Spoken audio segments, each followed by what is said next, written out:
The Valley of Fear was published in 1914, making it the last Sherlock Holmes novel Arthur Conan Doyle ever wrote. It is also one of the most structurally unusual. The story splits into two completely separate halves. The first half is a classic Holmes mystery, a locked room murder in an English country house that seems physically impossible. A man shot through the head in a room locked from the inside. No weapon found. No explanation that makes sense. Holmes solves it. Of course he does.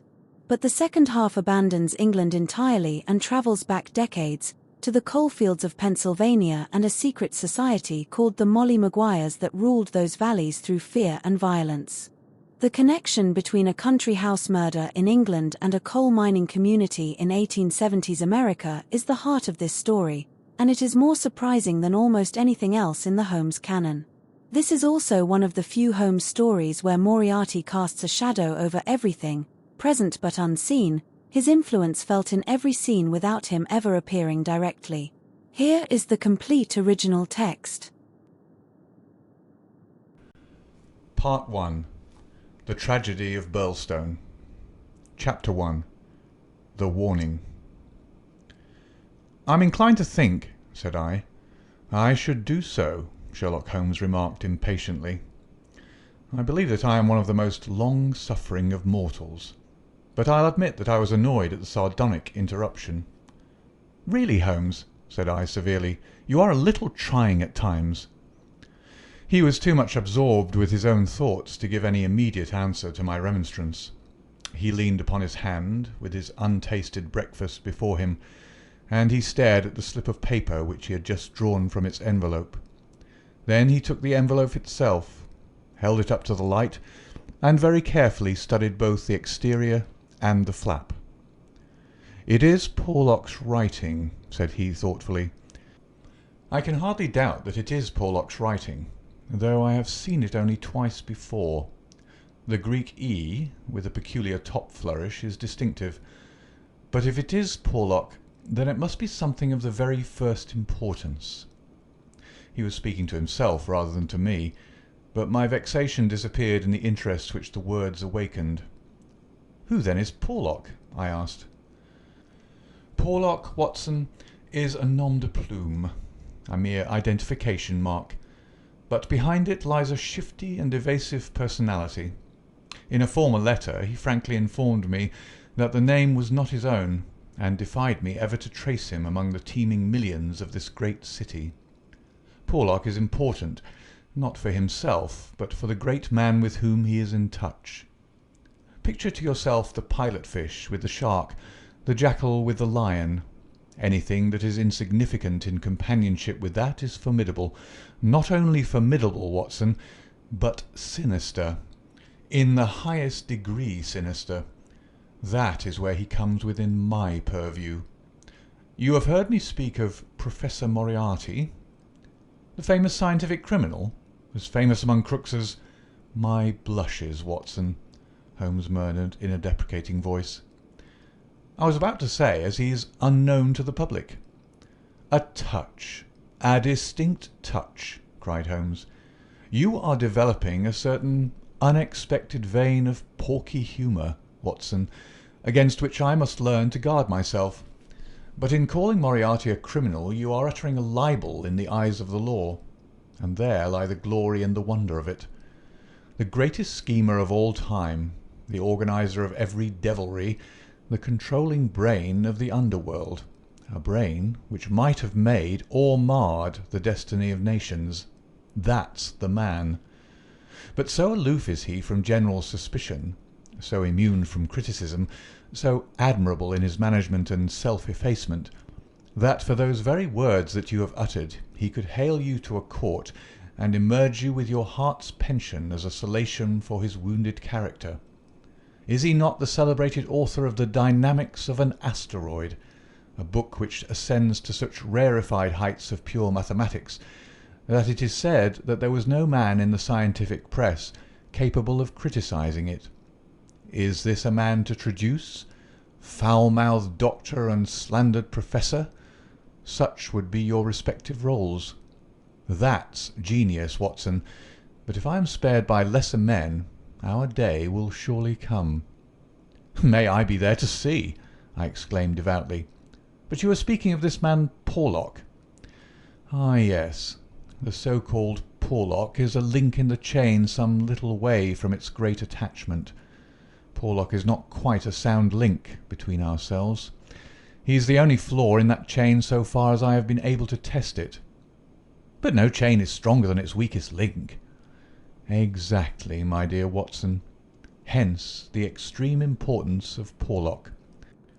Led on by some rudimentary aspirations towards right, and encouraged by the judicious stimulation of an occasional £10 note sent to him by devious methods, he has once or twice given me advance information which has been of value, that highest value which anticipates and prevents rather than avenges crime. I cannot doubt that if we had the cipher, we should find that this communication is of the nature that I indicate.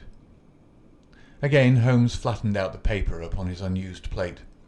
I rose and, leaning over him, stared down at the curious inscription which ran as follows: 534 C2 13 127 36 31 4 17 21 41 Douglas 109 293 5 37 Birlstone 26 Birlstone 9 47 171.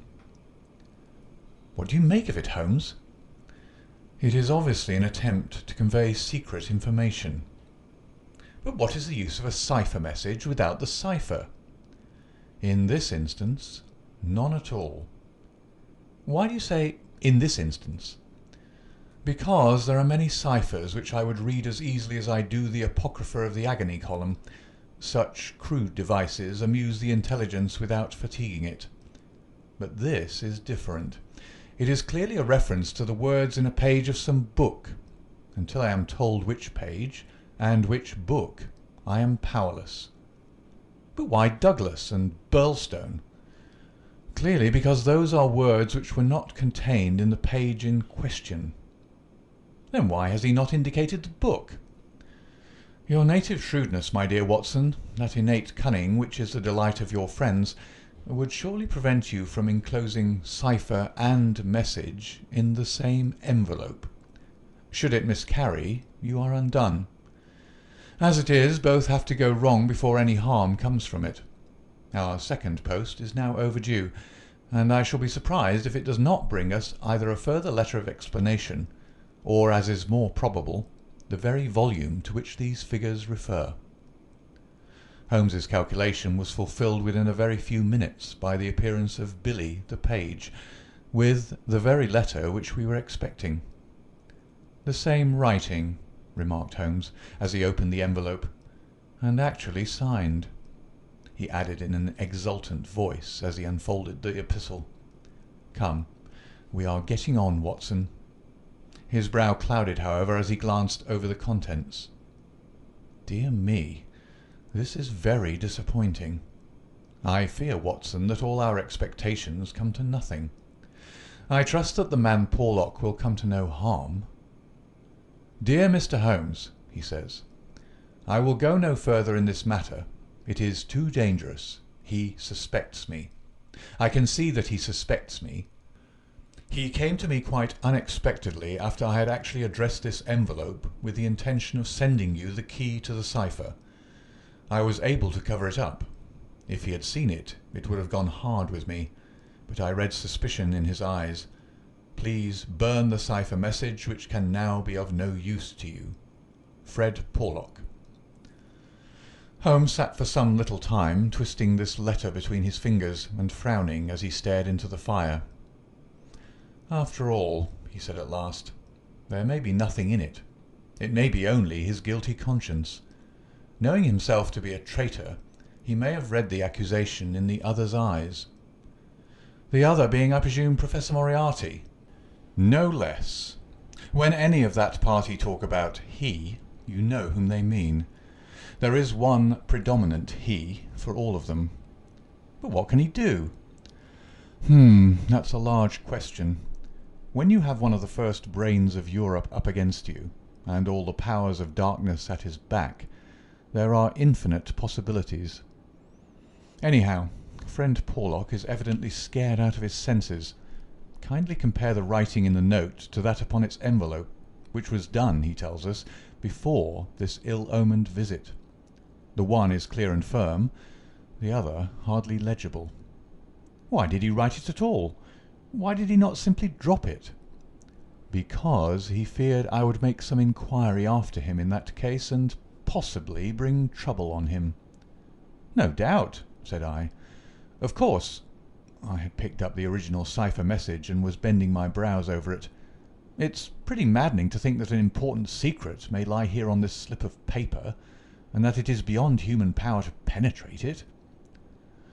Sherlock Holmes had pushed away his untasted breakfast and lit the unsavoury pipe, which was the companion of his deepest meditations. I wonder, said he, leaning back and staring at the ceiling. Perhaps there are points which have escaped your Machiavellian intellect. Let us consider the problem in the light of pure reason. This man's reference is to a book. That is our point of departure. A somewhat vague one. Let us see then if we can narrow it down. As I focus my mind upon it, it seems rather less impenetrable. What indications have we as to this book? None. Well, well, it is surely not quite so bad as that. The cipher message begins with a large 534, does it not? We may take it as a working hypothesis that 534 is the particular page to which the cipher refers. So, our book has already become a large book, which is surely something gained. What other indications have we as to the nature of this large book? The next sign is C2. What do you make of that, Watson? Chapter the second, no doubt. Hardly that, Watson. You will, I am sure, agree with me that if the page be given, the number of the chapter is immaterial. Also, that if page 534 finds us only in the second chapter, the length of the first one must have been really intolerable. Column, I cried. Brilliant, Watson. You are scintillating this morning. If it is not column, then I am very much deceived. So now, you see, we begin to visualize a large book printed in double columns which are each of a considerable length, since one of the words is numbered in the document as the 293rd. Have we reached the limits of what reason can supply? I fear that we have. Surely you do yourself an injustice. One more coruscation, my dear Watson. Yet another brainwave? Had the volume been an unusual one, he would have sent it to me. Instead of that, he had intended, before his plans were nipped, to send me the clue in this envelope. He says so in this note. This would seem to indicate that the book is one which he thought I would have no difficulty in finding for myself. He had it, and he imagined that I would have it too. In short, Watson, it is a very common book. What you say certainly sounds plausible. So, we have contracted our field of search to a large book printed in double columns and in common use. The Bible! I cried triumphantly. Good, Watson, good. But not, if I may say so, quite good enough. Even if I accepted the compliment for myself, I could hardly name any volume which would be less likely to lie at the elbow of one of Moriarty's associates.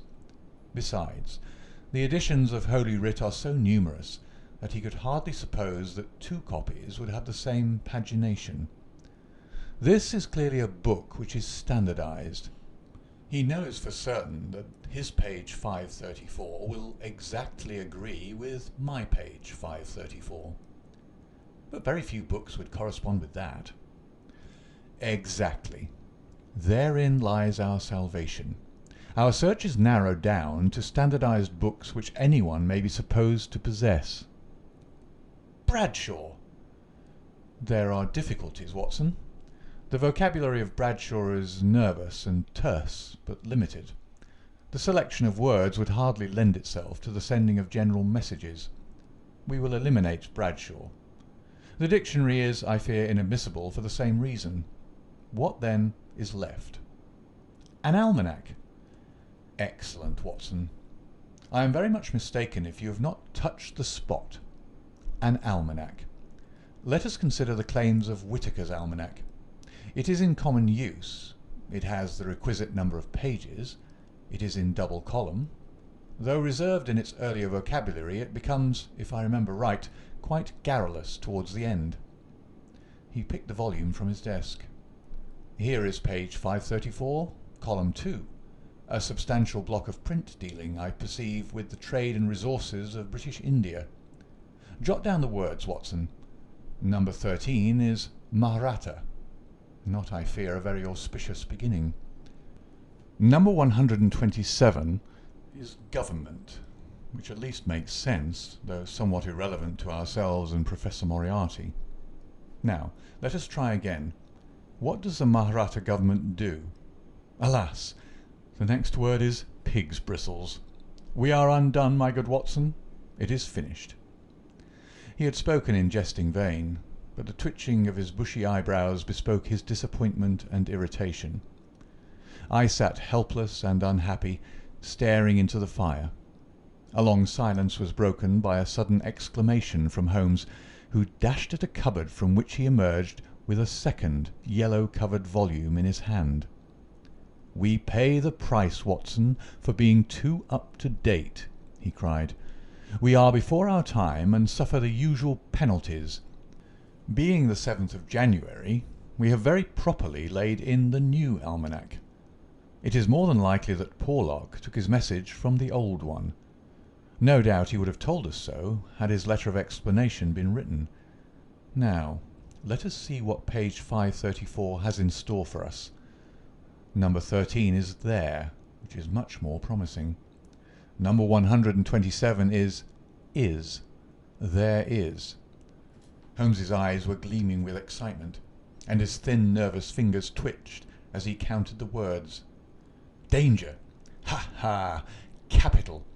Put that down, Watson. There is danger. May come very soon. 1. Then we have the name Douglas. Rich country. Now. At Birlstone House. Birlstone. Confidence is pressing. There, Watson. What do you think of pure reason and its fruit? If the greengrocer had such a thing as a laurel wreath, I should send Billy round for it. I was staring at the strange message which I had scrawled as he deciphered it upon a sheet of foolscap on my knee. What a queer scrambling way of expressing his meaning, said I. On the contrary, he has done quite remarkably well, said Holmes. When you search a single column for words with which to express your meaning, you can hardly expect to get everything you want. You're bound to leave something to the intelligence of your correspondent. The purport is perfectly clear. Some devilry is intended against one Douglas, whoever he may be, residing as stated, a rich country gentleman. He is sure, confidence was as near as he could get to confident, that it is pressing. There is our result, and a very workmanlike little bit of analysis it was. Holmes had the impersonal joy of the true artist in his better work, even as he mourned darkly when it fell below the high level to which he aspired. He was still chuckling over his success when Billy swung open the door, and Inspector MacDonald of Scotland Yard was ushered into the room. Those were the early days at the end of the 80s, when Alec MacDonald was far from having attained the national fame which he has now achieved. He was a young but trusted member of the detective force, who had distinguished himself in several cases which had been entrusted to him. His tall, bony figure gave promise of exceptional physical strength, while his great cranium and deep-set, lustrous eyes spoke no less clearly of the keen intelligence which twinkled out from behind his bushy eyebrows. He was a silent, precise man with a dour nature and a hard Aberdonian accent. Twice already in his career had Holmes helped him to attain success, his own sole reward being the intellectual joy of the problem. For this reason, the affectation and respect of the Scotchman for his amateur colleague were profound, and he showed them by the frankness with which he consulted Holmes in every difficulty. Mediocrity knows nothing higher than itself, but talent instantly recognizes genius, and MacDonald had talent enough for his profession to enable him to perceive that there was no humiliation in seeking the assistance of one who already stood alone in Europe, both in his gifts and in his experience. Holmes was not prone to friendship, but he was tolerant of the big Scotchman, and smiled at the sight of him. "You are an early bird, Mr. Mac," said he. "I wish you luck with your worm. I fear this means that there is some mischief afoot." "If you said hope instead of fear, it would be nearer the truth, I'm thinking, Mr. Holmes," the inspector answered with a knowing grin. "Well, maybe a wee nip would keep out the raw morning chill. No, I won't smoke, I thank you. I'll have to be pushing on my way, for the early hours of a case are the precious ones, as no man knows better than your own self, but... The inspector had stopped suddenly, and was staring with a look of absolute amazement at a paper upon the table. It was the sheet upon which I had scrawled the enigmatic message. Douglas, he stammered. Birlstone? What's this, Mr. Holmes? Man, it's witchcraft. Where's the name of all that is wonderful did you get these names? It is a cipher that Dr. Watson and I have had occasion to solve. But why? What's amiss with the names? The inspector looked from one to the other of us in dazed amazement. Just this, said he, that Mr. Douglas of Birlstone Manor House was horribly murdered last night. End of chapter 1.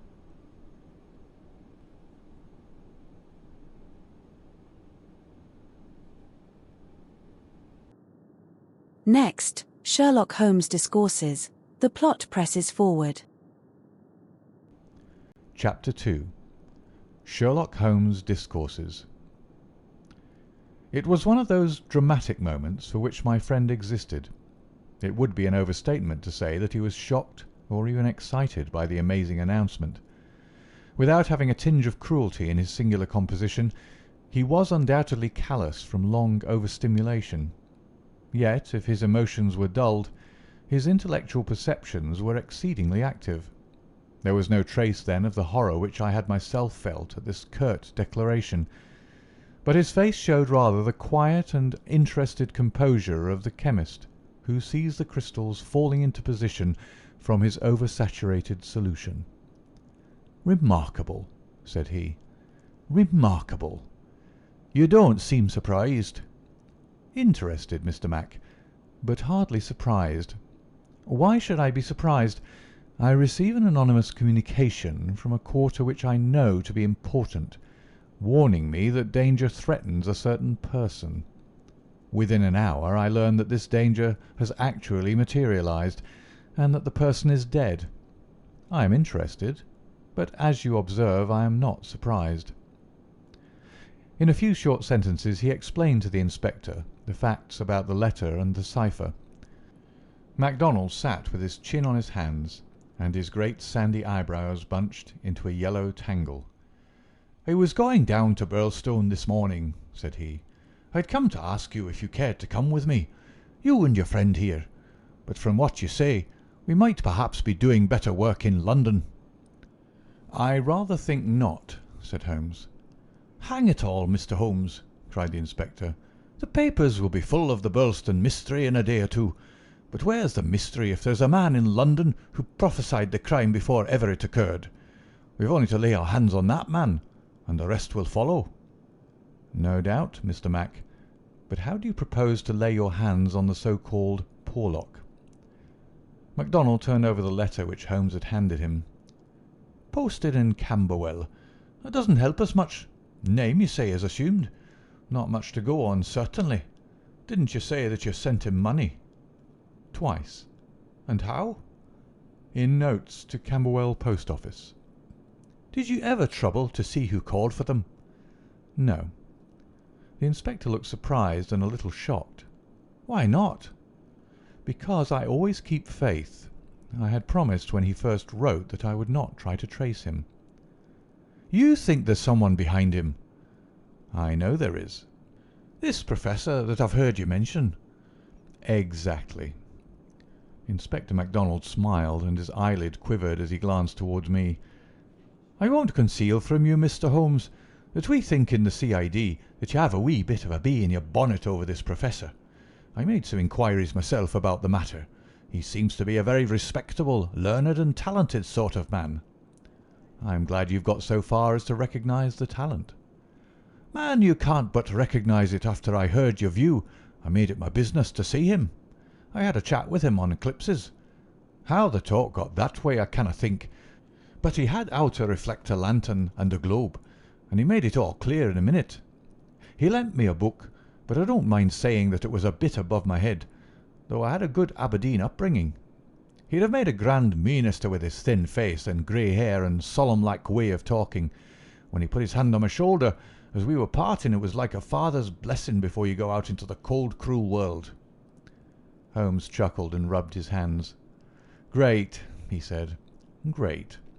Tell me, friend MacDonald, this pleasing and touching interview was, I suppose, in the Professor's study?" "That's so." "A fine room, is it not?" "Very fine. Very handsome indeed, Mr. Holmes." "You sat in front of his writing desk?" "Just so." "Sun in your eyes, and his face in the shadow?" "Well, it was evening, but I mind that the lamp was turned on my face." "It would be. Did you happen to observe a picture over the Professor's head?" "I don't miss much, Mr. Holmes. Maybe I learned that from you. Yes, I saw the picture. A young woman with her head on her hands, peeping at you sideways." "That painting was by Jean-Baptiste Greuze." The inspector endeavoured to look interested. "Jean-Baptiste Greuze," Holmes continued, joining his fingertips and leaning well back in his chair, "was a French artist who flourished between the years 1750 and 1800.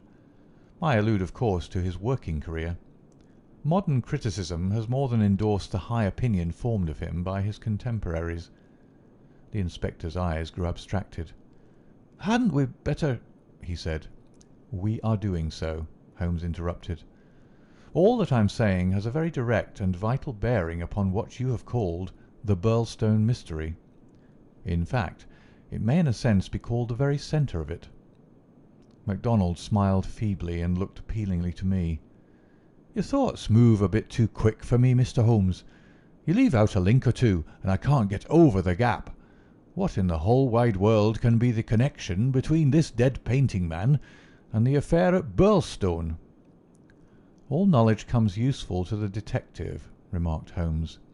"Even the trivial fact that in the year 1865 a picture by Greuze entitled La Jeune Fille à l'Agneau fetched 1,200,000 francs, more than £40,000 at the Portalis sale, may start a train of reflection in your mind." It was clear that it did. The inspector looked honestly interested. "I may remind you," Holmes continued, "that the Professor's salary can be ascertained in several trustworthy books of reference. It is 700 a year." "And how could he buy—" "Quite so. How could he?" "Aye, that's remarkable," said the inspector thoughtfully. "Talk away, Mr. Holmes. I'm just loving it. It's fine." Holmes smiled. He was always warmed by genuine admiration, the characteristic of the real artist. "What about Birlstone?" he asked. "We've time yet," said the inspector, glancing at his watch. "I've a cab at the door, and it won't take us 20 minutes to Victoria. But about this picture. I thought you told me once, Mr. Holmes, that you had never met Professor Moriarty." "No, I never have." "And how do you know about his rooms?" "Ah, that's another matter. I have been 3 times in his rooms, twice waiting for him under different pretexts and leaving before he came. Once, well, I can hardly tell about the once to an official detective. It was on the last occasion that I took the liberty of running over his papers, with the most unexpected results." "You found something compromising?" "Absolutely nothing. That was what amazed me. However, you have now seen the point of the picture. It shows him to be a very wealthy man. How did he acquire wealth? He is unmarried. His younger brother is a station master in the west of England. His chair is worth 700 a year, and he owns a Greuze." "Well?" "Surely the inference is plain." "You mean that he has a great income, and that he must earn it in an illegal fashion?" "Exactly. Of course, I have other reasons for thinking so. Dozens of exiguous threads which lead vaguely up towards the centre of the web where the poisonous, motionless creature is lurking. I only mention the Greuze because it brings the matter within the range of your own observation." "Well, Mr. Holmes, I admit that what you say is interesting. It's more than interesting, it's just wonderful. But let us have it a little clearer if you can. Is it forgery, coining, burglary? Where does the money come from?" "Have you ever read of Jonathan Wild?" "Well, the name has a familiar sound. Someone in a novel, was he not? I don't take much stock of detectives in novels. Chaps that do things and never let you see how they do them. That's just inspiration, not business." "Jonathan Wild wasn't a detective, and he wasn't in a novel. He was a master criminal, and he lived last century, 1750 or thereabouts." "Then he's no use to me. I'm a practical man." "Mr. Mac, the most practical thing that you ever did in your life would be to shut yourself up for 3 months and read 12 hours a day at the annals of crime. Everything comes in circles, even Professor Moriarty." Jonathan Wild was the hidden force of the London criminals, to whom he sold his brains and his organisation on a 15% commission. The old wheel turns and the same spoke comes up. It's all been done before and will be again. I'll tell you one or two things about Moriarty which may interest you. "You'll interest me right enough." "I happen to know who is the first link in his chain. A chain with this Napoleon gone wrong at one end and 100 broken fighting men, pickpockets, blackmailers and card sharpers at the other, with every sort of crime in between. His chief of staff is Colonel Sebastian Moran, as aloof and guarded and inaccessible to the law as himself. What do you think he pays him?" "I'd like to hear." 6,000 a year. That's paying for brains. You see, the American business principle. I learned that detail quite by chance. It's more than the Prime Minister gets. That gives you an idea of Moriarty's gains and of the scale on which he works. Another point, I made it my business to hunt down some of Moriarty's cheques lately. Just common innocent cheques that he pays his household bills with. They were drawn on 6 different banks. Does that make any impression on your mind?" "Queer, certainly. But what do you gather from it?" "That he wanted no gossip about his wealth. No single man should know what he had. I have no doubt that he has 20 banking accounts, the bulk of his fortune abroad in the Deutsche Bank or the Crédit Lyonnais, as likely as not. Sometime, when you have a year or two to spare, I commend to you the study of Professor Moriarty." Inspector MacDonald had grown steadily more impressed as the conversation proceeded. He had lost himself in his interest. Now his practical Scotch intelligence brought him back with a snap to the matter in hand. "He can keep, anyhow," said he. "You've got us sidetracked with your interesting anecdotes, Mr. Holmes. What really counts is your remark that there is some connection between the Professor and the crime. That you get from the warning received through the man Porlock. Can we, for our present practical needs, get any further than that?" "We may form some conception as to the motives of the crime. It is, as I gather from your original remarks, an inexplicable, or at least an unexplained murder. Now, presuming that the source of the crime is as we suspect it to be, there might be 2 different motives. In the first place, I may tell you that Moriarty rules with a rod of iron over his people. His discipline is tremendous. There is only one punishment in his code. It is death. Now, we might suppose that this murdered man, this Douglas, whose approaching fate was known by one of the arch-criminal's subordinates, had in some way betrayed the chief. His punishment followed, and would be known to all, if only to put the fear of death into them. Well, that is one suggestion, Mr. Holmes. The other is that it has been engineered by Moriarty in the ordinary course of business. Was there any robbery? I have not heard. If so, it would of course be against the first hypothesis and in favour of the second. Moriarty may have been engaged to engineer it on a promise of part spoils, or he may have been paid so much down to manage it. Either is possible, but whichever it may be, or if it's some third combination, it is down at Birlstone that we must seek the solution. I know our man too well to suppose that he has left anything up here which may lead us to him. "Then to Birlstone we must go," cried MacDonald, jumping from his chair. "My word, it's later than I thought. I can give you gentlemen 5 minutes for preparation, and that is all." "And ample for us both," said Holmes, as he sprang up and hastened to change from his dressing-gown to his coat. "While we are on our way, Mr. Mac, I will ask you to be good enough to tell me all about it." All about it proved to be disappointingly little, and yet there was enough to assure us that the case before us might well be worthy of the expert's closest attention. He brightened and rubbed his thin hands together as he listened to the meagre but remarkable details. A long series of sterile weeks lay behind us, and here at last there was a fitting object for those remarkable powers which, like all special gifts, become irksome to their owner when they are not in use, that razor brain blunted and rusted with inaction. Sherlock Holmes's eyes glistened, his pale cheeks took a warmer hue, and his whole eager face shone with an inward light when the call for work reached him. Leaning forward in the cab, he listened intently to MacDonald's short sketch of the problem which awaited us in Sussex.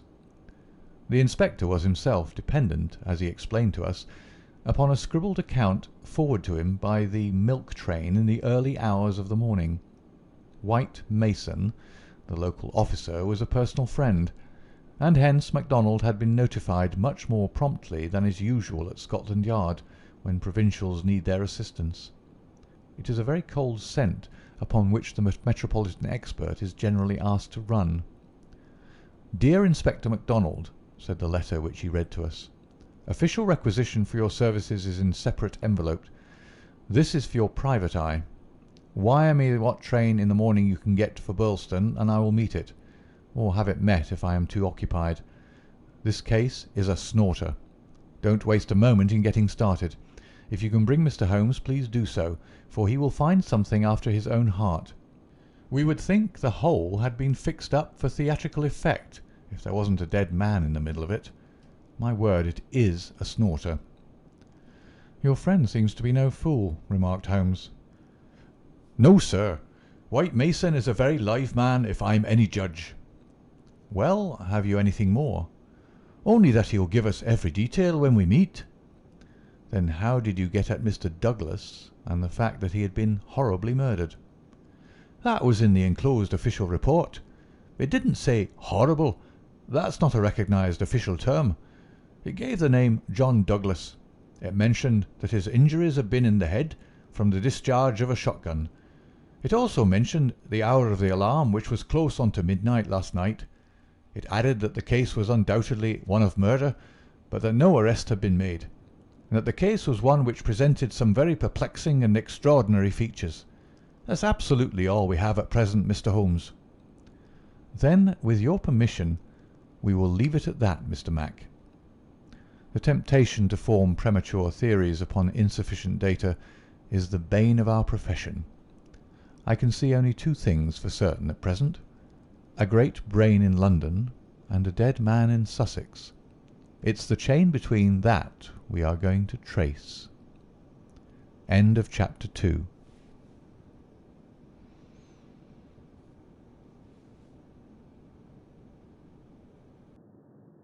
Next, the tragedy of Birlstone. The plot presses forward. Chapter 3. The Tragedy of Birlstone. Now for a moment I will ask leave to remove my own insignificant personality, and to describe events which occurred before we arrived upon the scene by the light of knowledge which came to us afterwards. Only in this way can I make the reader appreciate the people concerned and the strange setting in which their fate was cast. The village of Birlstone is a small and very ancient cluster of half-timbered cottages on the northern border of the county of Sussex.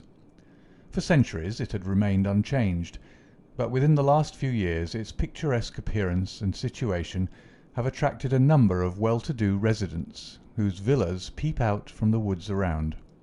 These woods are locally supposed to be the extreme fringe of the great Weald Forest, which thins away until it reaches the northern chalk downs. A number of small shops have come into being to meet the wants of the increased population, so there seems some prospect that Birlstone may soon grow from an ancient village into a modern town. It is the centre for a considerable area of country, since Tunbridge Wells, the nearest place of importance, is 10 or 12 miles to the eastward over the borders of Kent. About half a mile from the town, standing in an old park famous for its huge beech trees, is the ancient manor house of Birlstone. Part of this venerable building dates back to the time of the First Crusade, when Hugo de Capus built a fortalice in the centre of the estate, which had been granted to him by the Red King. This was destroyed by fire in 1543, and some of its smoke-blackened cornerstones were used when, in Jacobean times, a brick country house rose upon the ruins of the feudal castle. The manor house, with its many gables and its small diamond-paned windows, was still much as the builder had left it in the early 17th century. Of the double moats which had guarded its more warlike predecessor, the outer had been allowed to dry up, and served the humble function of a kitchen garden. The inner one was still there, and lay 40 feet in breadth, though now only a few feet in depth round the whole house. A small stream fed it, and continued beyond it, so that the sheet of water, though turbid, was never ditch-like or unhealthy. The ground-floor windows were within a foot of the surface of the water. The only approach to the house was over a drawbridge, the chains and windlass of which had long been rusted and broken. The latest tenants of the manor house had, however, with characteristic energy, set this right, and the drawbridge was not only capable of being raised, but actually was raised every evening and lowered every morning. By thus renewing the custom of the old feudal days, the manor house was converted into an island during the night, a fact which had very direct bearing upon the mystery which was soon to engage the attention of all England. The house had been untenanted for some years, and was threatening to moulder into a picturesque decay when the Douglases took possession of it. This family consisted of only 2 individuals, John Douglas and his wife. Douglas was a remarkable man, both in character and in person.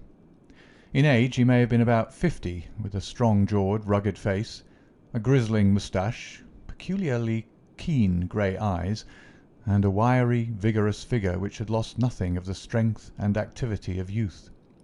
He was cheery and genial to all, but somewhat off-hand in his manners, giving the impression that he had seen life in social strata on some far lower horizon than the county society of Sussex. Yet, though looked at with some curiosity and reserve by his more cultivated neighbours, he soon acquired a great popularity among the villagers, subscribing handsomely to all local objects, and attending their smoking concerts and other functions, where, having a remarkably rich tenor voice, he was always ready to oblige with an excellent song. He appeared to have plenty of money, which was said to have been gained in the California goldfields, and it was clear from his own talk and that of his wife that he had spent a part of his life in America. The good impression which had been produced by his generosity and by his democratic manners was increased by a reputation gained for utter indifference to danger. Though a wretched rider, he turned out at every meet, and took the most amazing falls in his determination to hold his own with the best. When the vicarage caught fire, he distinguished himself also by the fearlessness with which he re-entered the building to save property, after the local fire brigade had given it up as impossible. Thus it came about that John Douglas of the Manor House had within 5 years won himself quite a reputation in Birlstone.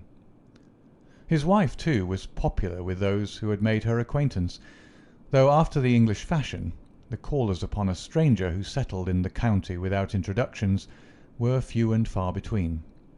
This mattered the less to her, as she was retiring by disposition, and very much absorbed, to all appearance, in her husband and her domestic duties.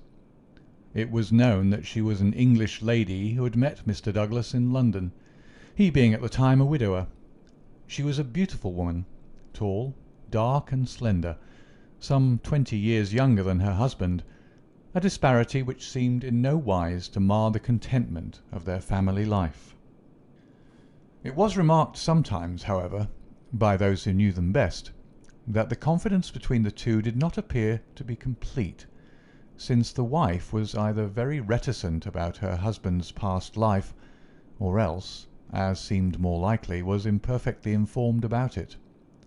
It had also been noted, and commented upon by a few observant people, that there were signs sometimes of some nerve strain upon the part of Mrs. Douglas, and that she would display acute uneasiness if her absent husband should ever be particularly late in his return.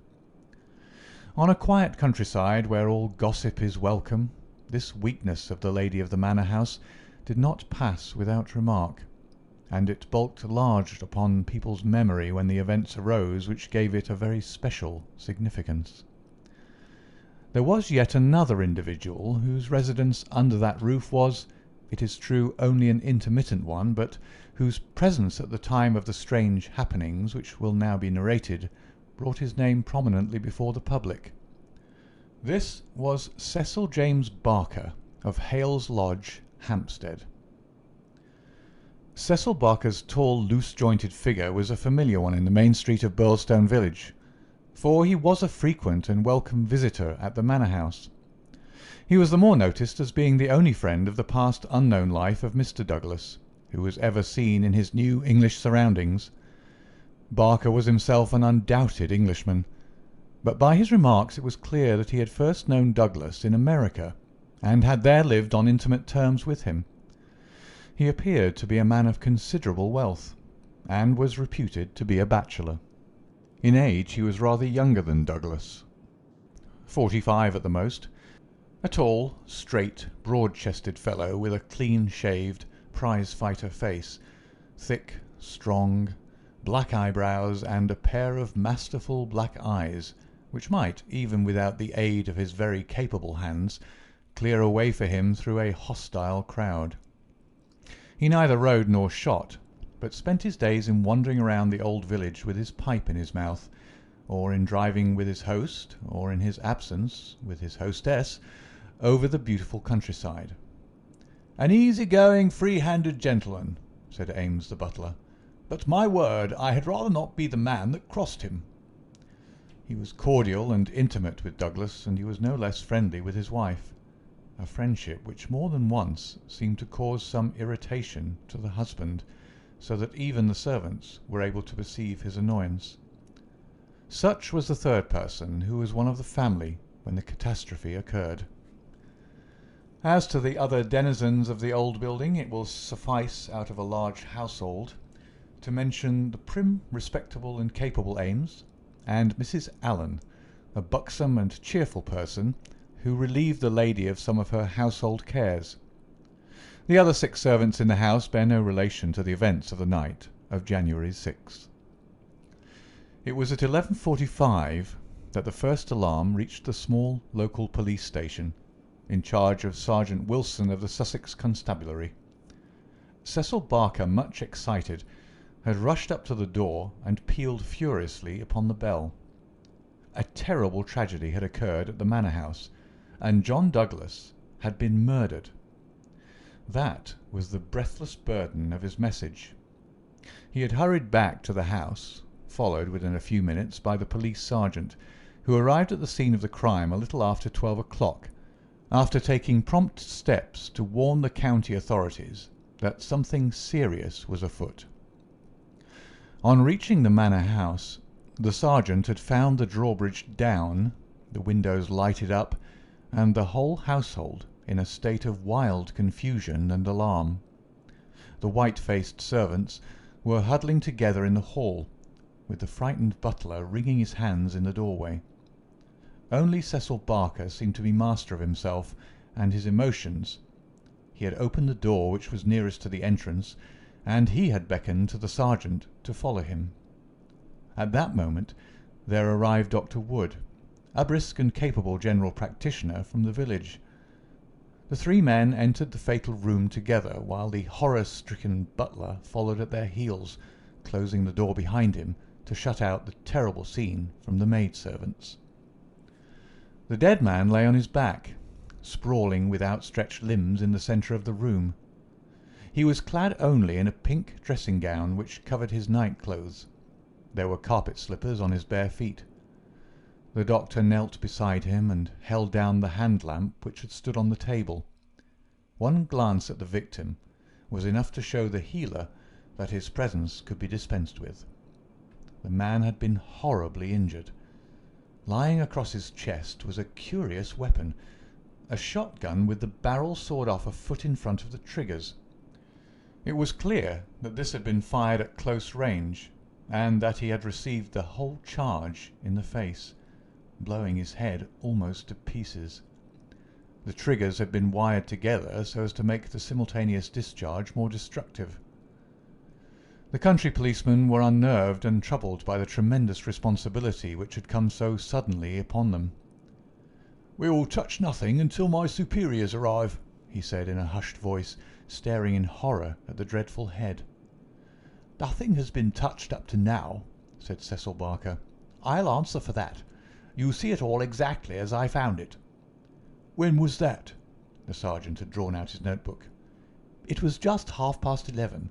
I had not begun to undress, and I was sitting by the fire in my bedroom when I heard the report.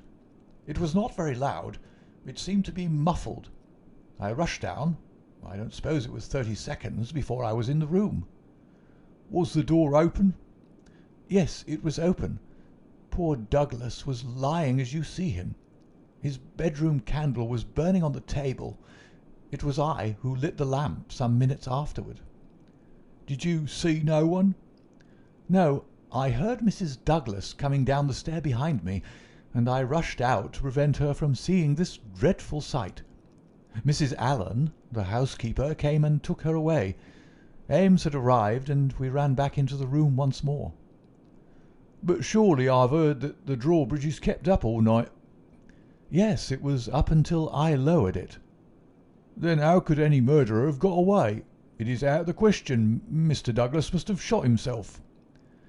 "That was our first idea, but see." Barker drew aside the curtain and showed that the long, diamond-paned window was open to its full extent. "And look at this." He held the lamp down and illuminated a smudge of blood like the mark of a boot sole upon the window-sill. "Someone has stood there in getting out." "You mean that someone waded across the moat?" "Exactly." "Then if you were in the room within half a minute of the crime, he must have been in the water at that very moment." "I have not a doubt of it. I wish to heaven that I had rushed to the window, but the curtain screened it, as you can see, and so it never occurred to me. Then I heard the step of Mrs. Douglas, and I could not let her enter the room. It would have been too horrible." "Horrible enough," said the doctor, looking at the shattered head and the terrible marks which surrounded it. "I've never seen such injuries since the Birlstone railway smash."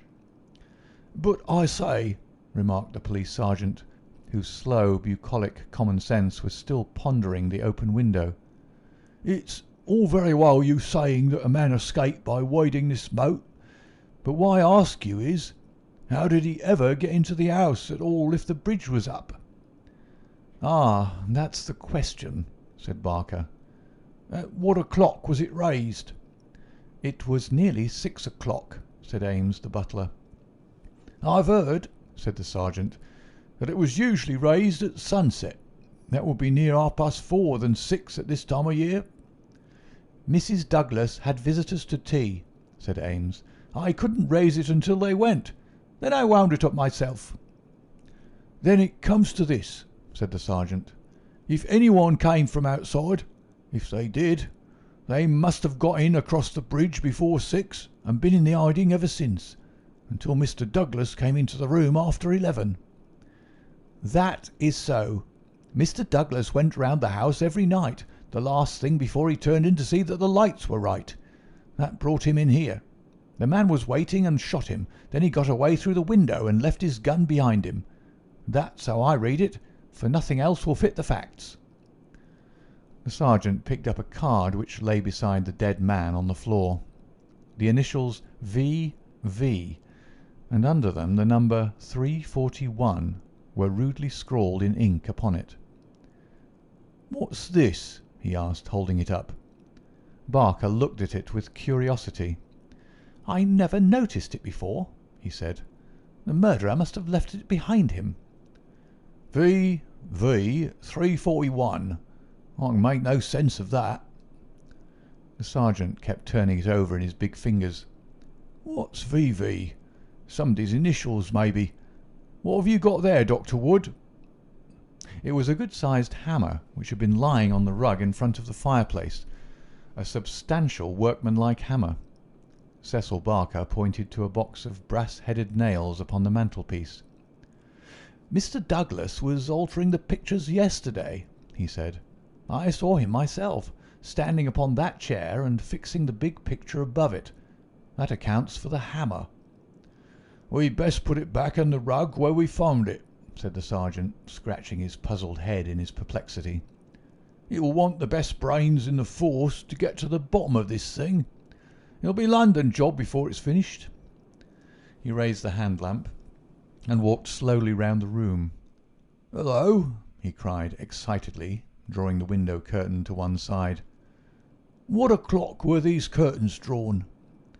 "When the lamps were lit," said the butler.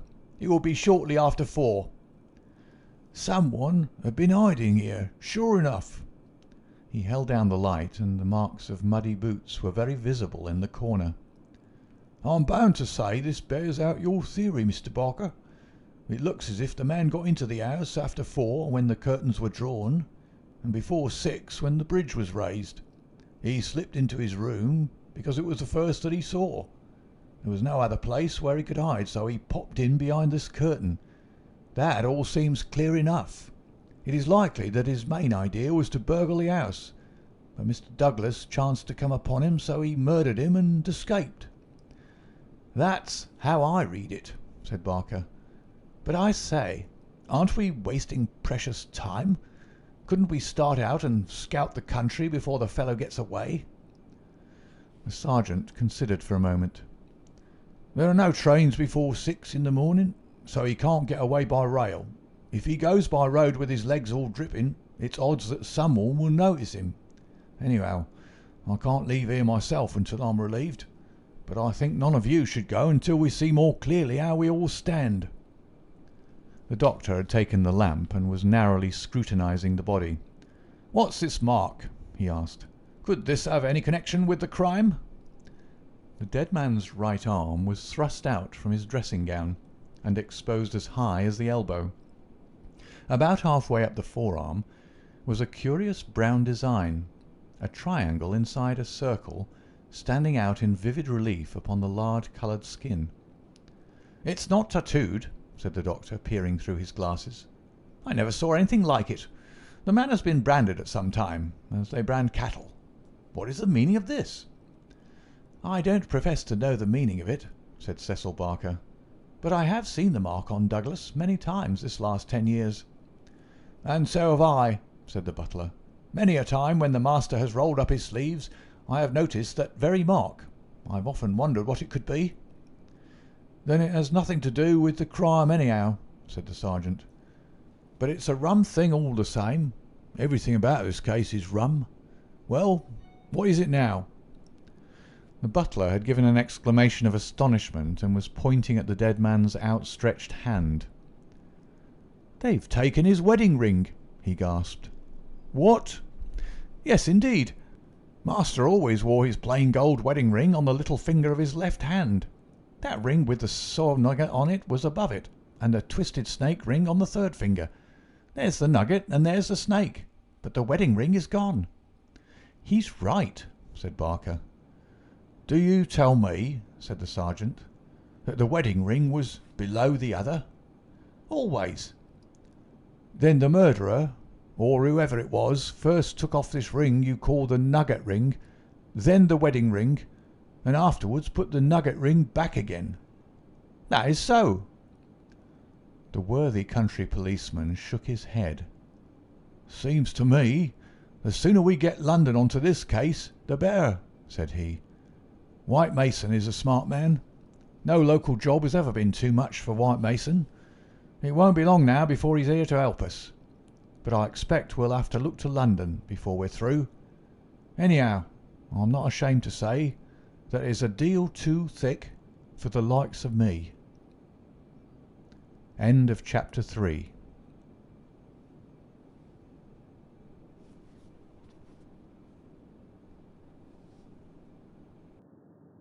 Next, darkness.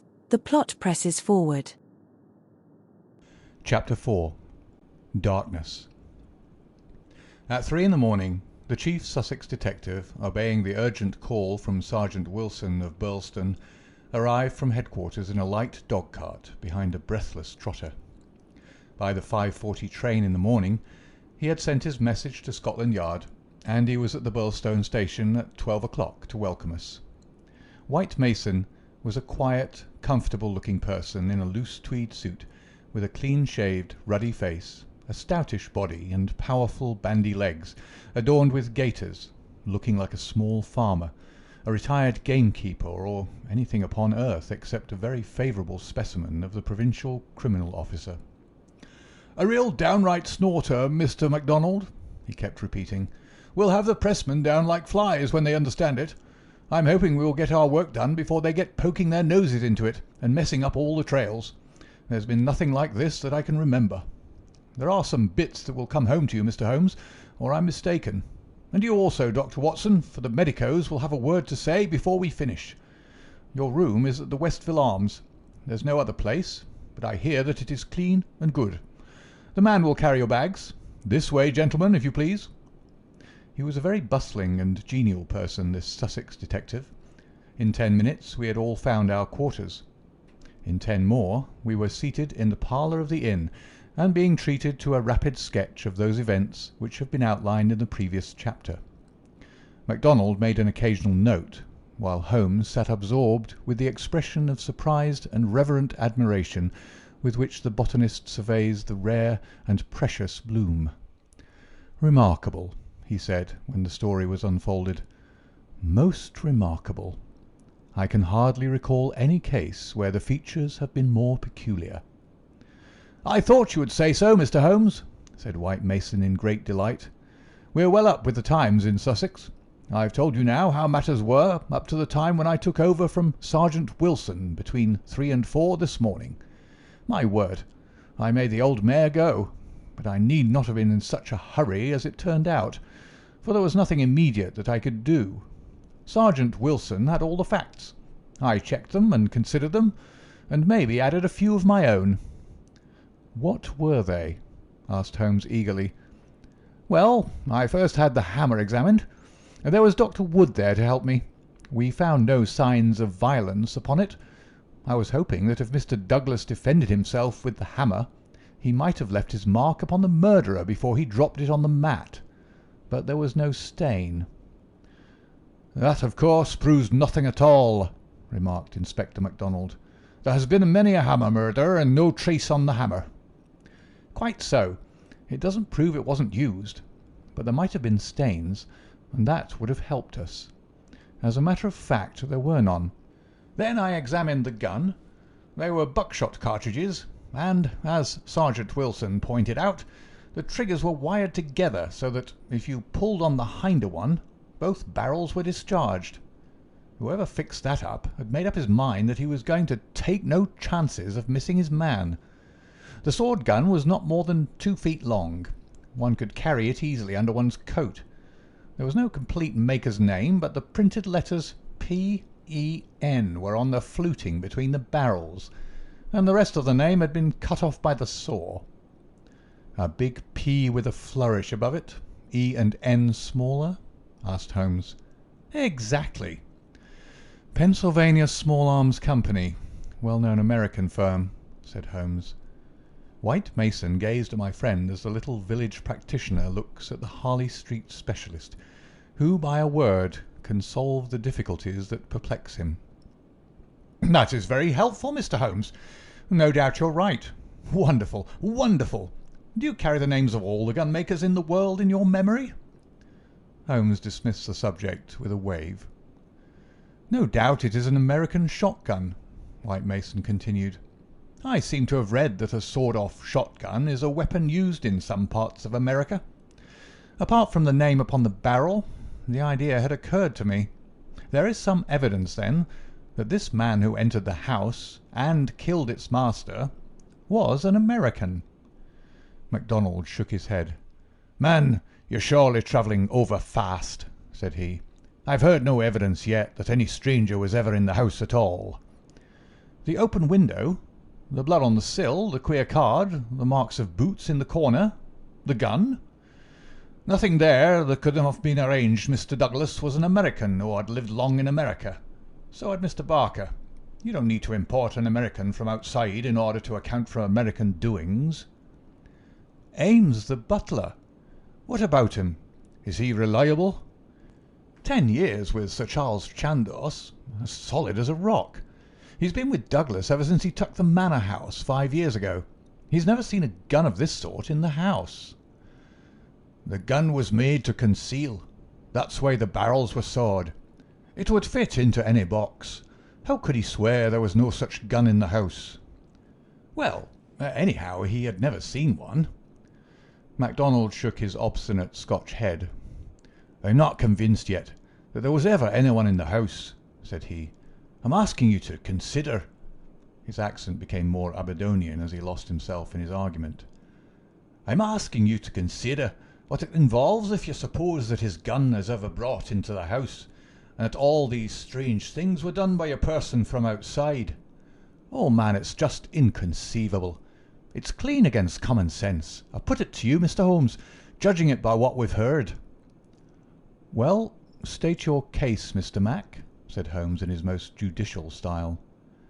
The man is not a burglar, supposing that he ever existed. The ring business and the card point to premeditated murder for some private reason. Very good. Here's a man who slips into a house with the deliberate intention of committing murder. He knows, if he knows anything, that he'll have a difficulty in making his escape, as the house is surrounded with water. What weapon would he choose? You'd say the most silent in the world. Then he would hope, when the deed was done, to slip quickly from the window, to wade the moat, and to get away at his leisure. That's understandable. But is it understandable that he should go out of his way to bring with him the most noisy weapon he could select, knowing well that it will fetch every human being in the house to the spot as quick as he could run, and that it is all odds that he will be seen before he can go across the moat? Is that credible, Mr. Holmes? Well, you put the case strongly, my friend replied thoughtfully. It certainly needs a good deal of justification. May I ask, Mr. White Mason, whether you examined the farther side of the moat at once to see if there were any signs of the man having climbed out from the water? There were no signs, Mr. Holmes, but it is a stone ledge, and one could hardly expect them. No tracks or marks? None. Would there be any objection, Mr. White Mason, to our going down to the house at once? There may possibly be some small point which might be suggestive. I was going to propose it, Mr. Holmes, but I thought it well to put you in touch with all the facts before we go. I suppose if anything should strike you— White Mason looked doubtfully at the amateur. I have worked with Mr. Holmes before, said Inspector MacDonald. He plays the game. My own idea of the game, at any rate, said Holmes with a smile. I go into a case to help the ends of justice and the work of the police.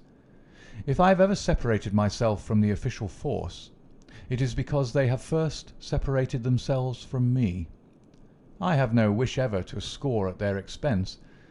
At the same time, Mr. White Mason, I claim the right to work in my own way, and give my results at my own time, complete rather than in stages.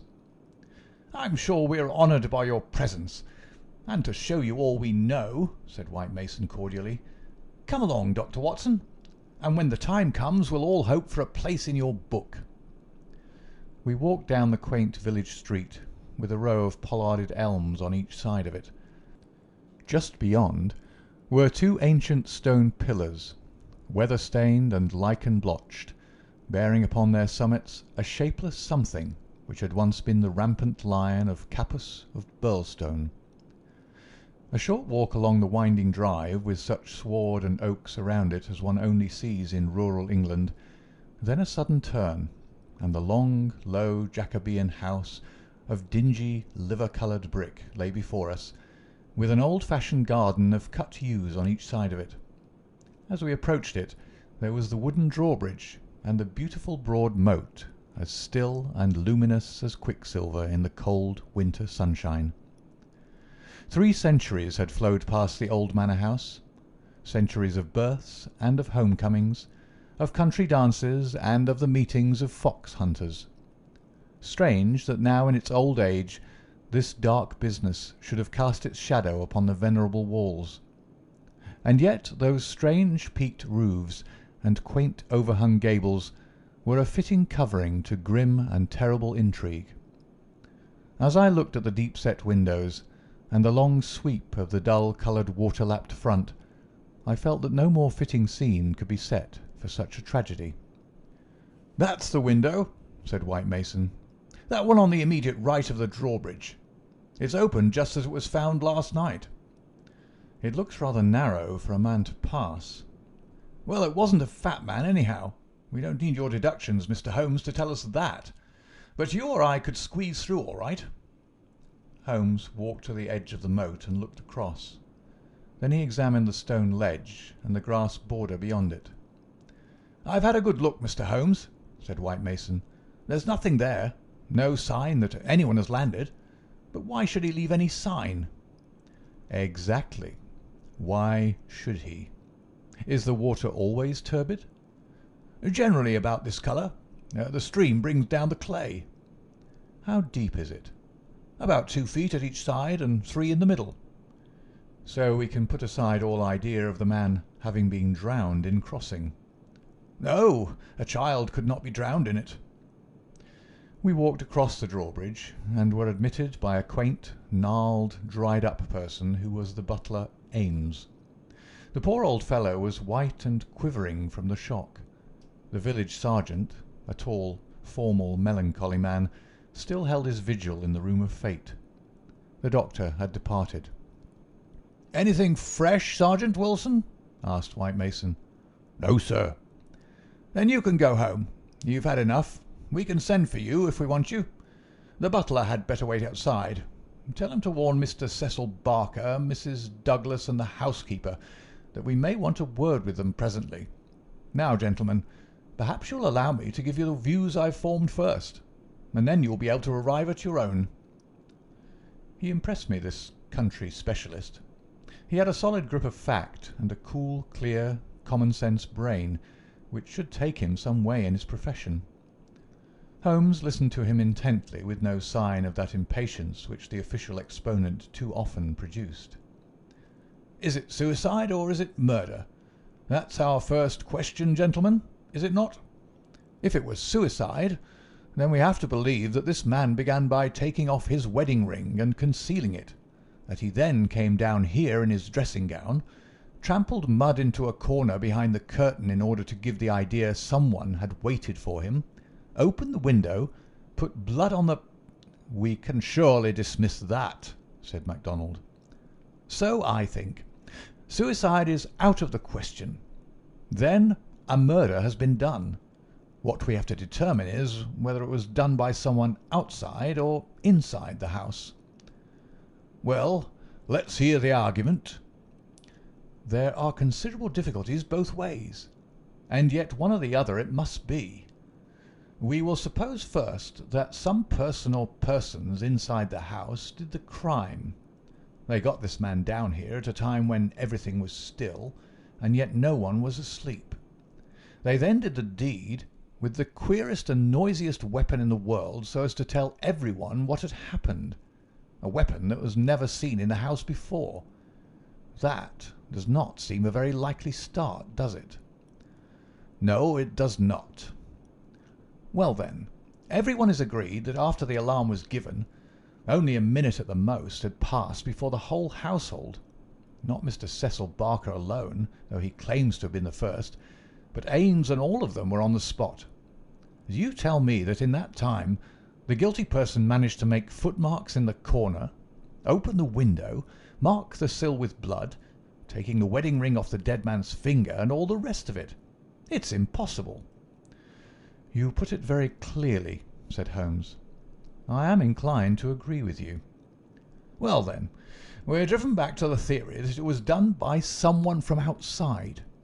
We're still faced with some big difficulties, but anyhow, they have ceased to be impossibilities. The man got into the house between 4:30 and 6, that is to say, between dusk and the time when the bridge was raised. There had been some visitors, and the door was open, so there was nothing to prevent him. He may have been a common burglar, or he may have had some private grudge against Mr. Douglas. Since Mr. Douglas had spent most of his life in America, and this shotgun seems to be an American weapon, it would seem that the private grudge is the more likely theory. He slipped into this room because it was the first he came to, and he hid behind the curtain.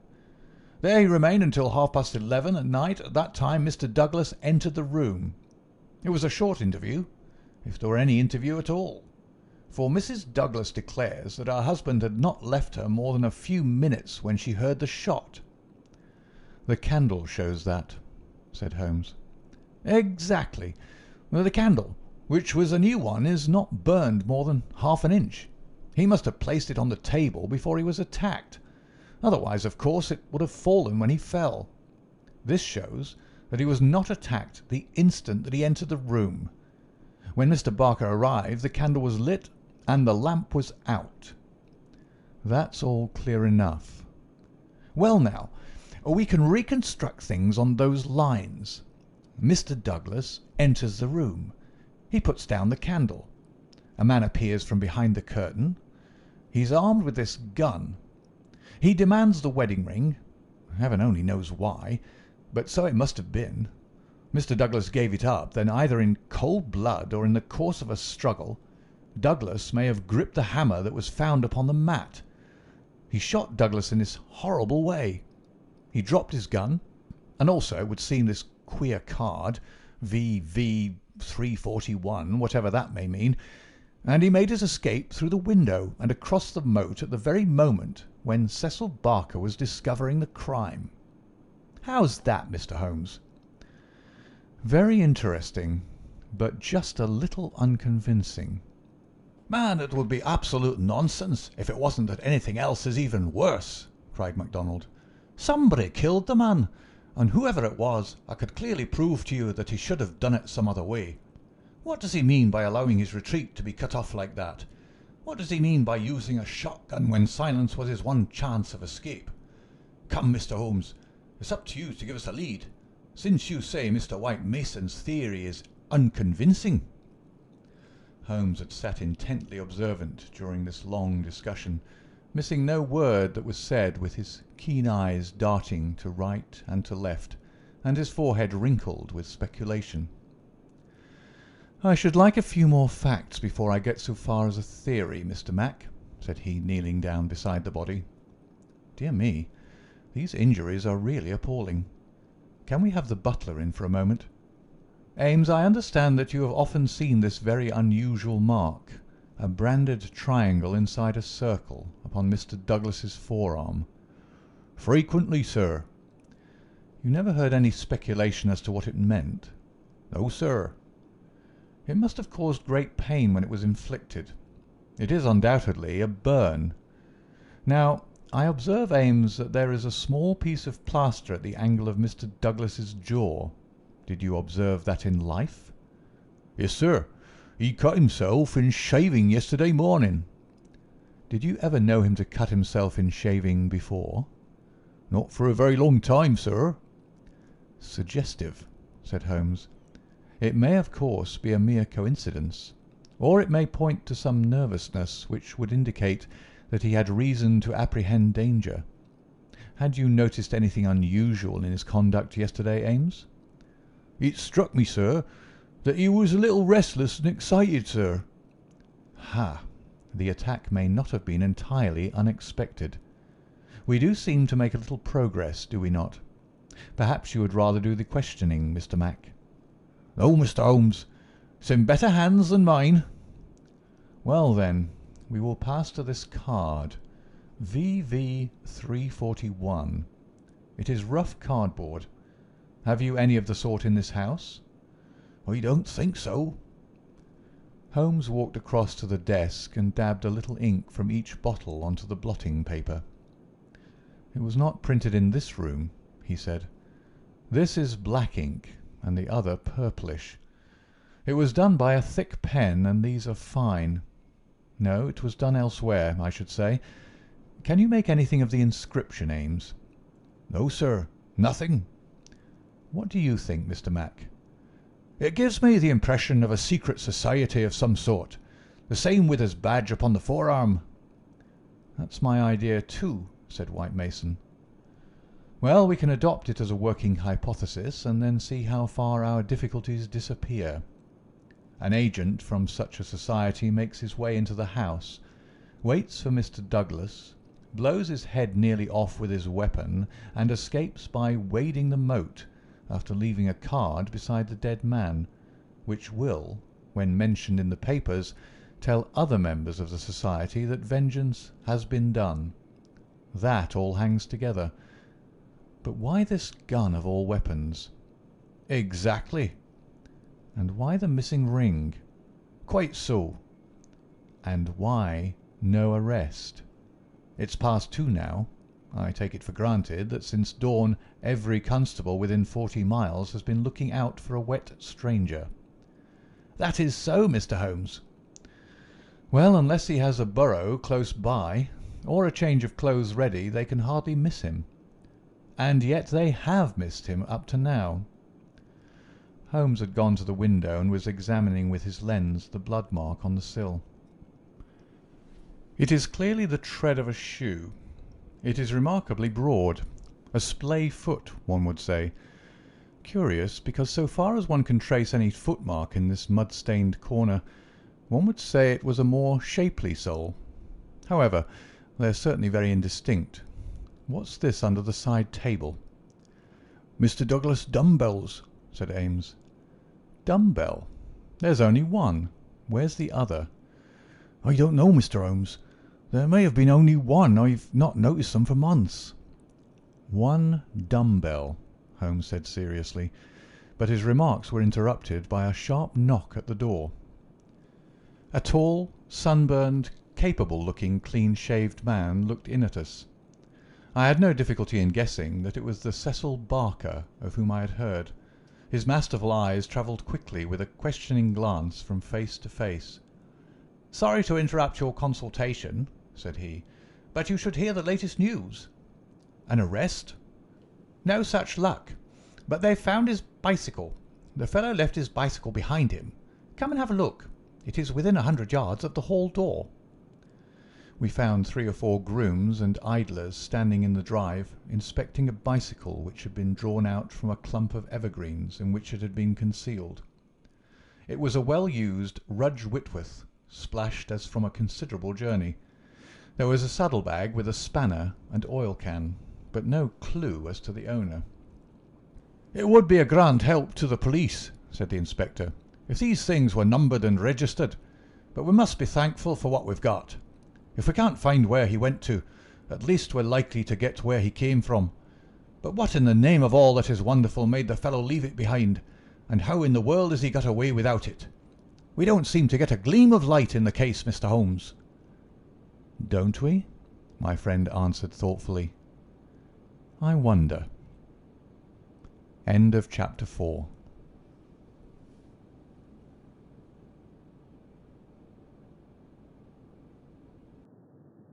Next, the people of the drama. The plot presses forward. Chapter 5. The people of the drama. "Have you seen all you want of the study?" asked White Mason as we re-entered the house. "For the time," said the inspector, and Holmes nodded. "Then perhaps you would now like to hear the evidence of some of the people in the house. We could use the dining room. Ames, please come yourself first and tell us what you know." The butler's account was a simple and a clear one, and he gave a convincing impression of sincerity. He had been engaged 5 years before, when Douglas first came to Birlstone. He understood that Mr. Douglas was a rich gentleman who had made his money in America. He had been a kind and considerate employer, not quite what Ames was used to, perhaps, but one can't have everything. He never saw any signs of apprehension in Mr. Douglas. On the contrary, he was the most fearless man he had ever known.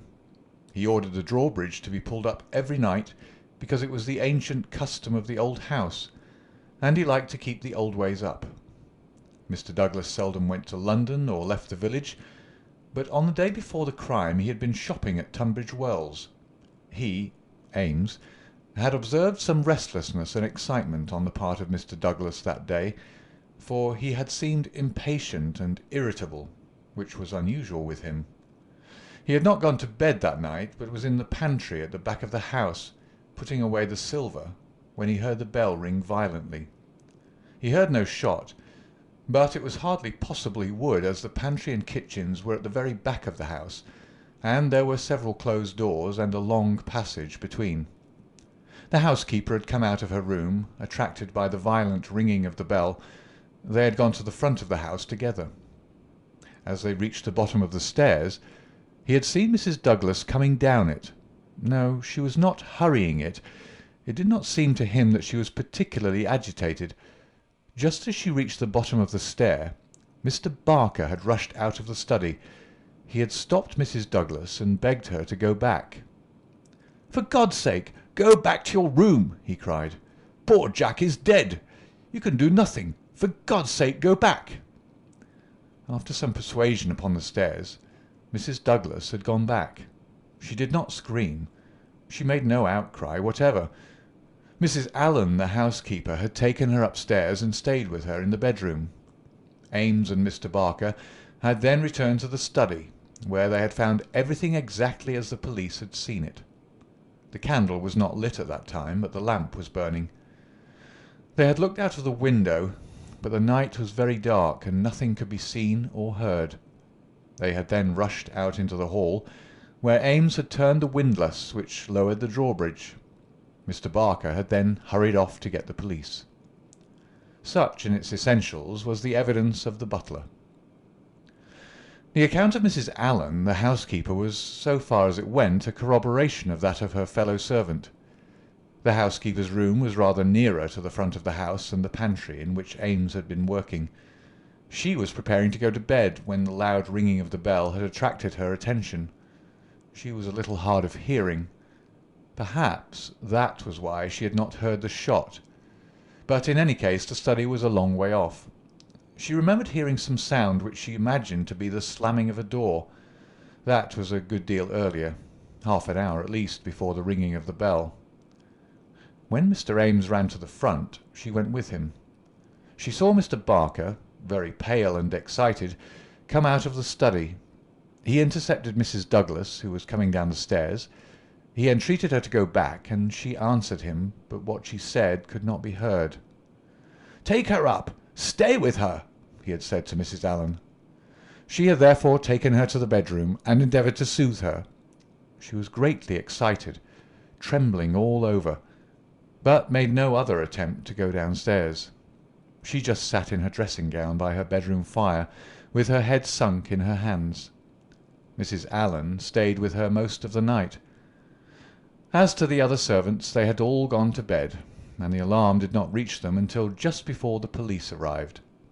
They slept at the extreme back of the house, and could not possibly have heard anything. So far the housekeeper could add nothing on cross-examination save lamentations and expressions of amazement. Cecil Barker succeeded Mrs. Allen as a witness. As to the occurrences of the night before, he had very little to add to what he had already told the police.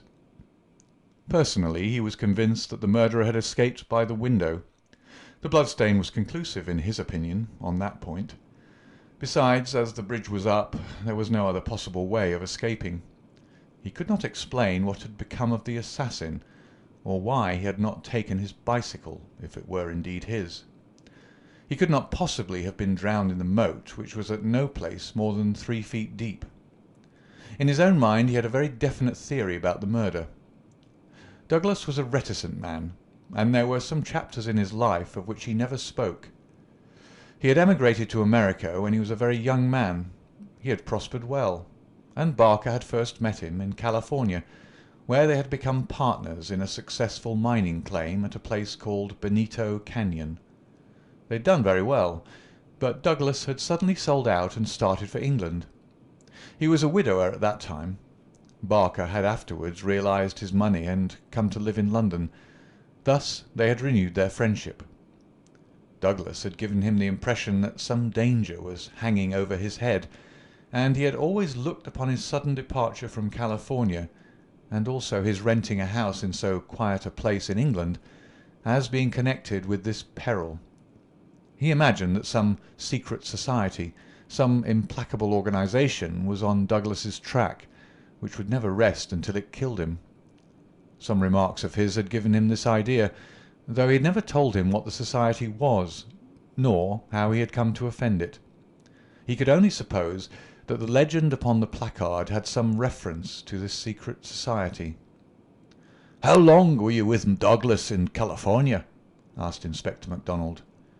"5 years altogether." "You was a bachelor, you say?" "A widower." "Have you ever heard where his first wife came from?" "No. I remember his saying that she was of German extraction, and I have seen her portrait. She was a very beautiful woman. She died of typhoid the year before I met him." "You don't associate his past with any particular part of America?" "I have heard him talk of Chicago. He knew that city well and had worked there. I have heard him talk of the coal and iron districts. He had travelled a good deal in his time." "Was he a politician? Had this secret society to do with politics?" "No, he cared nothing about politics." "You have no reason to think it was criminal?" "On the contrary, I never met a straighter man in my life." "Was there anything curious about his life in California?" "He liked best to stay and to work at our claim in the mountains. He would never go where other men were if he could help it. That's why I first thought that someone was after him. Then when he left so suddenly for Europe, I made sure that it was so. I believe that he had a warning of some sort. Within a week of his leaving, 6 men were inquiring for him." "What sort of men?" "Well, they were a mighty hard-looking crowd. They came up to the claim and wanted to know where he was. I told them that he's gone to Europe, and that I did not know where to find him. They meant him no good. It was easy to see that." "Were these men Americans? Californians?" "Well, I don't know about Californians. They were Americans all right, but they were not miners. I don't know what they were, and was very glad to see their backs." "That was 6 years ago?" "Nearer 7. "And then you were together 5 years in California, so that this business dates back a not less than 11 years at the least?" "That is so." "It must be a very serious feud that would be kept up with such earnestness for as long as that. It'd be no light thing that would give rise to it." "I think it shadowed his whole life. It was never quite out of his mind." "But if a man had a dagger hanging over him and knew what it was, don't you think he would turn to the police for protection?" "Maybe it was some danger that he could not be protected against. There's one thing you should know. He always went about armed. His revolver was never out of his pocket. But by bad luck he was in his dressing gown and had left it in the bedroom last night. Once the bridge was up, I guess he thought he was safe." "I should like these dates a little clearer," said MacDonald. "It is quite 6 years since Douglas left California. You followed him next year, did you not?" "That is so." "And he'd been married 5 years. He must have returned from the time of his marriage." "About a month before. I was his best man." "Did you know Mrs. Douglas before her marriage?" "No, I did not. I had been away from England for 10 years." "But you have seen a good deal of her since?" Barker looked sternly at the detective. "I have seen a good deal of him since," he answered. "If I have seen her, it is because you cannot visit a man without knowing his wife. If you imagine there's any connection—" "I imagine nothing, Mr. Barker. I am bound to make every inquiry which can bear upon the case, but I mean no offence." "Some inquiries are offensive," Barker answered angrily. "It's only the facts that we want. 'Tis in your interest and everyone's interest that they should be cleared up. Did Mr. Douglas entirely approve your friendship with his wife?" Barker grew paler, and his great strong hands were clasped convulsively together. "You have no right to ask such questions," he cried. "What has this to do with the matter you're investigating?" "I must repeat the question." "Well, I refuse to answer." "You can refuse to answer, but you must be aware that your refusal is in itself an answer, for you would not refuse if you had nothing to conceal." Barker stood for a moment, with his face set grimly and his strong black eyebrows drawn low in intense thought. Then he looked up with a smile. "Well, I guess you gentlemen are only doing your clear duty after all, and I have no right to stand in the way of it. I'd only ask you not to worry Miss Douglas over this matter, for she has enough upon her just now. I may tell you that poor Douglas had just one fault in the world, and that was his jealousy. He was fond of me. No man could be fonder of a friend, and he was devoted to his wife. He loved me to come here, and was forever sending for me. And yet, if his wife and I talked together, or there seemed any sympathy between us, a kind of wave of jealousy would pass over him, and he would be off the handle and saying the wildest things in a moment. More than once I've sworn off coming for that reason, and then he would write me with such penitent, imploring letters that I just had to. But you can take it from me, gentlemen, if it was my last word, that no man ever had a more loving, faithful wife, and I can say also no friend could be more loyal than I." It was spoken with fervour and feeling, and yet Inspector MacDonald could not dismiss the subject. "You are aware," said he, "that the dead man's wedding ring has been taken from his fingers?" "So it appears," said Barker. "What do you mean by 'appears'? You know it as a fact." The man seemed confused and undecided. "When I said 'appears', I meant that it was conceivable that he had himself taken off the ring. The mere fact that the ring should be absent, whoever may have removed it, would suggest to anyone's mind, would it not, that the marriage and the tragedy were connected?" Barker shrugged his broad shoulders. "I can't profess to say what it means," he answered, "but if you mean to hint that it could reflect in any way upon this lady's honour—" His eyes blazed for an instant, and then with an evident effort he got a grip upon his own emotions. "Well, you are on the wrong track, that's all. I don't know that I've anything else to ask you at present," said MacDonald coldly.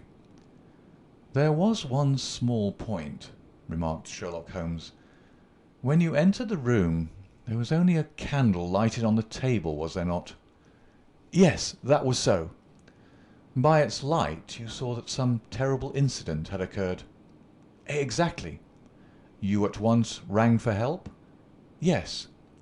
"And it arrived very speedily?" "Within a minute or two."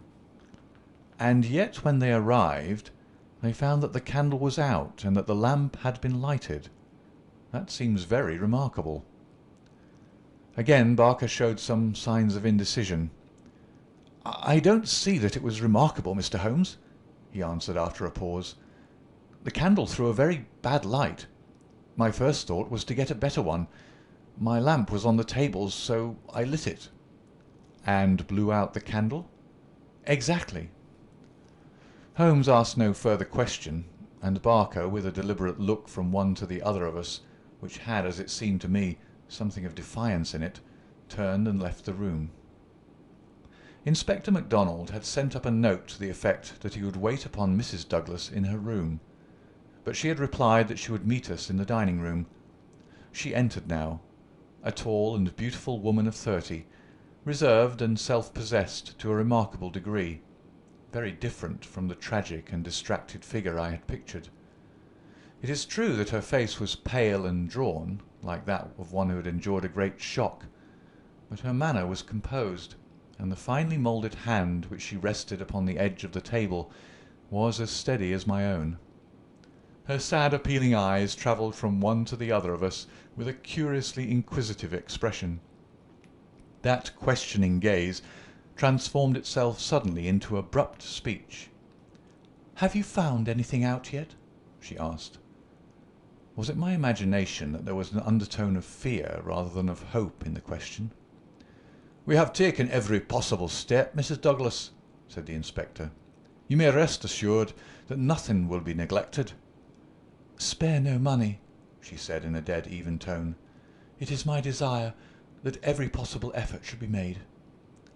"Perhaps you can tell us something which may throw some light upon the matter." "I fear not, but all I know is at your service." "We've heard from Mr. Cecil Barker that you did not actually see, that you were never in the room where the tragedy occurred." "No, he turned me back upon the stairs. He begged me to return to my room." "Quite so. You had heard the shot, and you had at once come down." "I put on my dressing gown, and then came down." "How long was it after hearing the shot that you were stopped on the stair by Mr. Barker?" "It may have been a couple of minutes.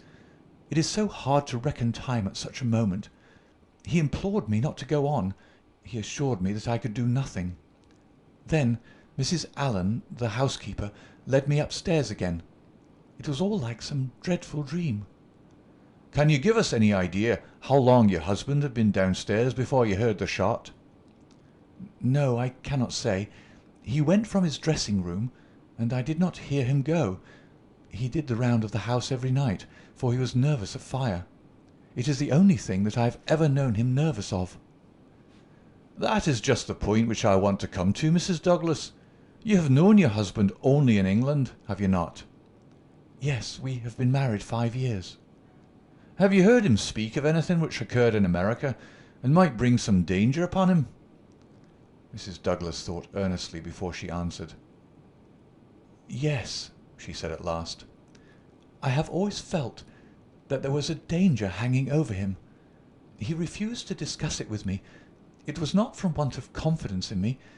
There was the most complete love and confidence between us. But it was out of his desire to keep all alarm away from me. He thought I should brood over it if I knew all, and so he was silent." "How did you know it, then?" Mrs. Douglas' face lit with a quick smile. "Can a husband ever carry about a secret all his life, and a woman who loves him have no suspicion of it? I knew it by his refusal to talk about some episodes in his American life. I knew it by certain precautions he took. I knew it by certain words he let fall. I knew it by the way he looked at unexpected strangers. I was perfectly certain that he had some powerful enemies, that he believed they were on his track, and that he was always on his guard against them. I was so sure of it that for years I have been terrified if ever he came home later than was expected." "Might I ask," asked Holmes, "what the words were which attracted your attention?" "The Valley of Fear," the lady answered. "That was an expression he had used when I questioned him. I have been in the Valley of Fear. I am not out of it yet." "Are we never to get out of the Valley of Fear?" I have asked him, when I have seen him more serious than usual. "Sometimes I think that we never shall," he has answered. "Surely you asked him what he meant by the Valley of Fear?" "I did, but his face would become very grave, and he would shake his head. 'It is bad enough that one of us should have been in its shadow,' he said. 'Please God it shall never fall upon you. It was some real valley in which he had lived and in which something terrible had occurred to him. Of that I am certain. But I can tell you no more." "And he never mentioned any names?" "Yes. He was delirious with fever once when he had his hunting accident 3 years ago. Then I remember that there was a name that came continually to his lips. He spoke it with anger and a sort of horror. McGinty was the name. Bodymaster McGinty. I asked him when he recovered who Bodymaster McGinty was, and whose body he was master of. 'Never of mine, thank God,' he answered with a laugh, and that was all I could get from him. But there is a connection between Bodymaster McGinty and the Valley of Fear." "There is one other point," said Inspector MacDonald. "You met Mr. Douglas in a boarding-house in London, did you not, and became engaged to him there? Was there any romance, anything secret or mysterious about the wedding?" "There was romance. There is always romance. There was nothing mysterious." "He had no rival?" "No, I was quite free." "You have heard, no doubt, that his wedding ring has been taken. Does that suggest anything to you? Suppose that some enemy of his old life had tracked him down and committed his crime. What possible reason could he have for taking his wedding ring?" For an instant I could have sworn that the faintest shadow of a smile flickered over the woman's lips. "I really can't tell," she answered. "It is certainly a most extraordinary thing." "Well, we'll not detain you any longer, and we're sorry to have put you to this trouble at such a time," said the inspector. "There are some other points, no doubt, but we can refer to you as they arise." She arose, and I was again conscious of that quick, questioning glance with which she had just surveyed us. "What impression has my evidence made upon you?" The question might as well have been spoken. Then with a bow she swept from the room. "She's a beautiful woman, a very beautiful woman," said MacDonald thoughtfully, after the door had closed behind her. "This man Barker has certainly been down here a good deal. He's a man who might be attractive to a woman. He admits that the dead man was jealous, and maybe he knew best himself what cause he had for jealousy. Then there's that wedding ring. You can't get past that. The man who tears a wedding ring off a dead man's... What do you say to that, Mr. Holmes?" My friend had sat with his head upon his hands, sunk in the deepest thought. Now he rose and rang the bell. "Ames," he said, when the butler entered, "where is Mr. Cecil Barker now?" "I'll see, sir." He came back in a moment to say that Barker was in the garden. "Can you remember, Ames, what Mr. Barker had on his feet last night when they joined him in the study?" "Yes, Mr. Holmes. He had a pair of bedroom slippers. I brought him his boots when he went for the police." "Where are the slippers now?" "They're still under the chair in the hall." "Very good, Ames. It is, of course, important for us to know which tracks may be Mr. Barker's and which from outside." "Yes, sir. I may say that I noticed that the slippers were stained with blood. So indeed were my own." "That is natural enough, considering the condition of the room. Very good, Ames. We will ring if we want you." A few minutes later we were in the study. Holmes had brought with him the carpet slippers from the hall. As Ames had observed, the soles of both were dark with blood. "Strange," murmured Holmes as he stood in the light of the window and examined them minutely. "Very strange indeed." Stooping with one of his quick feline pounces, he placed the slipper upon the blood mark on the sill. It exactly corresponded. He smiled in silence at his colleagues. The inspector was transfigured with excitement. His native accent rattled like a stick upon railings. "Man," he cried, "there's not a doubt of it. Barker has just marked the window himself. It's a good deal broader than any bootmark. I mind you said it was a splay foot, and here's the explanation. But what's the game, Mr. Holmes? What's the game?" "Aye, what's the game?" my friend repeated thoughtfully. White Mason chuckled and rubbed his fat hands together in his professional satisfaction. I said it was a snorter, he cried, and a real snorter it is. End of chapter 5.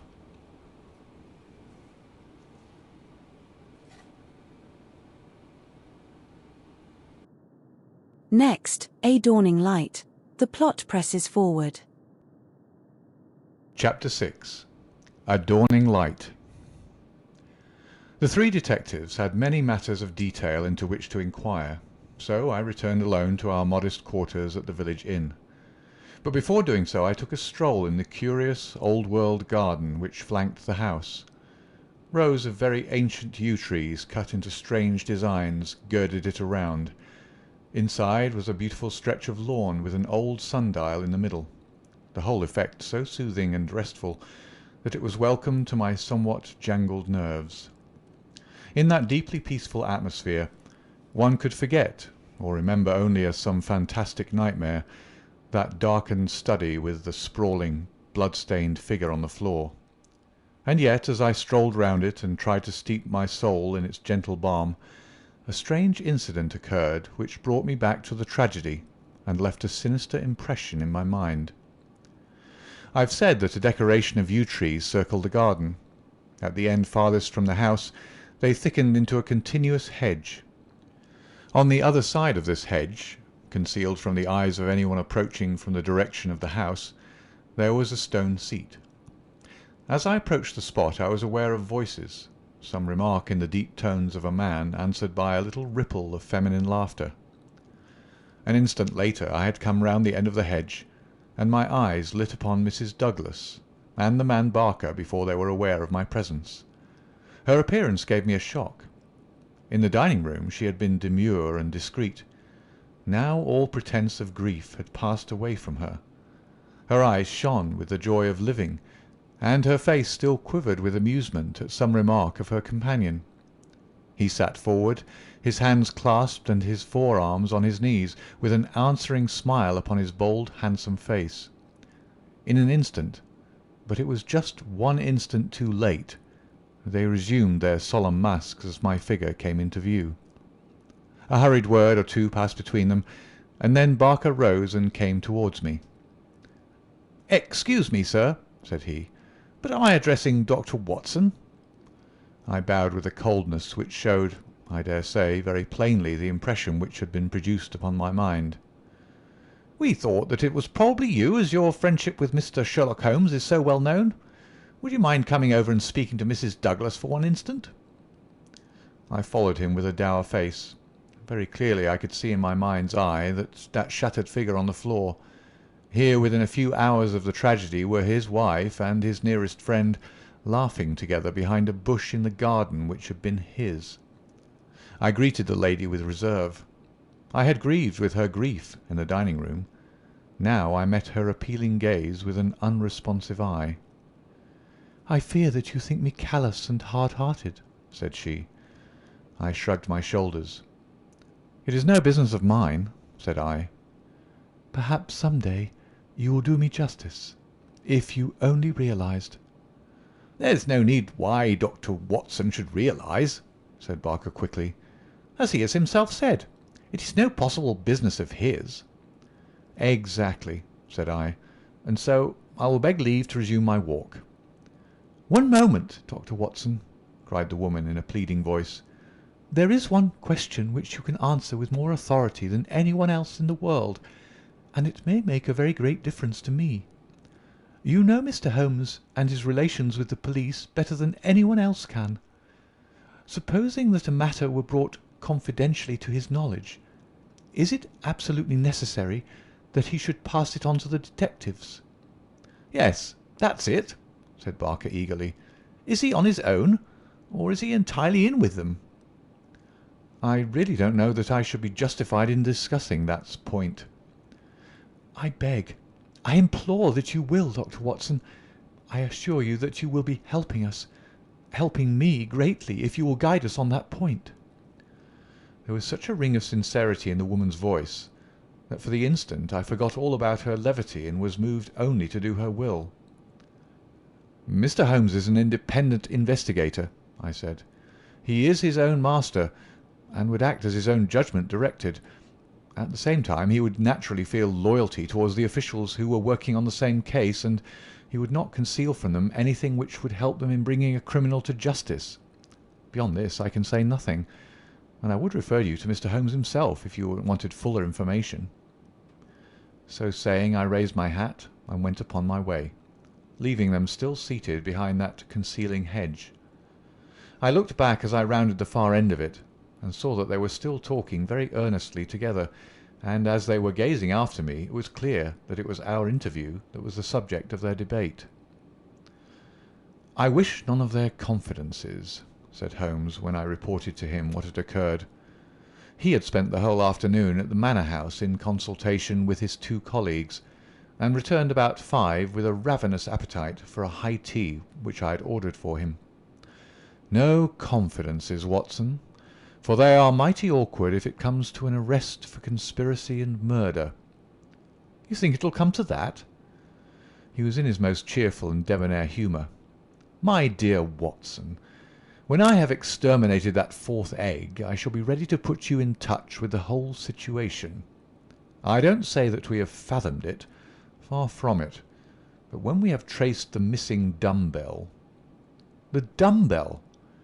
Dear me, Watson, is it possible that you have not penetrated the fact that the case hangs upon the missing dumbbell? Well, well, you need not be downcast, for between ourselves I don't think that either Inspector Mack or the excellent local practitioner has grasped the overwhelming importance of this incident. One dumbbell, Watson. Consider an athlete with one dumbbell. Picture to yourself the unilateral development, the imminent danger of a spinal curvature. Shocking, Watson, shocking." He sat with his mouth full of toast and his eyes sparkling with mischief, watching my intellectual entanglement. The mere sight of his excellent appetite was an assurance of success, for I had very clear recollections of days and nights without a thought of food, when his baffled mind had chafed before some problem, while his thin, eager features became more attenuated with the asceticism of complete mental concentration.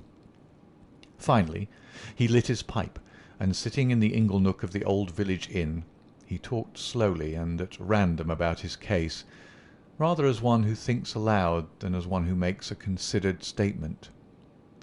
"A lie, Watson. A great, big, thumping, obtrusive, uncompromising lie. That's what meets us on the threshold. There is our starting point. The whole story told by Barker is a lie. But Barker's story is corroborated by Mrs. Douglas. Therefore, she is lying also. They are both lying, and in a conspiracy. So now we have the clear problem. Why are they lying? And what is the truth which they are trying so hard to conceal? Let us try, Watson, you and I, if we can get behind the lie and reconstruct the truth. How do I know that they are lying?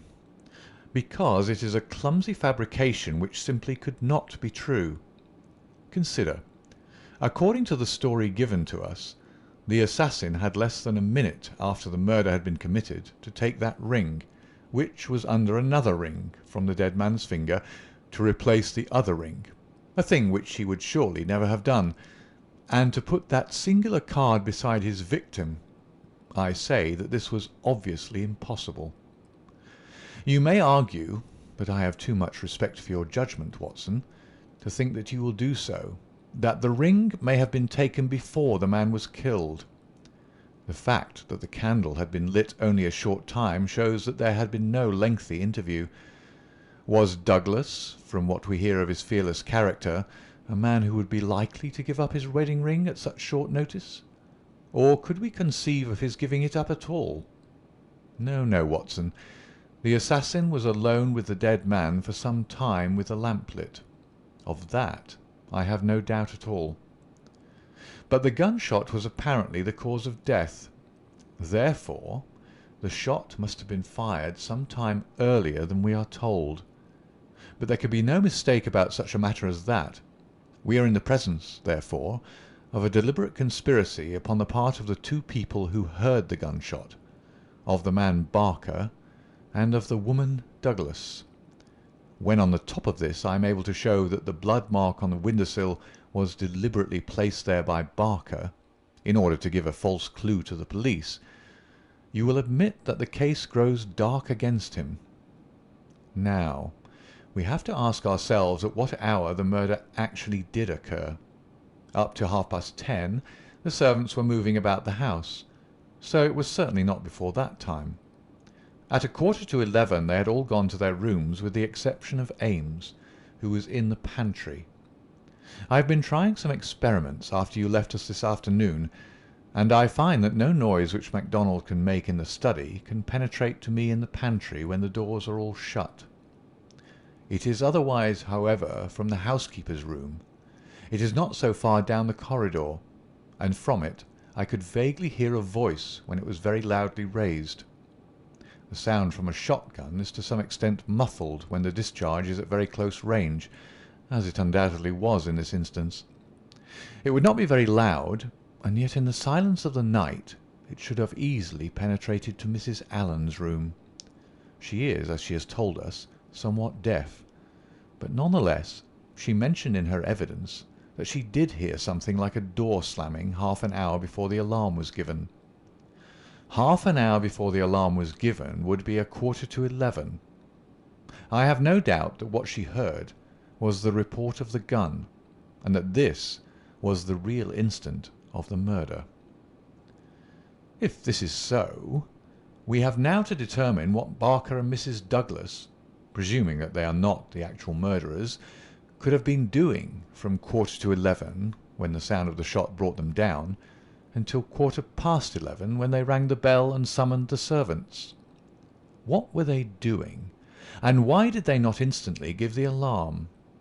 That is the question which faces us, and when it has been answered we shall surely have gone some way to solve our problem. "I'm convinced myself," said I, "that there's an understanding between those two people. She must be a heartless creature to sit laughing at some jest within a few hours of her husband's murder." "Exactly. She does not shine as a wife even in her own account of what occurred. I am not a whole-souled admirer of womankind, as you are aware, Watson, but my experience of life has taught me that there are few wives, having any regard for their husbands, who would let any man's spoken word stand between them and that husband's dead body. Should I ever marry, Watson, I should hope to inspire my wife with some feeling which would prevent her from being walked off by a housekeeper when my corpse was lying within a few yards of her. It was badly stage-managed, for even the rawest investigators must be struck by the absence of the usual feminine ululation. If there had been nothing else, this incident alone would have suggested a prearranged conspiracy to my mind." "You think then definitely that Barker and Mrs. Douglas are guilty of the murder?" "There is an appalling directness about your questions, Watson," said Holmes, shaking his pipe at me. "They come at me like bullets. If you put it that Mrs. Douglas and Barker know the truth about the murder, and are conspiring to conceal it, then I can give you a whole-souled answer. I am sure they do. But your more deadly proposition is not so clear. Let us for a moment consider the difficulties which stand in the way. We will suppose that this couple are united by the bonds of a guilty love, and that they have determined to get rid of the man who stands between them.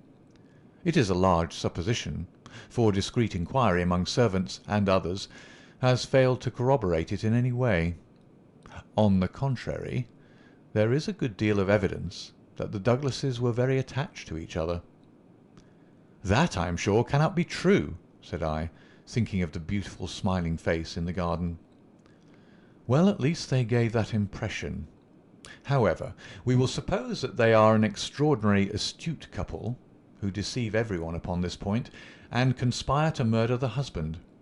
He happens to be a man over whose head some danger hangs." "We've only their word for that." Holmes looked thoughtful. "I see, Watson. You are sketching out a theory by which everything they say from the beginning is false.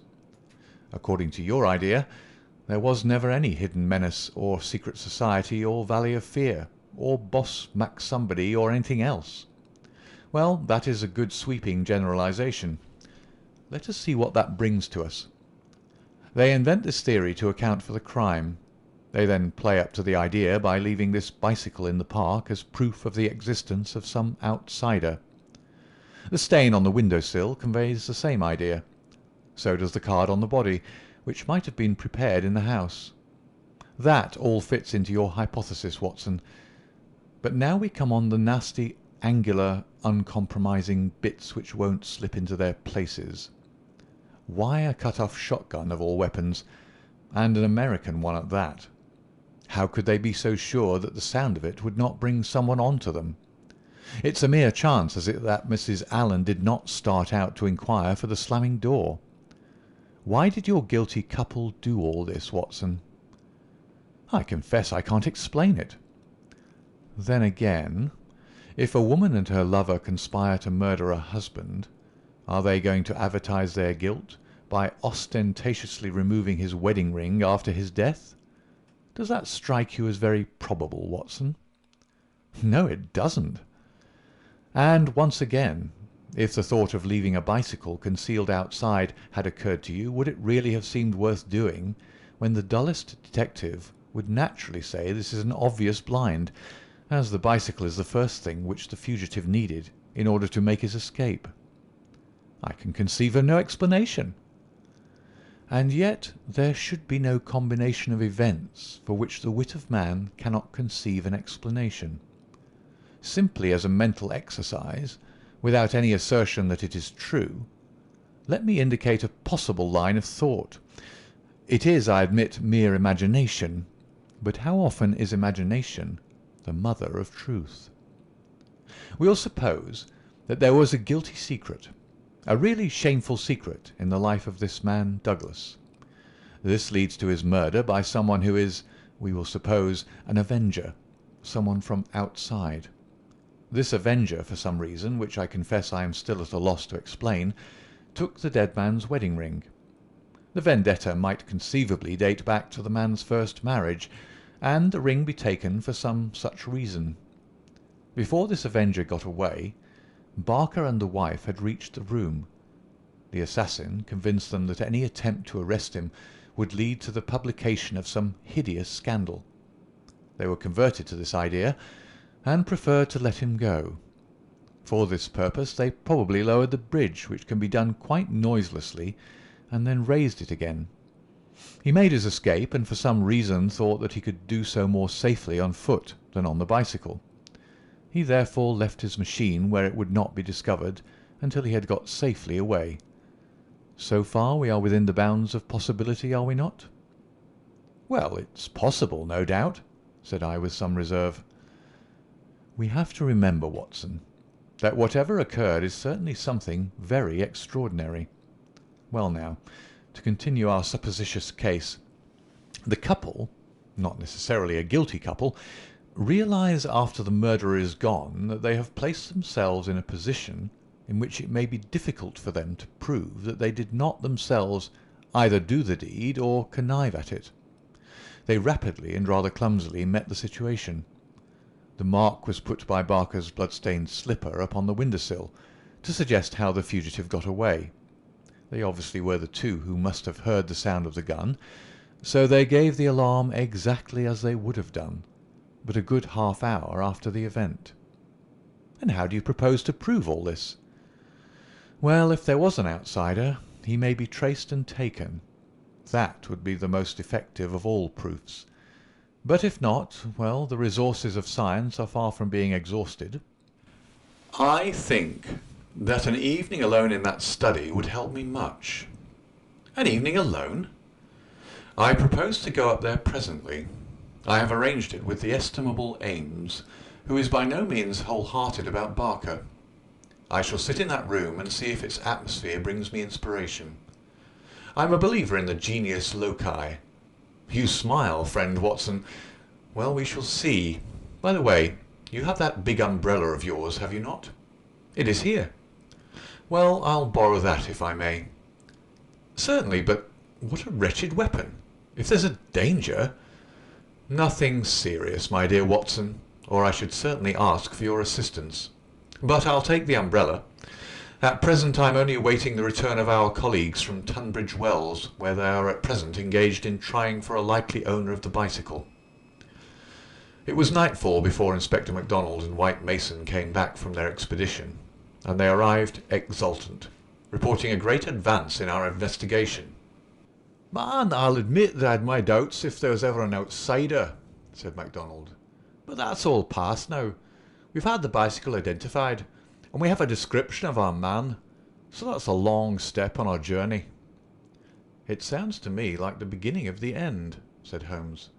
"I'm sure I congratulate you both with all my heart." "Well, I started from the fact that Mr. Douglas had seemed disturbed since the day before, when he'd been at Tunbridge Wells. It was at Tunbridge Wells then that he had become conscious of some danger. It was clear, therefore, that if a man had come over with a bicycle, it was from Tunbridge Wells that he might be expected to have come. We took the bicycle over with us and showed it at the hotels. It was identified at once by the manager of the Eagle Commercial as belonging to a man named Hargrave, who had taken a room there 2 days before. This bicycle and a small valise were his old belongings. He had registered his name as coming from London, but had given no address. The valise was London-made, and the contents were British, but the man himself was undoubtedly an American." "Well, well," said Holmes gleefully, "you have indeed done some solid work while I've been sitting spinning theories with my friend. It's a lesson in being practical, Mr. Mac." "Aye, it's just that, Mr. Holmes," said the inspector with satisfaction. "But this may all fit in with your theories," I remarked. "That may or may not be. But let us hear the end, Mr. Mac. Was there nothing to identify this man?" "So little that it was evident that he had carefully guarded himself against identification. There were no papers or letters, and no marking upon the clothes. A cycle map of the county lay on his bedroom floor. He'd left the hotel after breakfast yesterday morning on his bicycle, and no more was heard of him until our inquiries." "That's what puzzles me, Mr. Holmes," said White Mason. "If the fellow did not want the hue and cry raised over him, one would imagine that he would have returned and remained at the hotel as an inoffensive tourist. As it is, he must know that he will be reported to the police by the hotel manager, and that his disappearance will be connected with the murder." "So one would imagine. Still, he has been justified of his wisdom up to date, at any rate, since he has not been taken. But his description, what of that?" MacDonald referred to his notebook. "Here we have it so far as they could give it. They don't seem to have taken every particular stock of him, but still the porter, the clerk, and the chambermaid are all agreed that this about covers the points. He was a man about 5'9" in height, 50 or so years of age, his hair slightly grizzled, a greyish moustache, a curved nose, and a face which all of them described as fierce and forbidding." "Well, bar the expression that might almost be a description of Douglas himself," said Holmes. "He's just over 50, with grizzled hair and moustache, and about the same height. Did you get anything else?" "He was dressed in a heavy grey suit, with a reefer jacket, and he wore a short yellow overcoat and a soft cap." "What about the shotgun?" "It is less than 2 feet long. It could very well have fitted into his valise. He could have carried it inside his overcoat without difficulty." "And how do you consider that all this bears upon the general case?" "Well, Mr. Holmes," said MacDonald, "when we've got our man, and you may be sure that I had his description on the wires within 5 minutes of hearing it, we shall be better able to judge it. But even as it stands, we've surely gone a long way. We know that an American, calling himself Hargrave, came to Tunbridge Wells 2 days ago with bicycle and valise. In the latter was a sawed-off shotgun, so he came with a deliberate purpose of crime. Yesterday morning he set off for this place on his bicycle with his gun concealed in his overcoat. No one saw him arrive, so far as we can learn, but he need not pass through the village to reach the park gates, and there are many cyclists upon the road. Presumably he at once concealed his cycle among the laurels where it was found, and possibly lurked there himself, with his eye on the house, waiting for Mr. Douglas to come out. A shotgun is a strange weapon to use inside a house, but he'd intended to use it outside, and there it has very obvious advantages, as it would be impossible to miss with it, and the sound of shots is so common in an English sporting neighbourhood that no particular notice would be taken." "That is all very clear," said Holmes. "Well, Mr. Douglas did not appear. What was he to do next? He left his bicycle and approached the house in the twilight. He found the bridge down and no one about. He took his chance, intending no doubt to make some excuse if he met someone. He met no one. He slipped into the first room that he saw and concealed himself behind a curtain. Thence he could see that drawbridge go up, and he knew that his only escape was through the moat. He waited until 11:15, when Mr. Douglas, upon his usual nightly round, came into the room. He shot him and escaped, as arranged. He was aware that the bicycle would be descried by the hotel people and be a clue against him, so he left it there and made his way by some other means to London or to some safe hiding place which he'd already arranged. How's that, Mr. Holmes?" "Well, Mr. Mac, it is very good and very clear so far as it goes. That is your end of the story. My end is that the crime was committed half an hour earlier than reported, that Mrs. Douglas and Barker are both in a conspiracy to conceal something, that they aided the murderer's escape, or at least that they reached the room before he escaped, and that they fabricated evidence of his escape through the window, whereas in all probability they had themselves let him go by lowering the bridge. That's my reading of the first half." The two detectives shook their heads. "Well, Mr. Holmes, if this is true, we only tumble out of one mystery into another," said the London inspector. "And in some ways a worse one," added White Mason. "The lady has never been in America in all her life. What possible connection could she have with an American assassin which would cause her to shelter him?" "I freely admit the difficulties," said Holmes. "I propose to make a little investigation of my own tonight, and it is just possible that it may contribute something to the common cause." "Can we help you, Mr. Holmes?" "No, no. Darkness and Dr. Watson's umbrella. My wants are simple. And Ames, the faithful Ames. No doubt he will stretch a point for me. All my lines of thought lead me back invariably to the one basic question. Why should an athletic man develop his frame upon so unnatural an instrument as a single dumbbell?" It was late that night when Holmes returned from his solitary excursion. We slept in a double-bedded room, which was the best that the little country inn could do for us. I was already asleep when I was partly awakened by his entrance. "Well, Holmes," I murmured, "have you found anything out?" He stood beside me in silence, his candle in his hand. Then the tall, lean figure inclined towards me. "I say, Watson," he whispered, "would you be afraid to sleep in the same room with a lunatic, a man with softening of the brain, an idiot whose mind has lost its grip?"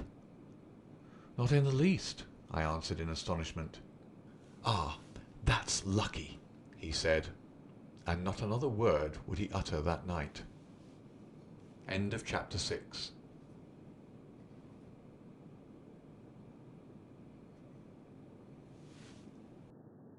Next, the solution. The plot presses forward. Chapter 7. The Solution. Next morning, after breakfast, we found Inspector MacDonald and White Mason seated in close consultation in the small parlour of the local police sergeant. On the table in front of them were piled a number of letters and telegrams, which they were carefully sorting and docketing. 3 had been placed on one side. "Still on the track of the elusive bicyclist?" Holmes asked cheerfully. "What is the latest news of the ruffian?" MacDonald pointed ruefully to his heap of correspondence. "He is at present reported from Leicester, Nottingham, Southampton, Derby, East Ham, Richmond, and 14 other places. In 3 of them, East Ham, Leicester, and Liverpool, there is a clear case against him, and he has actually been arrested. This country seems to be full of the fugitives with yellow coats." "Dear me," said Holmes sympathetically. "Now, Mr. Mac, and you, Mr. White Mason, I wish to give you a very earnest piece of advice. When I went into this case with you, I bargained, as you will no doubt remember, that I should not present you with half-proved theories, but that I should retain and work out my own ideas until I had satisfied myself that they were correct. For this reason, I am not at the present moment telling you all that is in my mind. On the other hand, I said that I would play the game fairly by you, and I do not think it is a fair game to allow you for one unnecessary moment to waste your energies upon a profitless task. Therefore I am here to advise you this morning, and my advice to you is summed up in 3 words. Abandon the case. MacDonald and White Mason stared in amazement at their celebrated colleague. "You consider it hopeless?" cried the inspector. "I consider your case to be hopeless. I do not consider that it is hopeless to arrive at the truth." "But this cyclist is not an invention. We have his description, his valise, his bicycle. The fellow must be somewhere. Why should we not get him?" "Yes, yes, no doubt he is somewhere, and no doubt we shall get him. But I would not have you waste your energies in East Ham or Liverpool. I am sure that we can find some shorter cut to a result." "You're holding something back. It's hardly fair of you, Mr. Holmes." The inspector was annoyed. "You know my methods of work, Mr. Mac, but I will hold it back for the shortest time possible.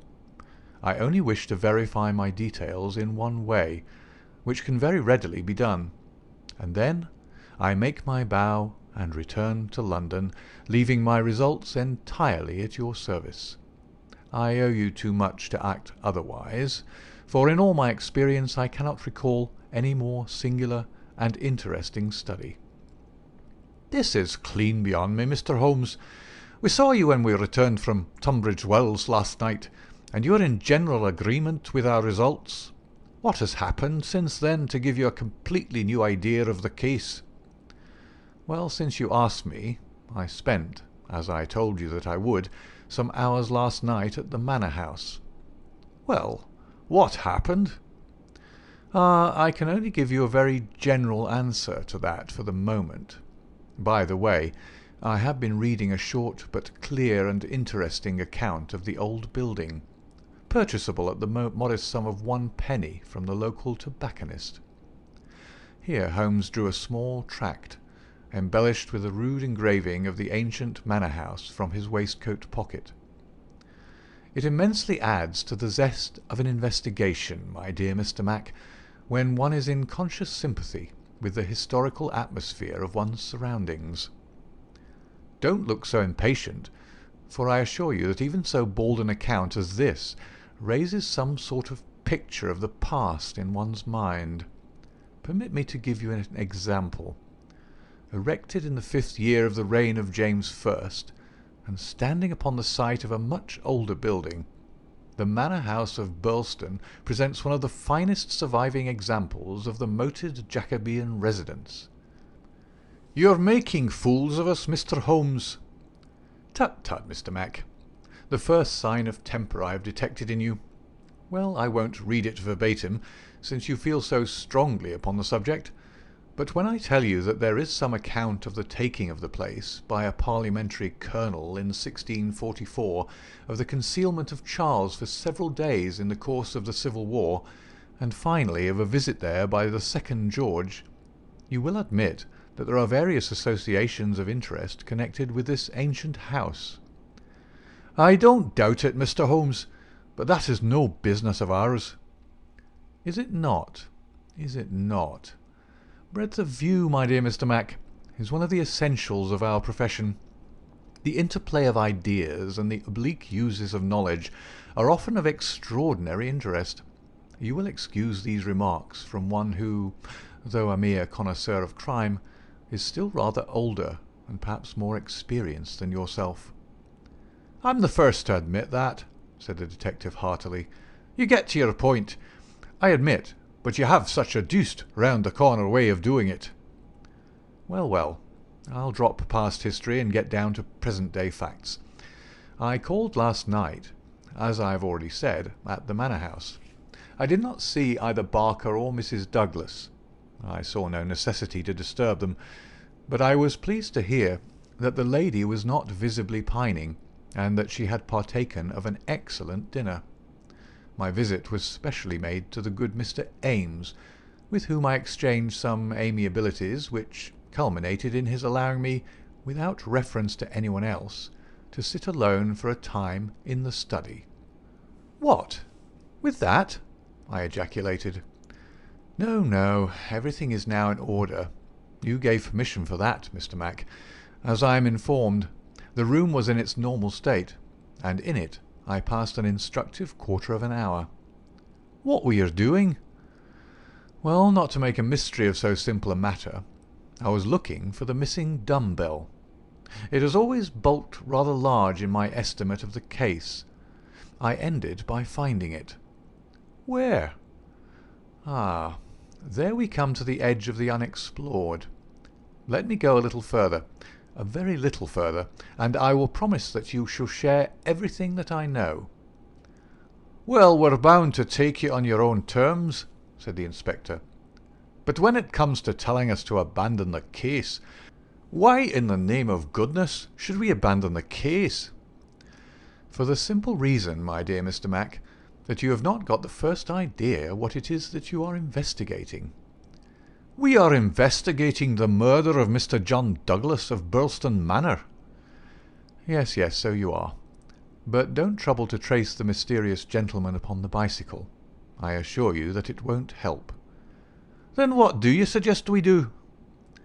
"I will tell you exactly what to do, if you will do it."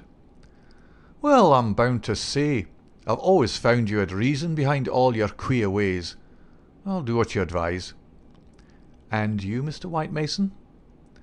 The country detective looked helplessly from one to the other. Holmes and his methods were new to him. "Well, if it is good enough for the inspector, it's good enough for me," he said at last. "Capital," said Holmes. "Well then, I should recommend a nice, cheery country walk for both of you. They tell me that the views from Birlstone Ridge over the Weald are very remarkable. No doubt lunch could be got at some suitable hostelry, though my ignorance of the country prevents me from recommending one.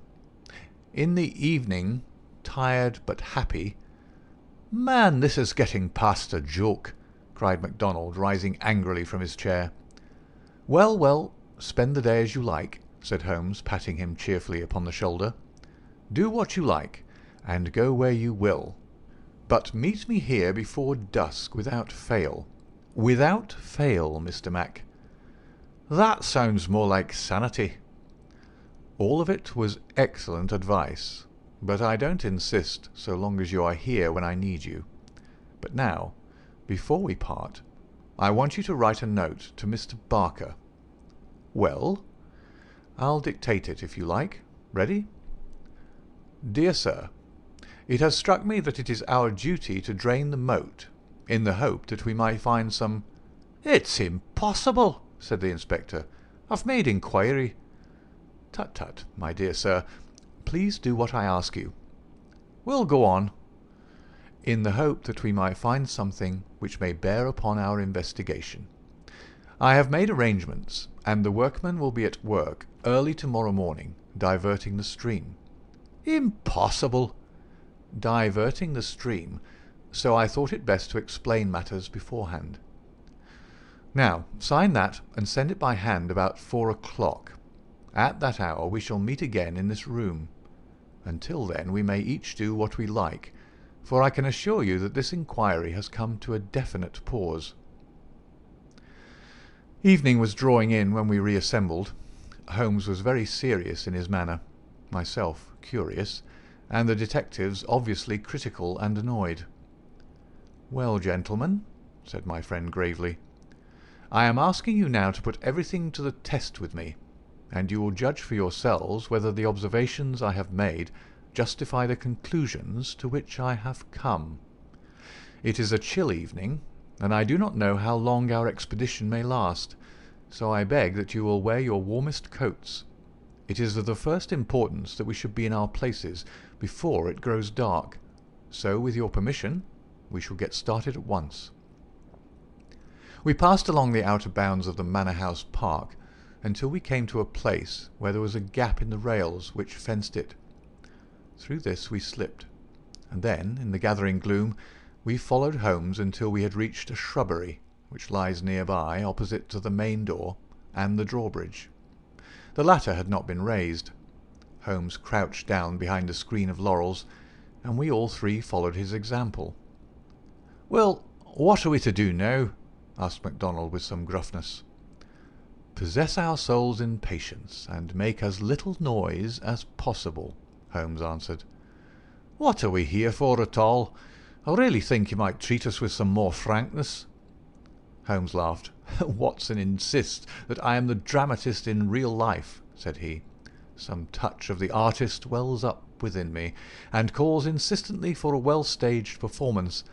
Surely our profession, Mr. Mac, would be a drab and sordid one if we did not sometimes set the scene so as to glorify our results. The blunt accusation, the brutal tap upon the shoulder, what can one make of such a denouement? But the quick inference, the subtle trap, the clever forecast of coming events, the triumphant vindication of bold theories, are these not the pride and the justification of our life's work? At the present moment you thrill with the glamour of the situation and the anticipation of the hunt. Where would be that thrill if I had been as definite as a timetable? I only ask a little patience, Mr. Mac, and all will be clear to you." "Well, I hope the pride and justification and the rest of it will come before we all get our death of cold," said the London detective with comic resignation. We all had good reason to join in the aspiration, for our vigil was a long and bitter one. Slowly the shadows darkened over the long, sombre face of the old house. A cold, damp reek from the moat chilled us to the bones and set our teeth chattering. There was a single lamp over the gateway, and a steady globe of light in the fatal study. Everything else was dark and still. "How long is this to last?" asked the inspector finally. "And what is it we're waiting for?"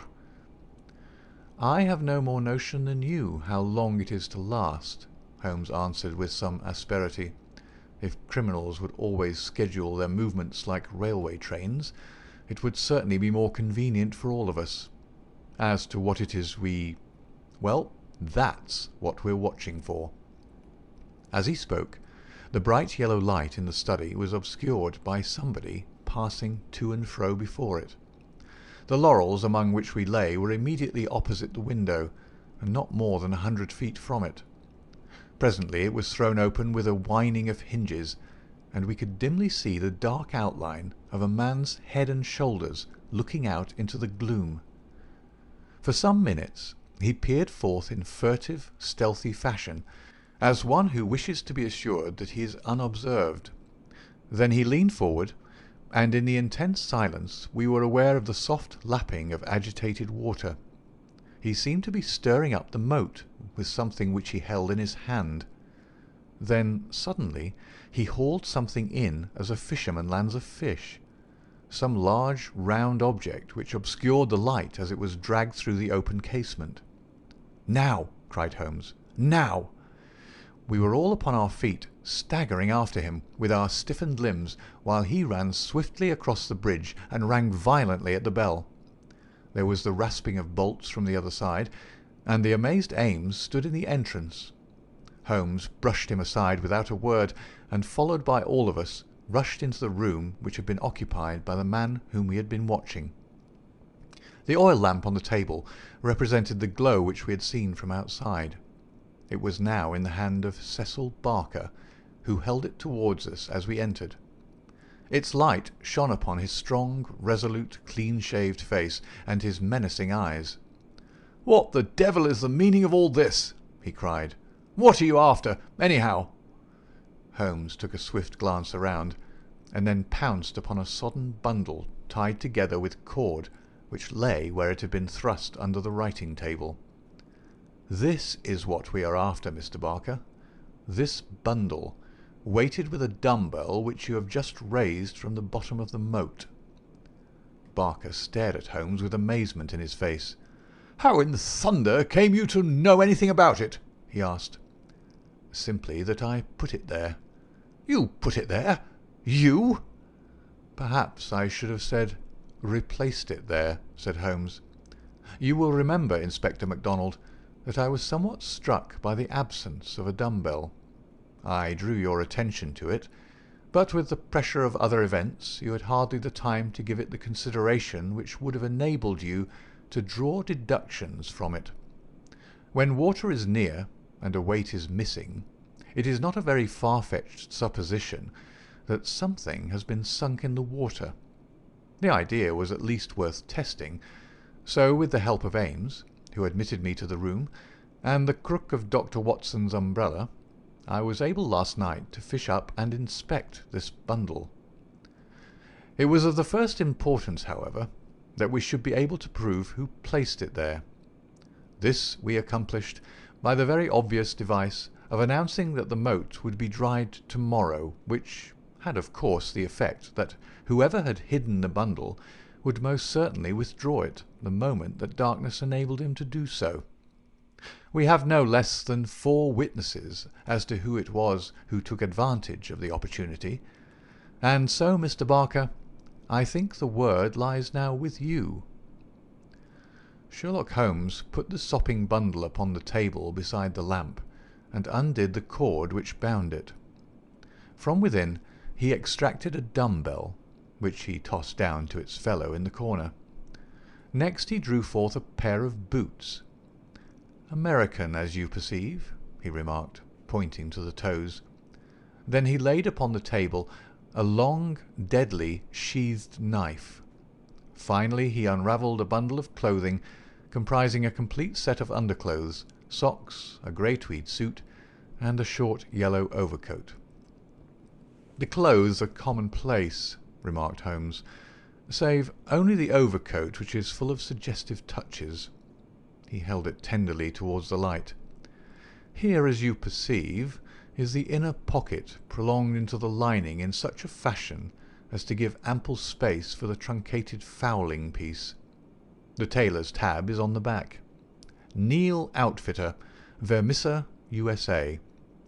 I've spent an instructive afternoon in the rector's library, and have enlarged my knowledge by adding the fact that Vermissa is a flourishing little town at the head of one of the best-known coal and iron valleys in the United States.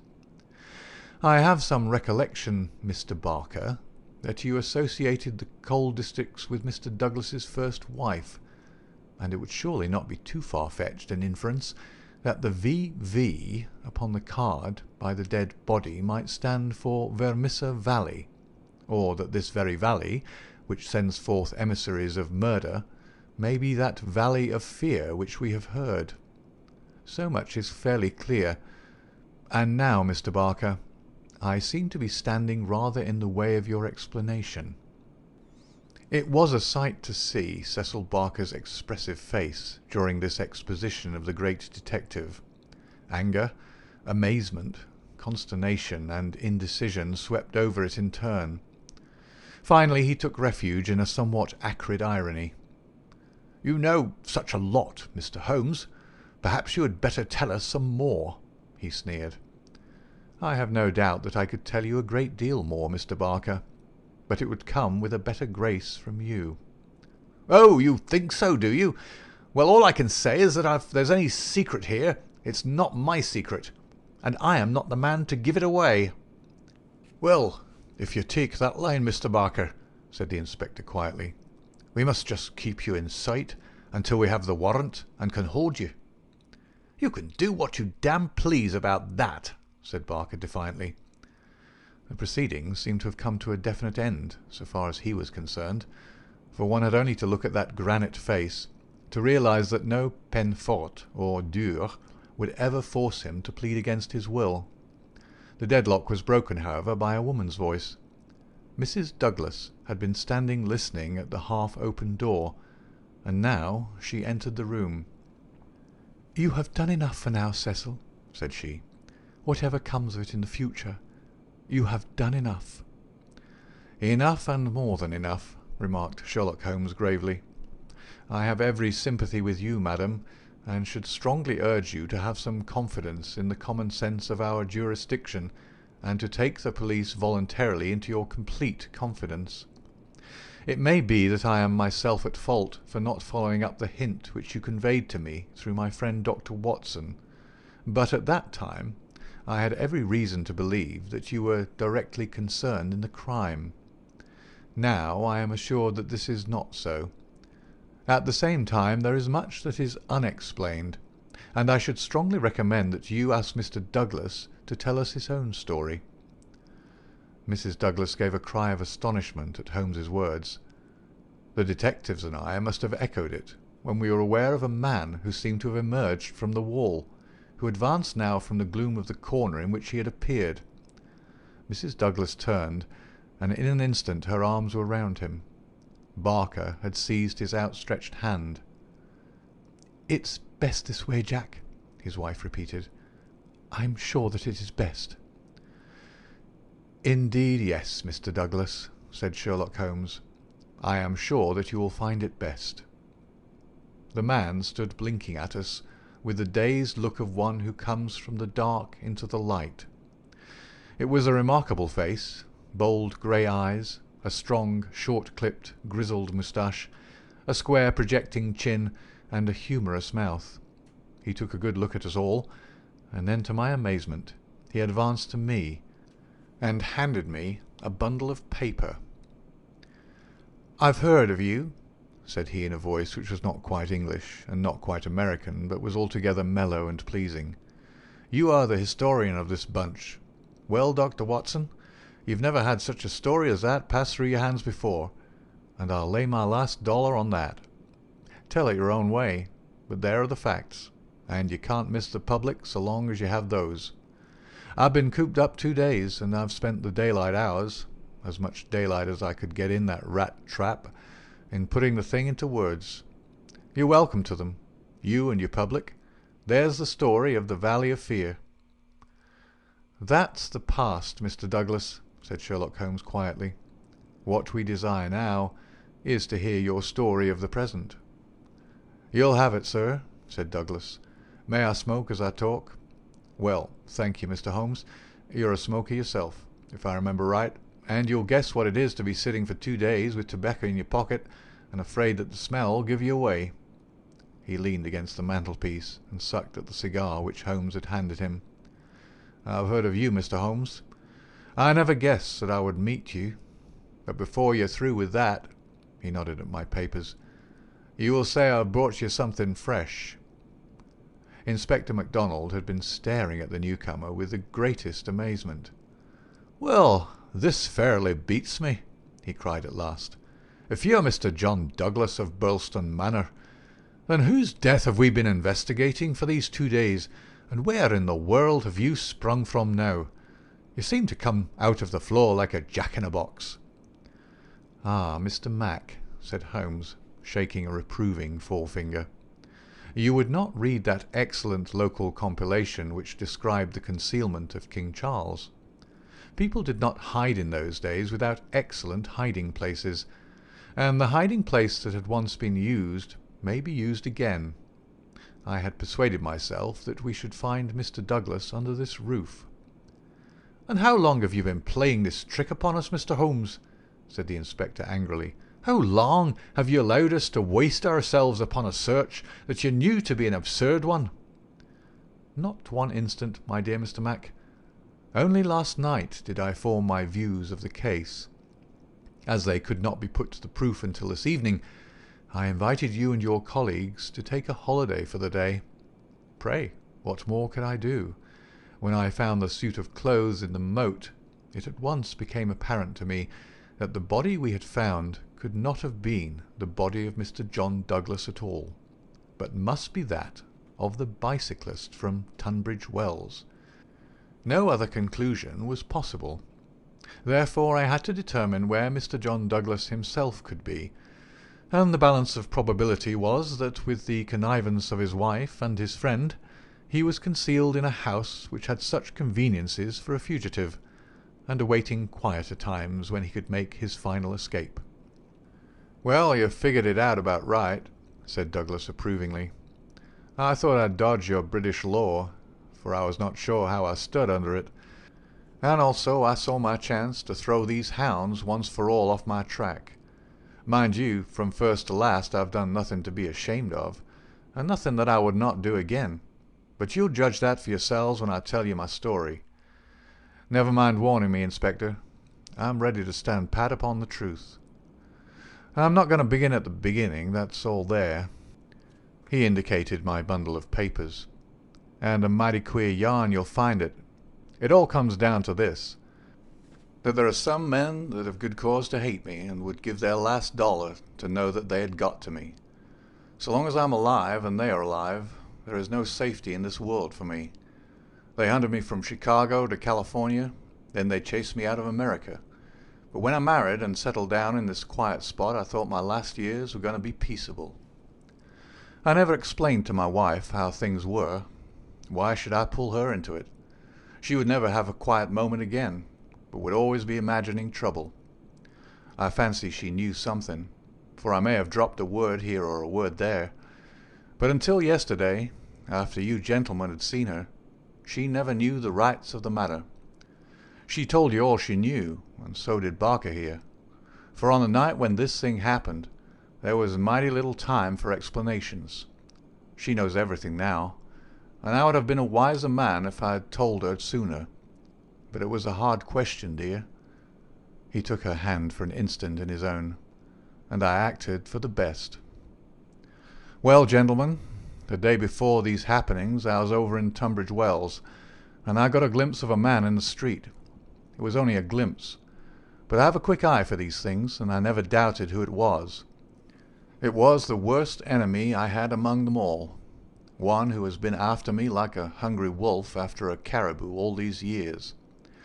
I knew there was trouble coming, and I came home and made ready for it.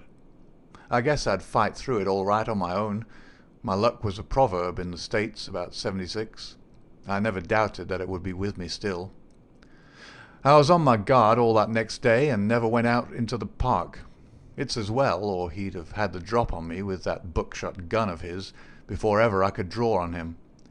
After the bridge was up, my mind was always more restful when that bridge was up in the evenings. I put the thing clear out of my head. I never dreamed of his getting into the house and waiting for me. But when I made my round in my dressing gown, as was my habit, I had no sooner entered the study than I scented danger. I guess when a man has had dangers in his life, and I've had more than most in my time, there is a kind of sixth sense that waves the red flag. I saw the signal clear enough, and yet I couldn't tell you why.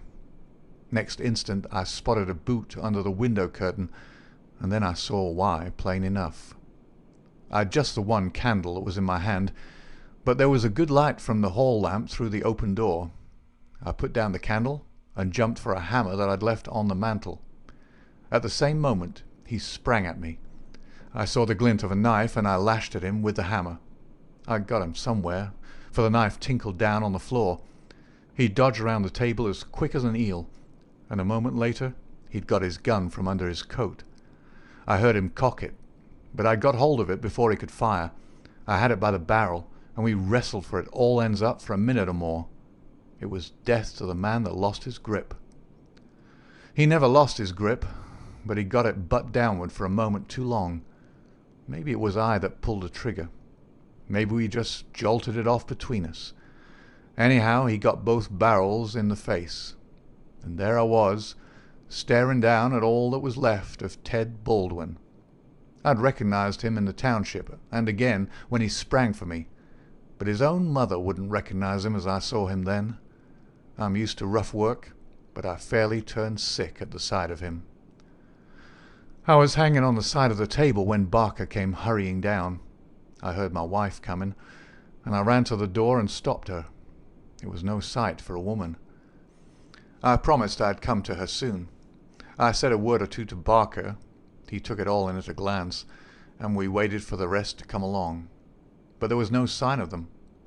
Then we understood that they could hear nothing, and that all that had happened was known only to ourselves. It was at that instant that the idea came to me. I was fairly dazzled by the brilliance of it. The man's sleeve had slipped up, and there was the branded mark of the lodge upon his forearm. See here.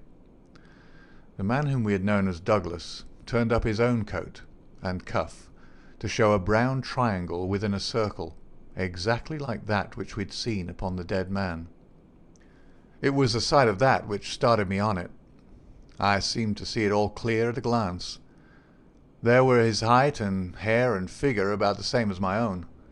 No one could swear to his face, poor devil. I brought down this suit of clothes, and in a quarter of an hour Barker and I had put my dressing gown on him, and he lay as you found him.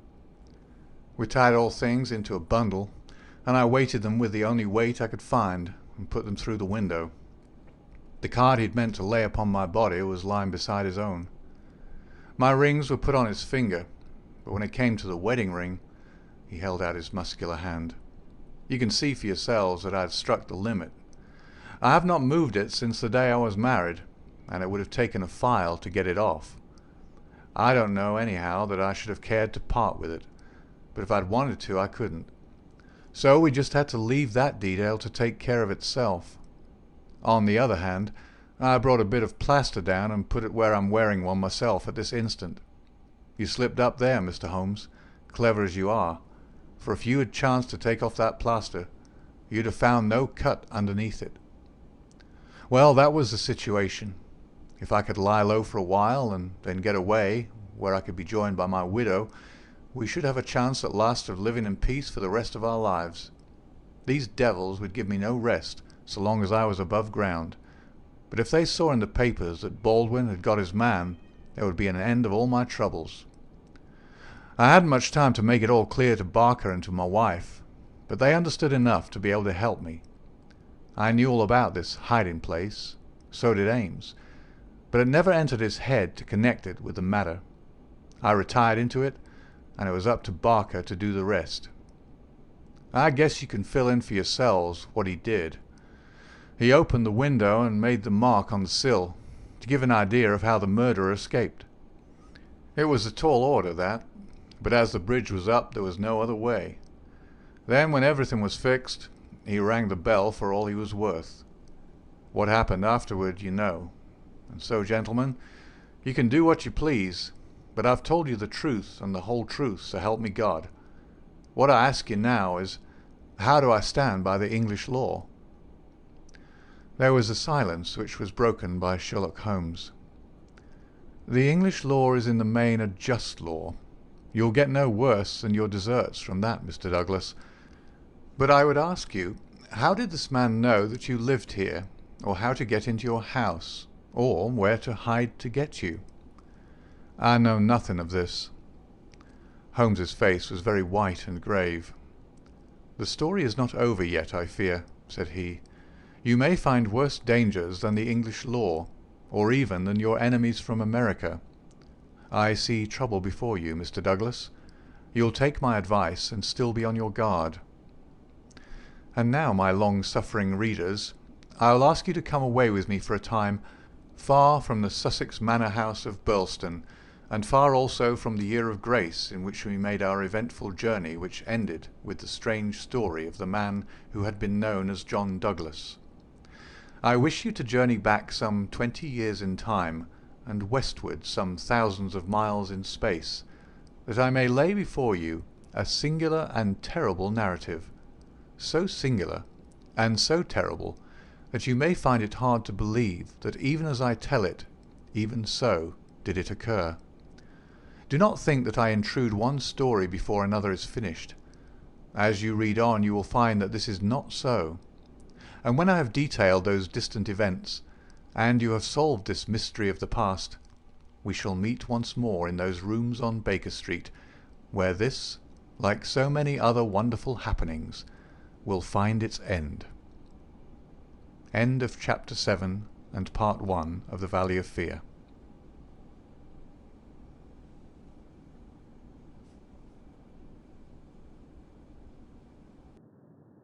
Next, the man. The plot presses forward. Part 2. The Scourers. Chapter 1. The Man. It was the 4th of February, in the year 1875. It had been a severe winter, and the snow lay deep in the gorges of the Gilmerton Mountains. The steam ploughs had, however, kept the railroad open, and the evening train which connects the long line of coal mining and iron working settlements was slowly groaning its way up the steep gradients which led from Stagville on the plain to Vermissa, the central township which lies at the head of Vermissa Valley. From this point the track sweeps downward to Barton's Crossing, Helmdale, and the purely agricultural county of Merton. It was a single-track railroad, but at every siding, and they were numerous, long lines of trucks piled with coal and iron ore told of the hidden wealth which had brought a rude population and a bustling life to this most desolate corner of the United States of America. For desolate it was. Little could the first pioneer who had traversed it have ever imagined that the fairest prairies and the most lush water pastures were valueless compared to this gloomy land of black crag and tangled forest. Above the dark and often scarcely penetrable woods upon their flanks, the high, bare crowns of the mountains, white snow and jagged rock, towered upon each flank, leaving a long, winding, tortuous valley in the centre. Up this the little train was slowly crawling. The oil lamps had just been lit in the leading passenger car, a long, bare carriage in which some 20 or 30 people were seated. The greater number of these were workmen returning from their day's toil in the lower part of the valley. At least a dozen, by their grimed faces and the safety lanterns which they carried, proclaimed themselves miners. These sat smoking in a group and conversed in low voices, glancing occasionally at 2 men on the opposite side of the car, whose uniforms and badges showed them to be policemen. Several women of the labouring class and 1 or 2 travellers who might have been small local storekeepers made up the rest of the company, with the exception of 1 young man in a corner by himself. It is with this man that we are concerned. Take a good look at him, for he is worth it. He's a fresh-complexioned, middle-sized young man, not far, one would guess, from his 30th year. He has large, shrewd, humorous grey eyes, which twinkle inquiringly from time to time as he looks round through his spectacles at the people about him. It is easy to see that he is of a sociable and possibly simple disposition, anxious to be friendly to all men. Anyone could pick him at once as gregarious in his habits and communicative in his nature, with a quick wit and a ready smile. And yet the man who studied him more closely might discern a certain firmness of jaw and grim tightness about the lips which would warn him that there were depths beyond, and that this pleasant, brown-haired young Irishman might conceivably leave his mark for good or evil upon any society to which he was introduced. Having made 1 or 2 tentative remarks to the nearest miner, and receiving only short, gruff replies, the traveller resigned himself to uncongenial silence, staring moodily out of the window at the fading landscape. It was not a cheering prospect. Through the growing gloom there pulsed the red glow of the furnaces on the sides of the hills. Great heaps of slag and dumps of cinders loomed up on each side, with the high shafts of the collieries towering above them. Huddled groups of mean wooden houses, the windows of which were beginning to outline themselves in light, were scattered here and there along the line, and the frequent halting places were crowded with their swarthy inhabitants. The iron and coal valleys of the Vermissa district were no resorts for the leisured or the cultured. Everywhere there were stern signs of the crudest battle of life, the rude work to be done, and the rude, strong workers who did it. The young traveller gazed out into this dismal country with a face of mingled repulsion and interest, which showed that the scene was new to him.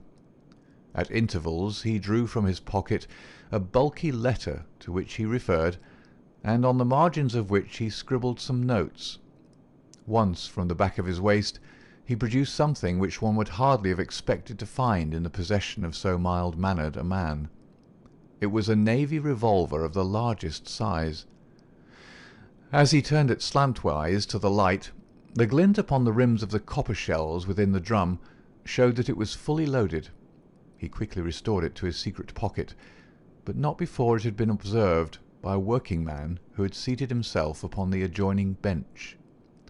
"Hello, mate," said he. "You seem heeled and ready."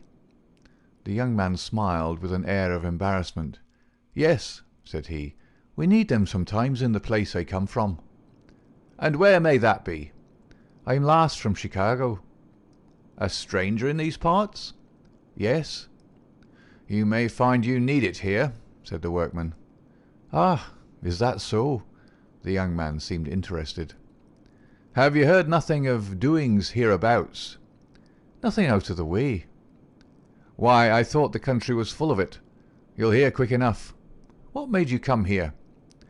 "I heard there was always work for a willing man." "Are you a member of the union?" "Sure." "Then you'll get your job, I guess. Have you any friends?" "Not yet, but I have the means of making them." "How's that, then?" "I am one of the eminent order of freemen. There's no town without a lodge, and where there's a lodge, I'll find my friends." The remark had a singular effect upon his companion. He glanced around suspiciously at the others in the car. The miners were still whispering among themselves. The two police officers were dozing. He came across, seated himself close to the young traveller, and held out his hand. "Put it there," he said. A hand grip passed between the two. "I see you speak the truth," said the workman, "but it's well to make certain." He raised his right hand to his right eyebrow. The traveller at once raised his left hand to his left eyebrow. "Dark nights are unpleasant," said the workman. "Yes, for strangers to travel," the other answered. "That's good enough. I'm Brother Scanlon, Lodge 341, Vermissa Valley. Glad to see you in these parts." "Thank you. I'm Brother John McMurdo, Lodge 29, Chicago.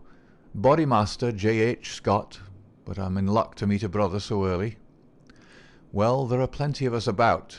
You won't find the order more flourishing anywhere in the States than right here in Vermissa Valley. But we could do with some lads like you. I can't understand a spry man of the Union finding no work to do in Chicago." "I found plenty of work to do," said McMurdo. "Then why did you leave?" McMurdo nodded toward the policeman and smiled. "I guess those chaps will be glad to know," he said. Scanlon groaned sympathetically. "In trouble?" he asked in a whisper. "Deep." "A penitentiary job?" "And the rest." "Not a killing?" "It's early days to talk of such things," said McMurdo with the air of a man who had been surprised into saying more than he intended. "I've my own good reasons for leaving Chicago, and let that be enough for you. Who are you, that you should take it on yourself to ask such things?" His grey eyes gleamed with sudden and dangerous anger from behind his glasses. "All right, mate, no offence meant. The boys will think none the worse of you, whatever you may have done. Where are you bound for now?" "Vermissa." "That's the third halt down the line. Where are you staying?" McMurdo took out an envelope and held it close to the murky oil lamp. "Here is the address. Jacob Shafter, Sheridan Street. It's a boarding house that was recommended by a man I know in Chicago." "Well, I don't know it, but Vermissa is out of my beat. I live at Hobson's Patch, and that's here where we're drawing up to now. But say, there's one bit of advice I'll give you before we part. If you're in trouble in Vermissa, go straight to the Union House and see Boss McGinty. He's the Bodymaster of Vermissa Lodge, and nothing can happen in these parts unless Black Jack McGinty wants it. So long, mate. Maybe we'll meet in Lodge one of these evenings, but mind my words, if you're in trouble, go to Boss McGinty." Scanlon descended, and McMurdo was left once again to his thoughts. Night had now fallen, and the flames of the frequent furnaces were roaring and leaping in the darkness. Against their lurid background, dark figures were bending and straining, twisting and turning with the motion of winch or of windlass, to the rhythm of an eternal clank and roar. "I guess hell must look something like that," said a voice. McMurdo turned and saw that one of the policemen had shifted in his seat and was staring out into the fiery waste. "For that matter," said the other policeman, "I allow that hell must be something like that. If there are worse devils down yonder than some we could name, it's more than I'd expect. I guess you're new to this part, young man." "Well, what if I am?" McMurdo answered in a surly voice. "Just this, mister, that I should advise you to be careful in choosing your friends. I don't think I'd begin with Mike Scanlon or his gang if I were you." "What the hell is it to you? Who are my friends?" roared McMurdo in a voice which brought every head in the carriage round to witness the altercation. "Did I ask you for your advice? Or did you think me such a sucker that I couldn't move without it? You speak when you're spoken to, and by the Lord you'd have to wait a long time if it was me." He thrust out his face and grinned at the patrolman like a snarling dog. The two policemen, heavy, good-natured men, were taken aback by the extraordinary vehemence with which their friendly advances had been rejected. "No offence, stranger," said one. "It was a warning for your own good, seeing that you are, by your own showing, new to the place." "I'm new to the place, but I'm not new to you and your kind," cried McMurdo in cold fury. "I guess you're the same in all places, shoving your advice in when nobody asks for it." "Maybe we'll see more of you before long," said one of the patrolmen with a grin.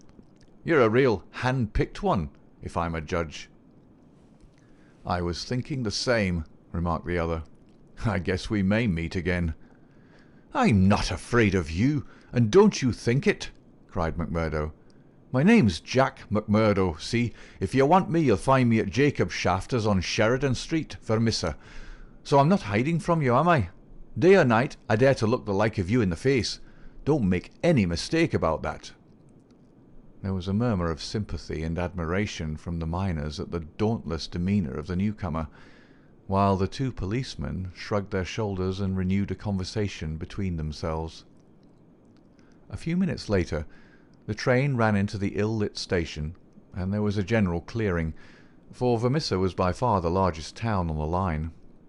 McMurdo picked up his leather gripsack and was about to start off into the darkness when one of the miners accosted him. "By gar, mate, you know how to speak to the cops," he said in a voice of awe. "It was grand to hear you. Let me carry your grip and show you the road. I'm passing Shafters on the way to my own shack." There was a chorus of friendly good nights from the other miners as they passed from the platform. Before ever he had set foot on it, McMurdo the turbulent had become a character in Vermissa.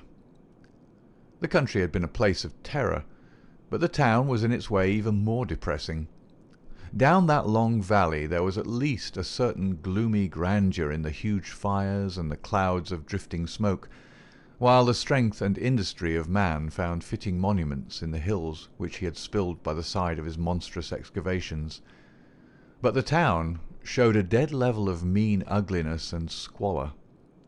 The broad street was churned up by the traffic into a horrible rutted paste of muddy snow. The sidewalks were narrow and uneven. The numerous gas lamps served only to show more clearly a long line of wooden houses, each with its veranda facing the street, unkempt and dirty. As they approached the centre of the town, the scene was brightened by a row of well-lit stores, and even more by a cluster of saloons and gaming houses, in which the miners spent their hard-earned but generous wages. "That's the Union House," said the guide, pointing to one saloon which rose almost to the dignity of being a hotel. "Jack McGinty is the boss there." "What sort of man is he?" McMurdo asked. "What? Have you never heard of the boss?" "How could I have heard of him, when you know that I'm a stranger in these parts?" "Well, I thought his name was known clear across the country. It's been in the papers often enough." "What for?" "Well," the miner lowered his voice, "over the affairs." "What affairs?" "Good Lord, mister, you are queer. If I must say it without offence, there's only one set of affairs that you'll hear of in these parts, and that's the affairs of the Scourers." Why, I seem to have read of the Scourers in Chicago. A gang of murderers, are they not?" "Hush, on your life!" cried the miner, standing still in alarm and gazing in amazement at his companion. "Man, you won't live long in these parts if you speak in the open street like that. Many a man has had the life beaten out of him for less." "Well, I know nothing about them. It's only what I've read." "And I'm not saying that you've not read the truth." The man looked nervously round him as he spoke, peering into the shadows as if he feared to see some lurking danger. "If killing is murder, then God knows there's a murder and to spare. But don't you dare to breathe the name of Jack McGinty in connection with it, stranger. For every whisper goes back to him, and he's not one that is likely to let it pass. Now, that's the house you're after. That one, standing back from the street. You'll find old Jacob Shafter that runs it as honest a man as lives in this township." "I thank you," said McMurdo, and shaking hands with his new acquaintance, he plodded, gripsack in hand, up the path which led to the dwelling-house, at the door of which he gave a resounding knock. It was opened at once by someone very different from what he had expected. It was a woman, young and singularly beautiful. She was of the German type, blonde and fair-haired, with the piquant contrast of a pair of beautiful dark eyes, with which she surveyed the stranger with surprise and a pleasing embarrassment which brought a wave of colour over her pale face. Framed in the bright light of the open doorway, it seemed to McMurdo that he had never seen a more beautiful picture, the more attractive for its contrast with the sordid and gloomy surroundings. A lovely violet growing upon one of those black slag heaps of the mines would not have seemed more surprising. So entranced was he that he stood staring without a word, and it was she who broke the silence. "I thought it was father," said she, with a pleasing little touch of a German accent. "Did you come to see him? He's downtown. I expect him back every minute."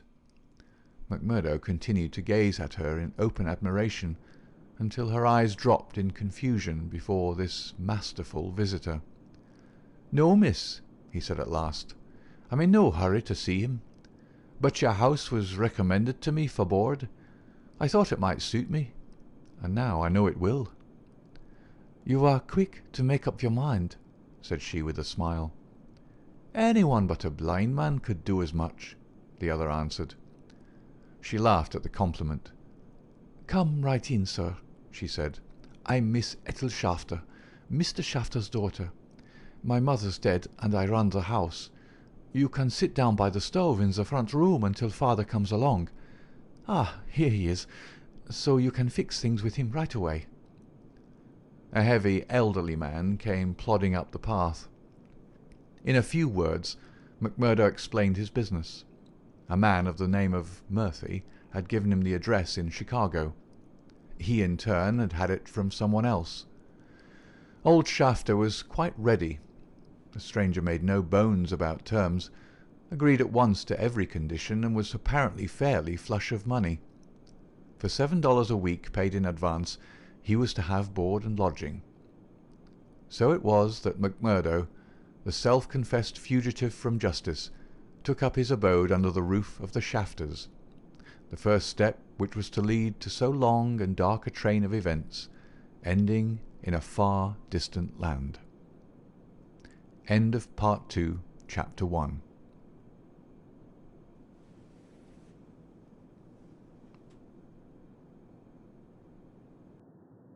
Next, the Bodymaster. The plot presses forward. Chapter 2. The Bodymaster.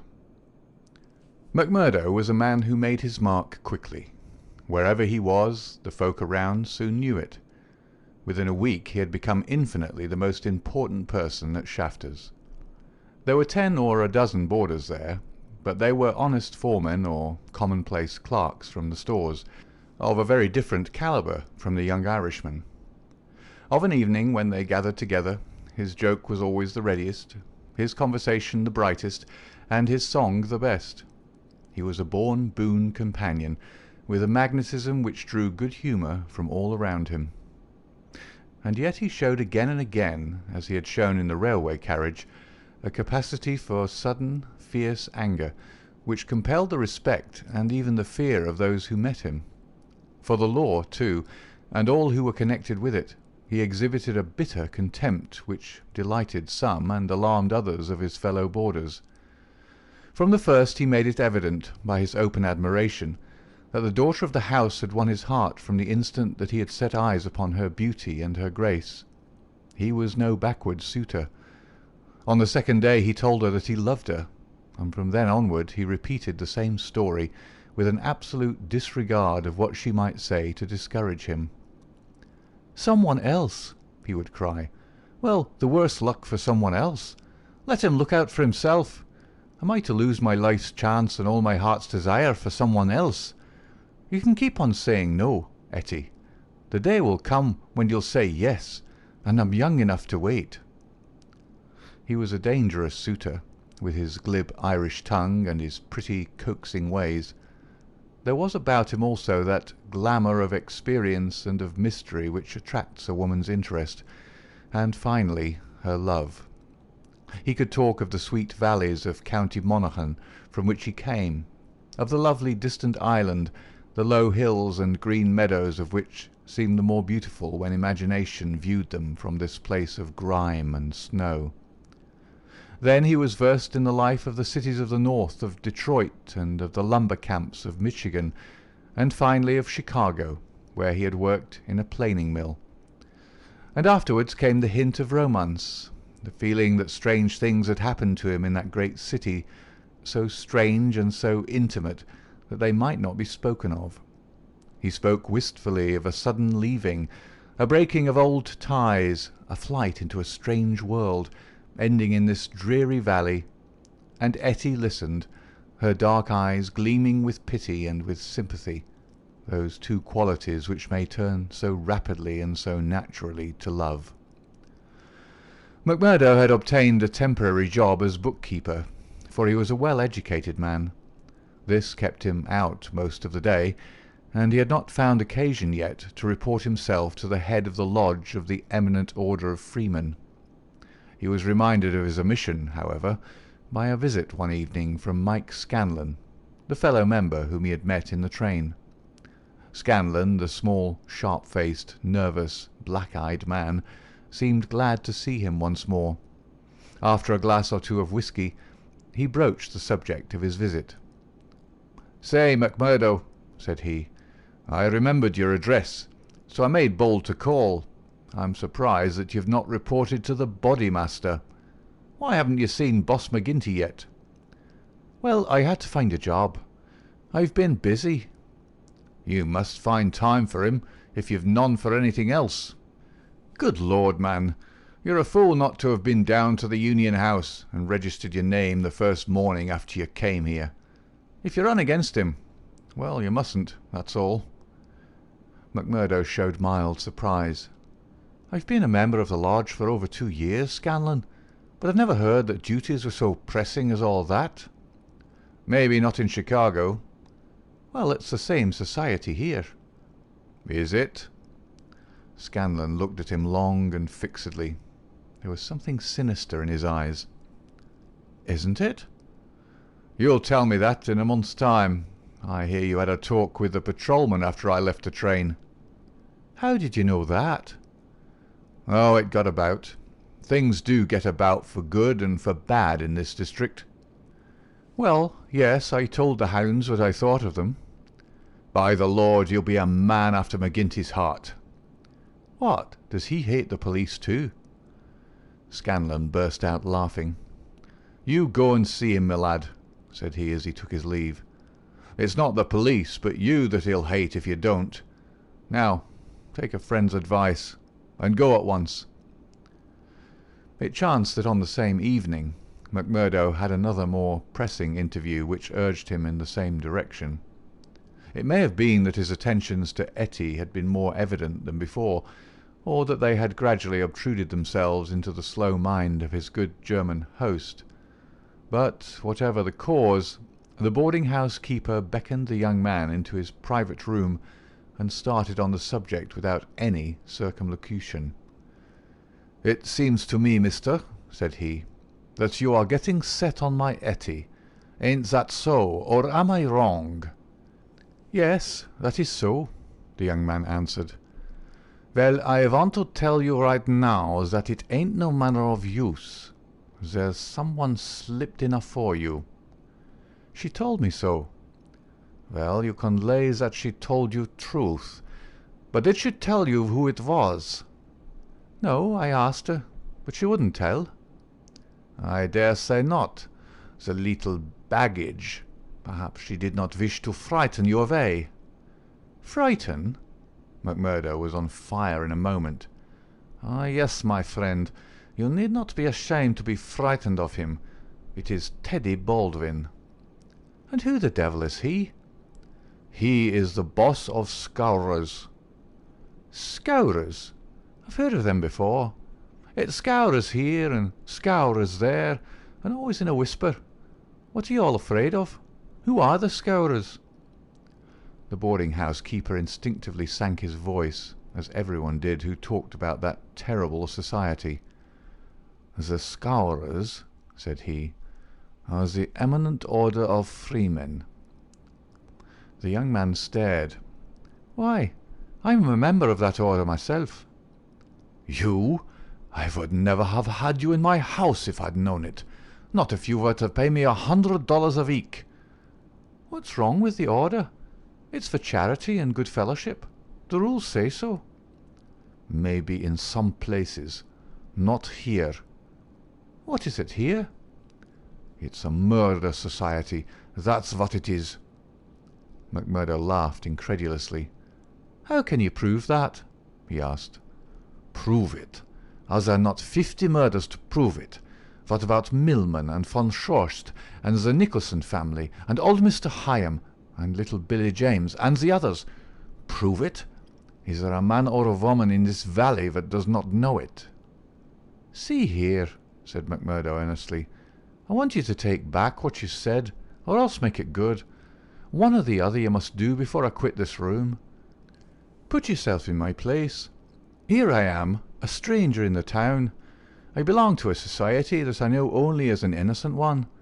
You'll find it through the length and breadth of the States, but always as an innocent one. Now, when I'm counting upon joining it here, you tell me that it's the same as a murder society called the Scourers. I guess you owe me either an apology or else an explanation, Mr. Shafter." "I can but tell you what the whole world knows, mister. The bosses of the one are the bosses of the other. If you offend the one, it is the other that will strike you. We have proved it too often." "That's just gossip. I want proof," said McMurdo. "If you live here long, you will get your proof. But I forget that you are yourself one of them. You will soon be as bad as the rest. But you will find other lodgings, mister. I cannot have you here. Is it not bad enough that one of these people come courting my Etty, and that I dare not turn him down, and that I should have another for my boarder? Yes, indeed, you shall not sleep here after tonight." McMurdo found himself under sentence of banishment, both from his comfortable quarters and from the girl whom he loved. He found her alone in the sitting-room that same evening, and he poured his troubles into her ear. "Sure, your father is after giving me notice," he said. "It's little I would care if it was just my room, but indeed, Etty, though it's only a week that I've known you, you're the very breath of life to me, and I can't live without you." "Oh, hush, Mr. McMurdo, don't speak so," said the girl. "I've told you, have I not, that you're too late. There's another, and if I have not promised to marry him at once, at least I can promise no one else. Suppose I had been first, Etty, would have had a chance." The girl sank her face into her hands. "I wish to heaven that you had been first," she sobbed. McMurdo was down on his knees before her in an instant. "For God's sake, Etty, let it stand at that," he cried. "Will you ruin your life and my own for the sake of this promise? Follow your heart, acushla. 'Tis a safer guide than any promise before you knew what it was that you were saying." He had seized Etty's white hand between his own strong brown ones. "Say that you'll be mine, and we'll face it out together." "Not here." "Yes, here." "No, no, Jack." His arms were round her now. "It could not be here. Could you take me away?" A struggle passed for a moment over McMurdo's face, but it ended by setting like granite. "No, here," he said. "I'll hold you against the world, Etty, right here where we are." "Why should we not leave together?" "No, Etty, I can't leave here." "But why?" "I'd never hold my head up again if I felt that I'd been driven out. Besides, what is there to be afraid of? Are we not free folks in a free country? If you love me and I you, who will dare to come between us?" "You don't know, Jack. You've been here too short a time. You don't know this Baldwin. You don't know how McGinty and his Cowrers—" "No, I don't know them, and I don't fear them, and I don't believe in them," said McMurdo. "I've lived among rough men, my darling, and instead of fearing them, it has always ended that they feared me. Always, Etty. It's mad on the face of it. If these men, as your father says, have done crime after crime in the valley, and if everyone knows them by name, how come is that none are brought to justice? You answer me that, Etty." "Because no witness dares to appear against them. He would not live a month if he did. Also because they have always their own men to swear that the accused one was far from the scene of the crime. But surely, Jack, you must have read all this. I had understood that every paper in the United States was writing about it." "Well, I've read something, it is true, but I thought it was a story. Maybe these men have some reason in what they do. Maybe they're wronged and have no other way to help themselves." "Oh, Jack, don't let me hear you speak of so. That is how he speaks, the other one." "Baldwin? He speaks like that, does he?" "And that is why I loathe him so. Oh, Jack, how can I tell you the truth? I loathe him with all my heart, but I fear him also. I fear him for myself, but above all I fear him for my father. I know that some great sorrow would come upon us if I dared to say what I really felt. That is why I've put him off with half promises. It was in real truth our only hope. But if you would fly with me, Jack, we could take father with us and live forever far from the power of these wicked men." Again there was the struggle upon McMurdo's face, and again it set like granite. "No harm shall come to you, Etty, nor to your father either. As to wicked men, I expect you may find that I'm as bad as the worst of them before you're through." "No, no, Jack. I would trust you anywhere." McMurdo laughed bitterly. "Good Lord, how little you know of me. Your innocent soul, my darling, could not even guess what is passing in mine. But hello, who's the visitor?" The door had opened suddenly, and a young fellow came swaggering in with the air of one who is the master. He was a handsome, dashing young man of about the same age and build as McMurdo himself.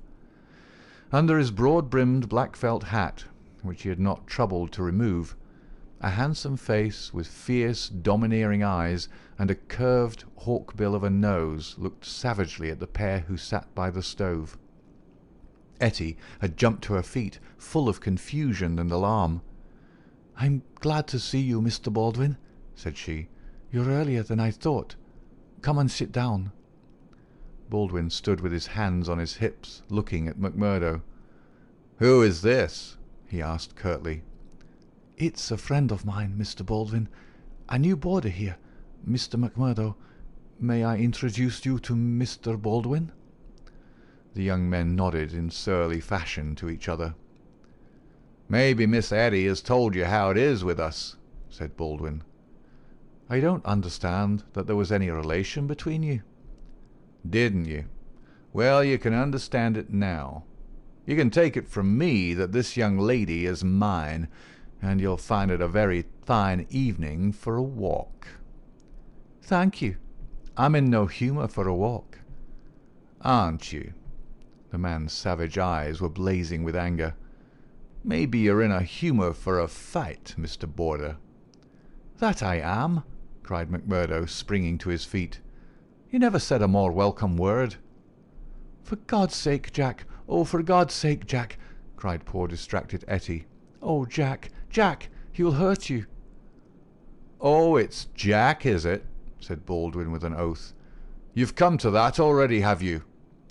"Oh, Ted, be reasonable, be kind. For my sake, Ted. If ever you loved me, be big-hearted and forgiving." "I think, Etty, that if you were to leave us alone, we could get this thing settled," said McMurdo quietly. "Or maybe, Mr. Baldwin, you'll take a turn down the street with me.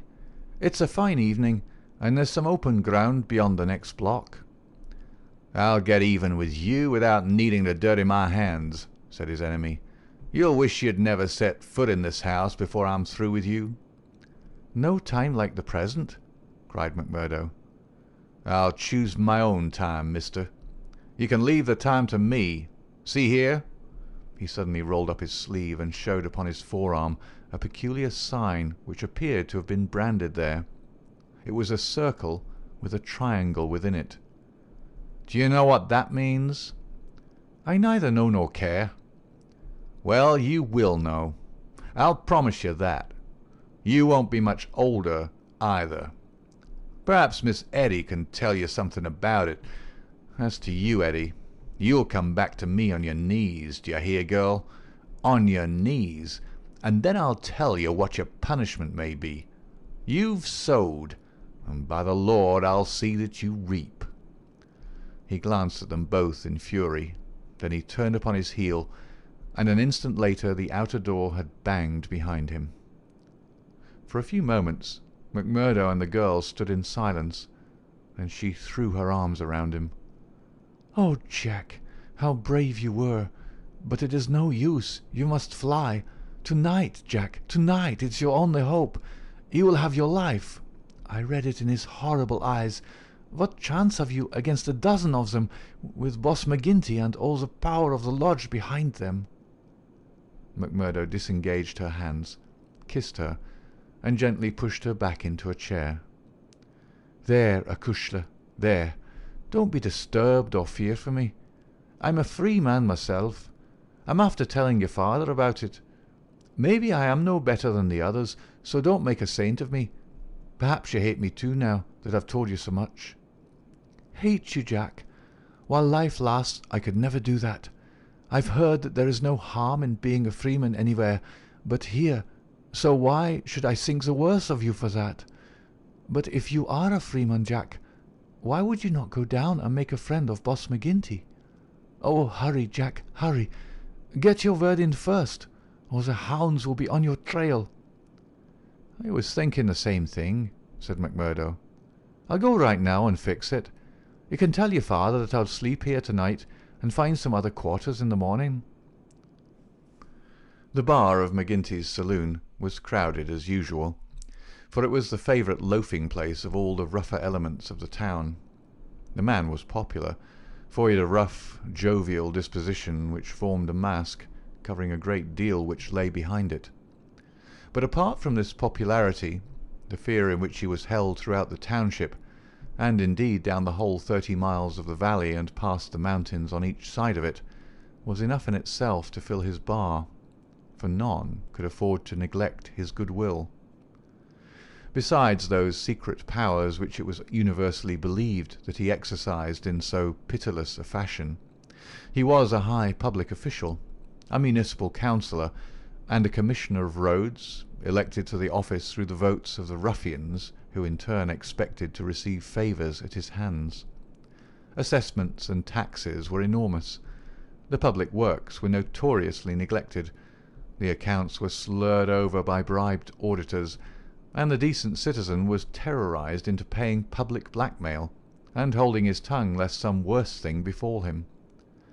Thus it was that, year by year, Boss McGinty's diamond pins became more obtrusive, his gold chains more weighty across a more gorgeous vest, and his saloon stretched farther and farther, until it threatened to absorb one whole side of the market square.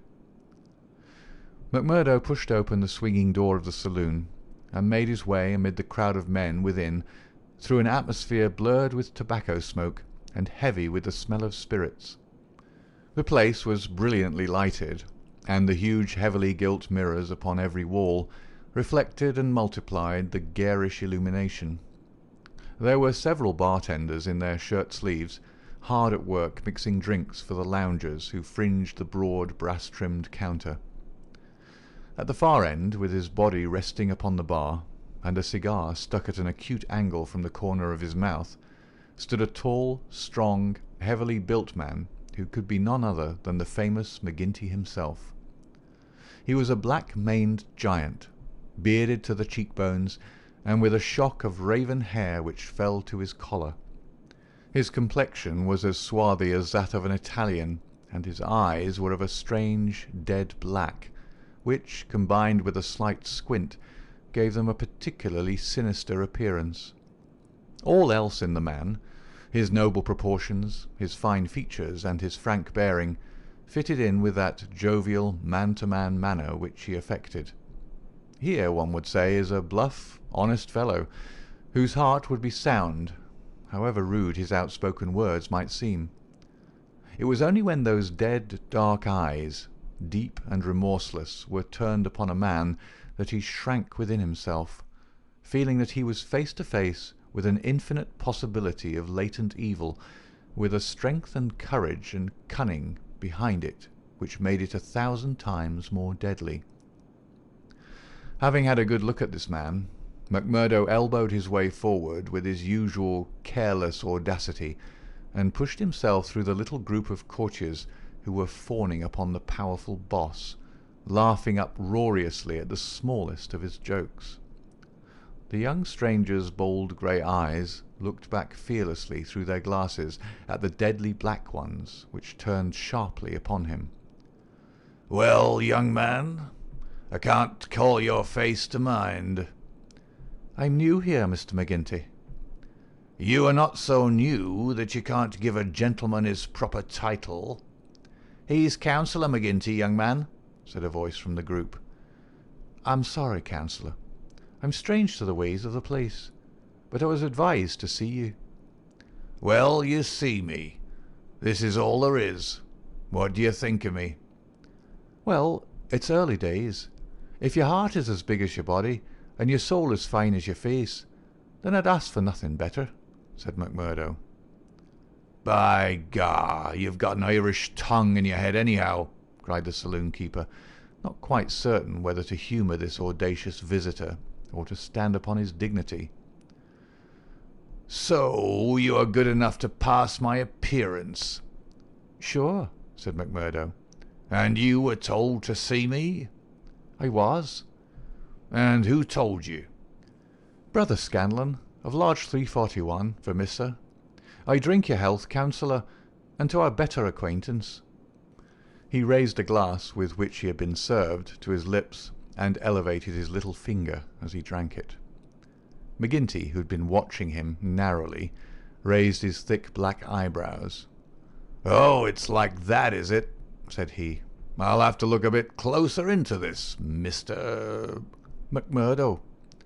"A bit closer, Mr. McMurdo, for we don't take folk on trust in these parts, nor believe all we're told neither. Come in here for a moment, behind the bar." There was a small room there, lined with barrels. McGinty carefully closed the door, and then seated himself on one of them, biting thoughtfully on his cigar and surveying his companion with those disquieting eyes. For a couple of minutes he sat in complete silence. McMurdo bore the inspection cheerfully, one hand in his coat pocket, the other twisting his brown moustache. Suddenly McGinty stooped and produced a wicked-looking revolver. "See here, my joker," said he. "If I thought you were playing any game on us, it would be short work for you." "This is a strange welcome," McMurdo answered with some dignity, "for the Bodymaster of a lodge of freemen to give to a stranger brother." "Aye, but it's just the same that you've to prove," said McGinty, "and God help you if you fail. Where were you made?" "Lodge 29, Chicago." "When?" "June 24th, 1872. "What Bodymaster?" "James H. Scott." Who is your district ruler? Bartholomew Wilson. You seem glib enough in your tests. What are you doing here? Working, the same as you, but a poorer job. You have your back answer quick enough? Yes, I was always quick of speech. Are you quick of action? I have had that name among those that knew me best. Well, we may try you sooner than you think. Have you heard anything of the lodge in these parts? I've heard that it takes a man to be a brother.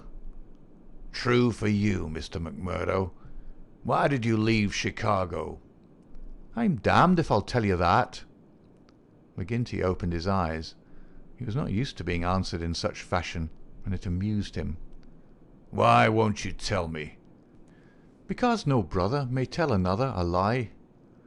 Then the truth is too bad to tell? You can put it that way if you like. See here, mister.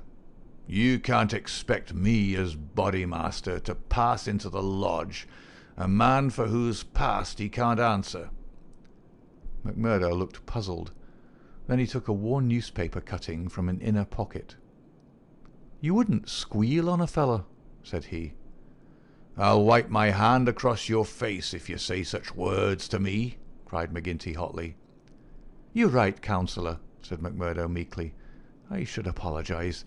I spoke without thought. Well, I know that I'm safe in your hands. Look at that clipping. McGinty glanced his eyes over the account of the shooting of one Jonas Pinto in the Lake Saloon, Market Street, Chicago, in the New Year week of 1874. Your work? He asked as he handed back the paper. McMurdo nodded. Why did you shoot him? I was helping Uncle Sam to make dollars. Maybe mine were not as good gold as his, but they looked as well and were cheaper to make. This man Pinto helped me to shove the queer— To do what? Well, it means to pass the dollars out into circulation. Then he said he would split. Maybe he did split. I didn't wait to see. I just killed him and lighted out for the coal country. Why the coal country? 'Cause I'd read in the papers that they weren't too particular in those parts. McGinty laughed. Ha! You were first a coiner and then a murderer, and you came to these parts because you thought you'd be welcome. That's about the size of it, McMurdo answered. Well, I guess you'll go far. Say, can you make those dollars yet? McMurdo took half a dozen from his pocket. Those never passed the Philadelphia Mint, said he. You don't say. McGinty held them to the light in his enormous hand, which was hairy as a gorilla's. I can see no difference. Gah, you'll be a mighty useful brother. I'm thinking we can do with a bad man or two among us. Friend McMurdo, for there are times when we have to take our own part. We'd soon be against the wall if we didn't shove back at those that were pushing us. Well, I guess I'll do my share of shoving with the rest of the boys. You seem to have a good nerve. You didn't squirm when I shoved this gun at you. It was not me that was in danger. Who then? It was you, counsellor. McMurdo drew a cocked pistol from the side pocket of his pea-jacket. I was covering you all the time. I guess my shot would have been as quick as yours. By gar! McGinty flushed an angry red and then burst into a roar of laughter. Ha ha ha! Say we've had no such holy terror come to hand this many a year. I reckon the lodge will learn to be proud of you. Well, what the hell do you want? And can't I speak alone with a gentleman for 5 minutes, but you must butt in on us? The bartender stood abashed. I'm sorry, counsellor, but it's Ted Baldwin. He says he must see you this very minute. The message was unnecessary, for the set, cruel face of the man himself was looking over the servant's shoulder. He pushed the bartender out and closed the door on him. So, said he with a furious glance at McMurdo, you got here first, did you? I've a word to say to you, counsellor, about this man. Then say it here and now before my face, cried McMurdo. I'll say it at my own time, in my own way." "Tut, tut," said McGinty, getting off his barrel. "This will never do. We have a new brother here, Baldwin, and it's not for us to greet him in such fashion. Hold out your hand, man, and make it up." "Never!" cried Baldwin in a fury. "I've offered to fight him if he thinks I've wronged him," said McMurdo. "I'll fight him with fists, or if that won't satisfy him, I'll fight him any other way he chooses. Now, I'll leave it to you, Councillor, to judge between us, as a Bodymaster should." "What is it, then?" "A young lady. She's free to choose for herself." "Is she?" cried Baldwin. "As between two brothers of the lodge, I should say that she was," said the boss. "Oh, that's your ruling, is it?"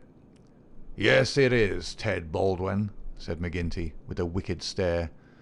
"Is it you that would dispute it?" "You would throw over one that has stood by you this 5 years in favour of a man that you never saw before in your life? You're not Bodymaster for life, Jack McGinty, and by God, when next it comes to a vote—" The councillor sprang at him like a tiger. His hand closed round the other's neck, and he hurled him back across one of the barrels. In his mad fury, he would have squeezed the life out of him if McMurdo had not interfered. "Easy, councillor! For heaven's sake, go easy!" he cried as he dragged him back. McGinty released his hold, and Baldwin, cowed and shaken, gasping for breath and shivering in every limb, as one who has looked over the very edge of death, sat up on the barrel over which he had been hurled. "You've been asking for it this many a day, Ted Baldwin. Now you've got it," cried McGinty, his huge chest rising and falling. "Maybe you think if I was voted down from Bodymaster, you'd find yourself in my shoes.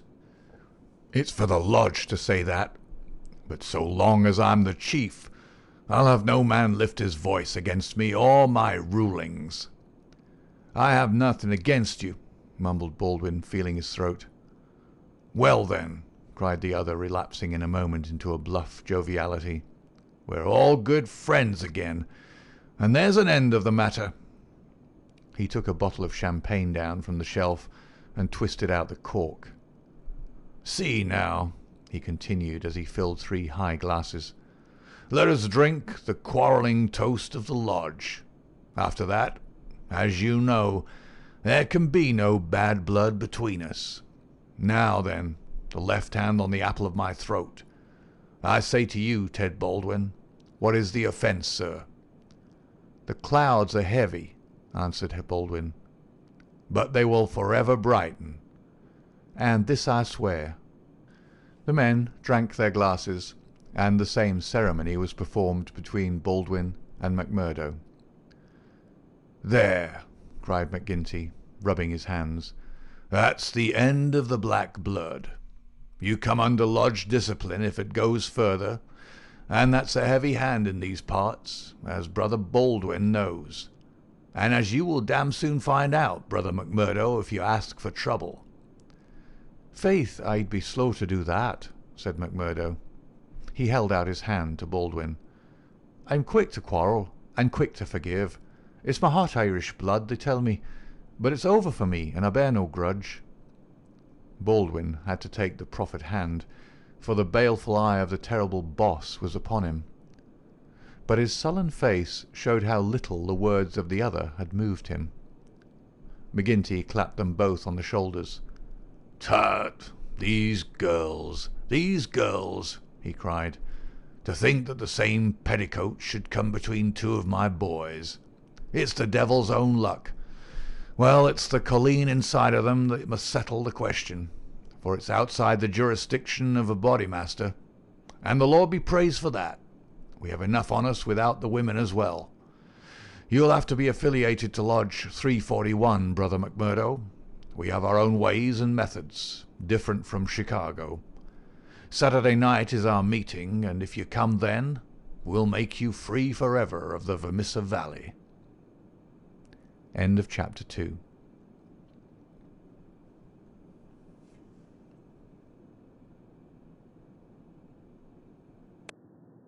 Next, Lodge 341, Vermissa. The plot presses forward.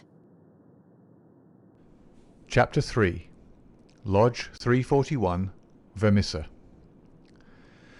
On the day following the evening which had contained so many exciting events, McMurdo moved his lodgings from old Jacob Shafter's and took up his quarters at the widow McNamara's on the extreme outskirts of the town. Scanlon, his original acquaintance aboard the train, had occasion shortly afterwards to move into Vermissa, and the two lodged together. There was no other boarder, and the hostess was an easy-going old Irish woman who left them to themselves, so that they had a freedom for speech and action welcome to men who had secrets in common. Shafter had relented to the extent of letting McMurdo come to his meals there when he liked, so that his intercourse with Etty was by no means broken. On the contrary, it drew closer and more intimate as the weeks went by. In his bedroom at his new abode, McMurdo felt it safe to take out the coining moulds, and under many a pledge of secrecy a number of brothers from the lodge were allowed to come in and see them, each carrying away in his pocket some examples of the false money, so cunningly struck that there was never the slightest difficulty or danger in passing it. Why, with such a wonderful art at his command, McMurdo should condescend to work at all was a perpetual mystery to his companions, though he made it clear to anyone who asked him that if he lived without any visible means it would very quickly bring the police upon his track. One policeman was indeed after him already, but the incident, as luck would have it, did the adventurer a great deal more good than harm. After the first introduction there were few evenings when he did not find his way to McGinty's saloon, there to make closer acquaintance with the boys, which was the jovial title by which the dangerous gang who infested the place were known to one another. His dashing manner and fearlessness of speech made him a favourite with them all, while the rapid and scientific way in which he polished off his antagonist in an all-in bar-room scrap earned the respect of that rough community. Another incident, however, raised him even higher in their estimation. Just at the crowded hour one night, the door opened and a man entered with the quiet blue uniform and peaked cap of the mine police. This was a special body raised by the railways and colliery owners to supplement the efforts of the ordinary civil police, who were perfectly helpless in the face of the organised ruffianism which terrorised the district. There was a hush as he entered, and many a curious glance was cast at him, but the relations between policemen and criminals are peculiar in some parts of the States, and McGinty himself, standing behind his counter, showed no surprise when the policeman enrolled himself among his customers. "A straight whisky for the night is bitter," said the police officer. "I don't think we've met before, councillor." "You'll be the new captain," said McGinty. "That's so. We're looking to you, councillor, and to the other leading citizens, to help us in upholding law and order in this township. Captain Marvin is my name." "We do better without you, Captain Marvin, for we have our own police of the township, and no need for any imported goods. What are you but the paid tool of the capitalists, hired by them to club or shoot your poorer fellow citizen?" "Well, well, we won't argue about that," said the police officer good-humouredly. "I expect we all do our duty same as we see it, but we can't all see it the same." He'd drunk off his glass and had turned to go when his eyes fell upon the face of Jack McMurdo, who was scowling at his elbow. "Hello, hello!" he cried, looking him up and down. "Here's an old acquaintance." McMurdo shrank away from him. "I was never a friend to you, nor any other cursed copper in my life," said he. "An acquaintance isn't always a friend," said the police captain, grinning. "You're Jack McMurdo of Chicago right enough, and don't you deny it." McMurdo shrugged his shoulders. "I'm not denying it," said he. "Do you think I'm ashamed of my own name?" "You've got good cause to be, anyhow." "What the devil do you mean by that?" he roared with his fist clenched. "No, no, Jack, bluster won't do with me. I was an officer in Chicago before ever I came to this darned coal bunker, and I know a Chicago crook when I see one. McMurdo's face fell. "Don't tell me that you're Marvin of the Chicago Central," he cried. "Just the same old Teddy Marvin at your service. We haven't forgotten the shooting of Jonas Pinto up there." "I never shot him." "Did you not? That's good impartial evidence, ain't it? Well, his death came in uncommon handy for you, or they would have had you for shoving the queer. Well, we can let that be bygones, for between you and me, and perhaps I'm going further than my duty in saying it, they could get no clear case against you, and Chicago's open to you tomorrow." "I'm very well where I am." "Well, I've given you the pointer, and you're a sulky dog not to thank me for it." "Well, I suppose you mean well, and I do thank you," said McMurdo in no very gracious manner. "It's mum with me so long as I see you living on the straight," said the captain. "But by the Lord, if you get off after this, it's another story. So good night to you, and good night, councillor." He left the bar-room, but not before he'd created a local hero. McMurdo's deeds in far Chicago had been whispered before. He'd put off all questions with a smile, as one who did not wish to have greatness thrust upon him. But now the thing was officially confirmed. The bar loafers crowded round him and shook him heartily by the hand. He was free of the community from that time on. He could drink hard and show little trace of it. But that evening, had his mate Scanlon not been at hand to lead him home, the fated hero would surely have spent his night under the bar. On a Saturday night, McMurdo was introduced to the lodge. He had thought to pass in without ceremony as being an initiate of Chicago, but there were particular rites in Vermissa of which they were proud, and these had to be undergone by every postulant. The assembly met in a large room reserved for such purposes at the Union House.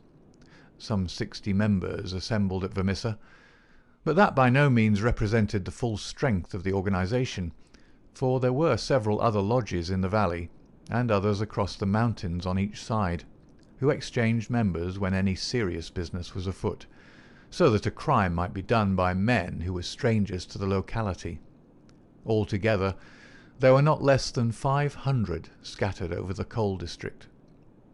In the bare assembly room, the men were gathered round a long table. At the side was a second one, laden with bottles and glasses, on which some members of the company were already turning their eyes.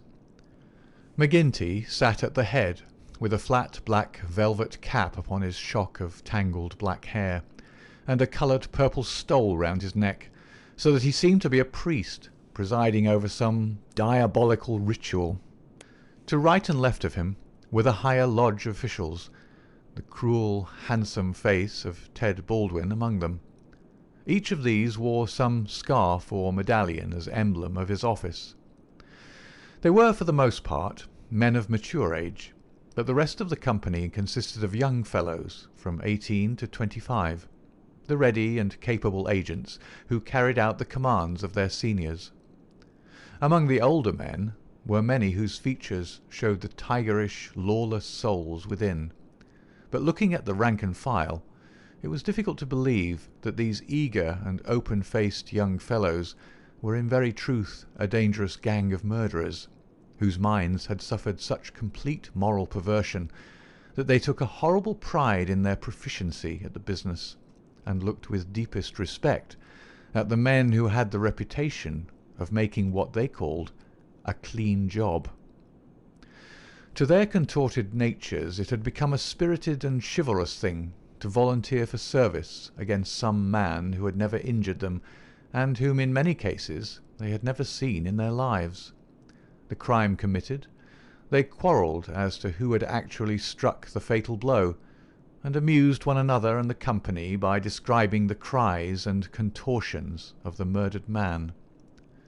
At first they had shown some secrecy in their arrangements, but at the time which this narrative describes, their proceedings were extraordinarily open, for the repeated failure of the law had proved to them that on the one hand no one would dare to witness against them, and on the other they had an unlimited number of staunch witnesses upon whom they could call, and a well-filled treasure chest from which they could draw the funds to engage the best legal talent in the state.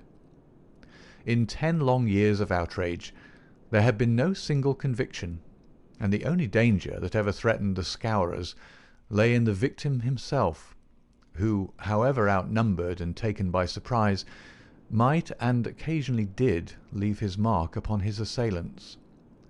MacMurdo had been warned that some ordeal lay before him, but no one would tell him in what it consisted. He was led now into an outer room by 2 solemn brothers. Through the plank partition he could hear the murmur of many voices from the assembly within. Once or twice he caught the sound of his own name, and he knew that they were discussing his candidacy. Then there entered an inner guard with a green and gold sash across his chest. "The Bodymaster orders that he shall be trussed, blinded, and entered," said he. The 3 of them removed his coat, turned up the sleeve of his right arm, and finally passed a rope around above the elbows and made it fast. They next placed a thick black cap right over his head and the upper part of his face, so that he could see nothing. He was then led into the assembly hall. It was pitch dark and very oppressive under his hood. He heard the rustle and murmur of the people round him, and then the voice of McGinty sounded dull and distant through the covering of his ears. "John MacMurdo," said the voice, "are you already a member of the ancient order of freemen?" He bowed his assent. "Is your lodge number 29, Chicago?" He bowed again. "Dark nights are unpleasant," said the voice. "Yes, for strangers to travel," he answered. "The clouds are heavy." "Yes, a storm is approaching." "Are the brethren satisfied?" asked the Bodymaster. There was a general murmur of assent. "We know, brother, by your sign and by your countersign, that you are indeed one of us," said McGinty. "We would have you know, however, that in this county and in other counties of these parts we have certain rights, and also certain duties of our own which call for good men. Are you ready to be tested?" "I am." "Are you of stout heart?" "I am." "Take a stride forward to prove it." As the words were said, he felt 2 hard points in front of his eyes pressing upon them, so that it appeared as if he could not move forward without a danger of losing them. None the less, he nerved himself to step resolutely out, and as he did so the pressure melted away. There was a low murmur of applause. "He is of a stout heart," said the voice. "Can you bear pain?" "As well as another," he answered. "Test him." It was all he could do to keep himself from screaming out, for an agonizing pain shot through his forearm. He nearly fainted at the sudden shock of it, but he bit his lip and clenched his hands to hide his agony. "I can take more than that," said he. This time there was loud applause. A finer first appearance had never been made in the lodge. Hands clapped him on the back, and the hood was plucked from his head. He stood blinking and smiling amid the congratulations of the brothers. "One last word, Brother MacMurdo," said McGinty. "You have already sworn the oath of secrecy and fidelity, and you are aware that the punishment for any breach of it is instant and inevitable death." "I am," said MacMurdo. "And you accept the rule of the Bodymaster, for the time being under all circumstances?" "I do." "Then, in the name of Lodge 341 Vermissa, I welcome you to its privileges and debates. You will put the liquor on the table, Brother Scanlon, and we will drink to our worthy brother."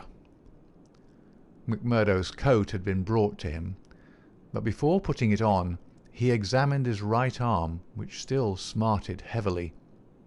There on the flesh of the forearm was a circle with a triangle within it, deep and red, as the branding iron had left it. One of the two of his neighbours pulled up their sleeves and showed their own lodge marks. "We've all had it," said one, "but not all as brave as you over it." "Tut, it was nothing," said he, but it burned and ached all the same. When the drinks which followed the ceremony of initiation had all been disposed of, the business of the lodge proceeded. McMurdo, accustomed only to the prosaic performances of Chicago, listened with open ears and more surprise than he ventured to show to what followed. "The first business on the agenda paper," said McGinty, "is to read the following letter from Division Master Windle of Merton County Lodge 249. He says, 'Dear Sir, there is a job to be done on Andrew Ray, of Ray and Sturmish, coal owners near this place. You will remember that your lodge owes us a return, having had the service of 2 brethren in the matter of the patrolman last fall. You will send 2 good men. They will be taken charge of by Treasurer Higgins of this lodge, whose address you know. He will show them when to act and where. Yours in freedom, J. W. Windle, D.M.A.O.F. Windle has never refused us when we have had occasion to ask for the loan of a man or two, and it's not for us to refuse him." McGinty paused and looked round the room with his dull, malevolent eyes. "Who will volunteer for the job?" Several young fellows held up their hands. The Bodymaster looked at them with an approving smile. "You'll do, Tiger Cormac. If you handle it as well as you did the last, you won't be wrong. And you, Wilson." "I've no pistol," said the volunteer, a mere boy in his teens. "It's your first, is it not? Well, you have to be blooded sometime. It'll be a great start for you. As to the pistol, you'll find it waiting for you, or I'm mistaken. If you report yourselves on Monday, it'll be time enough. You'll get a great welcome when you return." "Any reward this time?" asked Cormac, a thick-set, dark-faced, brutal-looking young man whose ferocity had earned him the nickname of Tiger. "Never mind the reward. You just do it for the honour of the thing. Maybe when it's done there'll be a few odd dollars at the bottom of the box." "What has the man done?" asked the young Wilson. "Sure, it's not for the likes of you to ask what the man has done. He's been judged over there. That's no business of ours. All we have to do is to carry it out for them, same as they would for us. Speaking of that, 2 brothers from the Merton Lodge are coming over to us next week to do some business in this quarter." "Who are they?" asked someone. "Faith, it is wiser not to ask. If you know nothing, you can testify nothing, and no trouble can come of it. But they are men who will make a clean job when they're about it." "And time, too," cried Ted Baldwin. "Folk are getting out of hand in these parts. It was only last week that 3 of our men were turned off by Foreman Blaker. It's been owing him a long time, and he'll get it full and proper." "Get what?" McMurdo whispered to his neighbour. "The business end of a buckshot cartridge," cried the man with a loud laugh. "What think you of our ways, brother?" McMurdo's criminal soul seemed to have already absorbed the spirit of the vile association of which he was now a member. "I like it well," said he. "'Tis a proper place for a lad of metal." Several of those who sat around heard his words and applauded them. "What's that?" cried the black-maned Bodymaster from the end of the table. "'Tis our new brother, sir, who finds our ways to his taste." McMurdo rose to his feet for an instant. "I would say, eminent Bodymaster, that if a man should be wanted, I should take it as an honour to be chosen to help the lodge." There was great applause at this. It was felt that a new sun was pushing its rim above the horizon. To some of the elders it seemed that the progress was a little too rapid. "I would move," said the Secretary Harraway, a vulture-faced old greybeard who sat near the chairman, "that Brother McMurdo should wait until it is the good pleasure of the lodge to employ him." "Sure, that was what I meant. I'm in your hands," said McMurdo. "Your time will come, brother," said the chairman. "We have marked you down as a willing man, and we believe that you will do good work in these parts. There is a small matter tonight in which you may take a hand, if it so please you." "I'll wait for something that is worthwhile." "You can come tonight anyhow, and it will help you to know what we stand for in this community. I will make the announcement later. Meanwhile," he glanced at his agenda paper, "I have one or two more points to bring before the meeting. First of all, I will ask the treasurer as to our bank balance. There is the pension to Jim Carnaway's widow. He was struck down during the work of the lodge, and it is for us to see that she is not the loser. Jim was shot last month when they tried to kill Chester Wilcox of Marley Creek," McMurdo's neighbour informed him. "The funds are good at the moment," said the treasurer with the bank book in front of him. "The firms have been generous of late. Max Linder and Co. paid $500 to be left alone. Walker Brothers sent in $100, but I took it on myself to return it and ask for $5. If I do not hear by Wednesday, their winding gear may get out of order. We had to burn their breaker last year before they became reasonable. Then the West Section Coaling Company has paid its annual contribution. We have enough on hand to meet any obligations."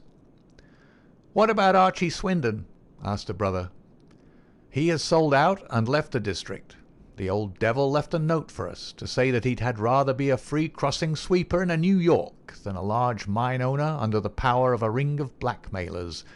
By gar, it was as well that he made a break for it before the note reached us. I guess he won't show his face in this valley again." An elderly, clean-shaved man with a kindly face and a good brow rose from the end of the table which faced the chairman. "Mr. Treasurer," he asked, "may I ask who has bought the property of this man that we have driven out of the district?" "Yes, Brother Morris. It has been bought by the State and Merton County Railroad Company." "And who bought the mines of Todman and of Lee that came into the market in the same way last year?" "The same company, Brother Morris." "And who bought the ironworks of Manson and of Schumann and of Van Deer and of Atwood, which have all been given up of late?" "They were all bought by the West Gilmerton General Mining Company." "I don't see, Brother Morris," said the chairman, "that it matters to us who buys them, since they can't carry them out of the district." "With all respect to you, eminent Bodymaster, I think it may matter very much to us. This process has been going on now for 10 long years. We are gradually driving all the small men out of trade. What is the result? We find in their places great companies like the railroad or the General Iron, who have their directors in New York or Philadelphia, and care nothing for our threats. We can take it out of their local bosses, but it only means that others will be sent in their stead, and we are making it dangerous for ourselves. The small men could not harm us. They had not the money nor the power. So long as we did not squeeze them too dry, they would stay on under our power. But if these big companies find that we stand between them and their profits, they will spare no pains and no expense to hunt us down and bring us to court." There was a hush at these ominous words, and every face darkened as gloomy looks were exchanged. So omnipotent and unchallenged had they been, that the very thought that there was possible retribution in the background had been banished from their minds, and yet the idea struck a chill to the most reckless of them. "It is my advice," the speaker continued, "that we go easier upon the small men. On the day that they have all been driven out, the power of this society will have been broken." Unwelcome truths are not popular. There were angry cries as the speaker resumed his seat. McGinty rose with gloom upon his brow. "Brother Morris," said he, "you were always a croaker. So long as the members of this lodge stand together, there is no power in the United States that can touch them. Sure, have we not tried it often enough in the law courts? I expect the big companies will find it easier to pay than to fight, same as the little companies do. And now, brethren," McGinty took off his black velvet cap and his stole as he spoke, "this lodge has finished its business for the evening, save for one small matter which may be mentioned when we are parting. The time has now come for fraternal refreshment and for harmony." Strange indeed is human nature.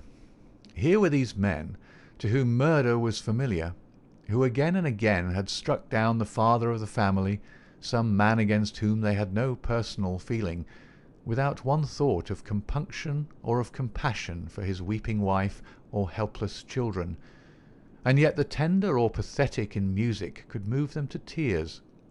MacMurdo had a fine tenor voice, and if he had failed to gain the goodwill of the lodge before, it could no longer have been withheld after he had thrilled them with "I am sitting on the stile Mary" and "On the banks of Allan Water." In his very first night, the new recruit had made himself one of the most popular of the brethren, marked already for advancement and high office. There were other qualities needed, however, besides those of good fellowship, to make a worthy freeman, and of these he was given an example before the evening was over. The whisky bottle had passed round many times, and the men were flushed and ripe for mischief when their Bodymaster rose once more to address them. "Boys," said he, "there's one man in this town that wants trimming up, and it's for you to see that he gets it. I'm speaking of James Stanger of the Herald. You've seen how he's been opening his mouth against us again?" There was a murmur of assent, with many a muttered oath. McGinty took a slip of paper from his waistcoat pocket. "Law and order," that's how he heads it. "Reign of terror in the coal and iron district. 12 years have now elapsed since the first assassinations which prove the existence of a criminal organization in our midst. From that day these outrages have never ceased, until now they have reached a pitch which makes us the opprobrium of the civilized world. Is it for such results as this that our great country welcomes to its bosom the alien who flies from the despotisms of Europe? Is it that they shall themselves become tyrants over the very men who have given them shelter, and that a state of terrorism and lawlessness should be established under the very shadow of the sacred folds of the starry flag of freedom, which would raise horror in our minds if we read of it as existing under the most effete monarchy of the East? The men are known. The organization is patent and public. How long are we to endure it? Can we forever live?" "Sure, I've read enough of the slush," cried the chairman, tossing the paper down upon the table. "That's what he says of us. The question I'm asking is, what shall we say to him?" "Kill him!" cried a dozen fierce voices. "I protest against that," said Brother Morris, the man of the good brow and shaved face. "I tell you, brethren, that our hand is too heavy in this valley, and that there will come a point where in self-defence every man will unite to crush us out. James Stanger is an old man. He is respected in the township and the district. His paper stands for all that is solid in the valley. If that man is struck down, there will be a stir through this state that will only end with our destruction." "And how would they bring about our destruction, Mr. Standback?" cried McGinty. "Is it by the police? Sure, half of them are in our pay, and half of them are afraid of us. Or is it by the law courts and the judge? Haven't we tried that before now, and whatever came of it?" "There is a Judge Lynch that might try the case," said Brother Morris. A general shout of anger greeted the suggestion. "I have but to raise my finger," cried McGinty, "and I could put 200 men into this town that would clear it out from end to end. Then suddenly raising his voice and bending his huge black brows into a terrible frown, "See here, Brother Morris, I have my eye on you, and have had for some time. You've no heart yourself, and you try to take the heart out of others. It will be an ill day for you, Brother Morris, when your own name comes on our agenda paper, and I'm thinking that it's just there that I ought to place it." Morris had turned deadly pale, and his knees seemed to give way under him as he fell back into his chair. He raised his glass in his trembling hand, and drank before he could answer. "I apologize, eminent Bodymaster, to you and to every brother in this lodge, if I have said more than I should. I am a faithful member, you all know that, and it is my fear lest evil come to the lodge which makes me speak in anxious words. But I have greater trust in your judgment than in my own, eminent Bodymaster, and I promise you that I will not offend again." The Bodymaster's scowl relaxed as he listened to the humble words. "Very good, Brother Morris. It's myself that would be sorry if it were needful to give you a lesson. But so long as I am in this chair, we shall be a united lodge in word and in deed. And now, boys," he continued, looking round at the company, "I'll say this much, that if Stanger got his full deserts, there would be more trouble than we need ask for.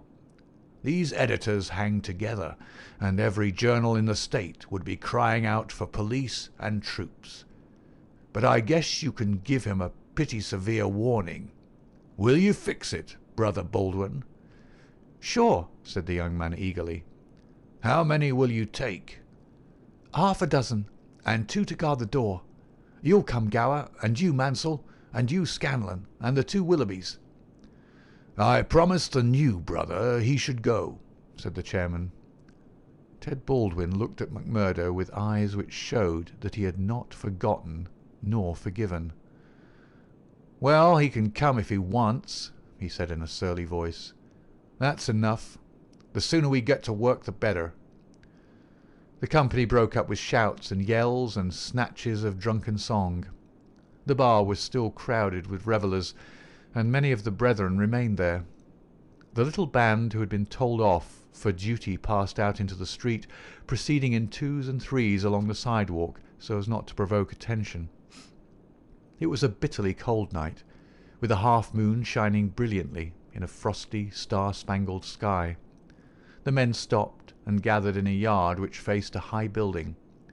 The words "Vermissa Herald" were printed in gold lettering between the brightly lit windows. From within came the clanking of the printing press. "Here you," said Baldwin to McMurdo. "You can stand below at the door and see that the road is kept open for us. Arthur Willoughby can stay with you. You others come with me. Have no fears, boys, for we have a dozen witnesses that we are in the Union Bar at this very moment." It was nearly midnight, and the street was deserted, save for 1 or 2 revellers upon their way home. The party crossed the road, and, pushing open the door of the newspaper office, Baldwin and his men rushed in and up the stair which faced them. McMurdo and another remained below. From the room above came a shout, a cry for help, and then the sound of trampling feet and of falling chairs.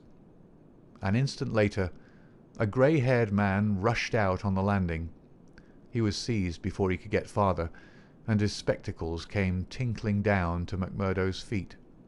There was a thud and a groan. He was on his face, and half a dozen sticks were clattering together as they fell upon him. He writhed, and his long, thin limbs quivered under the blows. The others ceased at last, but Baldwin, his cruel face set in an infernal smile, was hacking at the man's head, which he vainly endeavoured to defend with his arms. His white hair was dabbled with patches of blood. Baldwin was still stooping over his victim, putting in a short, vicious blow whenever he could see a part exposed, when McMurdo dashed up the stair and pushed him back. "You'll kill the man," said he. "Drop it." Baldwin looked at him in amazement. "Curse you!" he cried. "Who are you to interfere? You that are new to the lodge, stand back." He raised his stick, but McMurdo had whipped his pistol out of his pocket. "Stand back yourself," he cried. "I'll blow your face in if you lay a hand on me. As to the lodge, wasn't it the order of the Bodymaster that the man was not to be killed? And what are you doing but killing him?" "It's truth he says," remarked one of the men. "By gar, you'd best hurry yourselves," cried the man below. "The windows are all lighting up, and you'll have the whole town here inside of 5 minutes."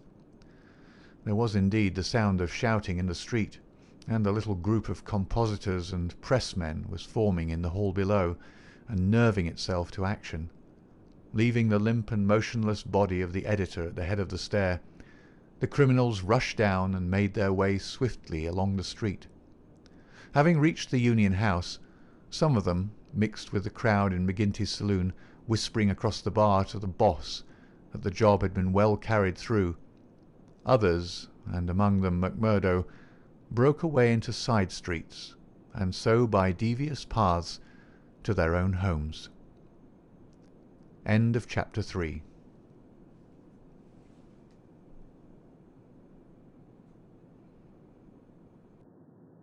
Next, The Valley of Fear. The plot presses forward. Chapter 4. The Valley of Fear. When McMurdo awoke next morning, he had good reason to remember his initiation into the lodge.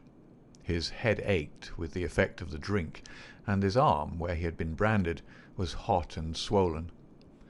Having his own peculiar source of income, he was irregular in his attendance at his work, so he had a late breakfast and remained at home for the morning writing a long letter to a friend.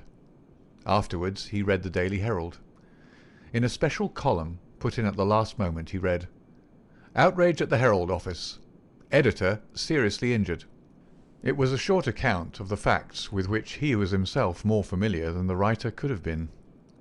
It ended with the statement, "The matter is now in the hands of the police, but it can hardly be hoped that their exertions will be attended by any better results than in the past.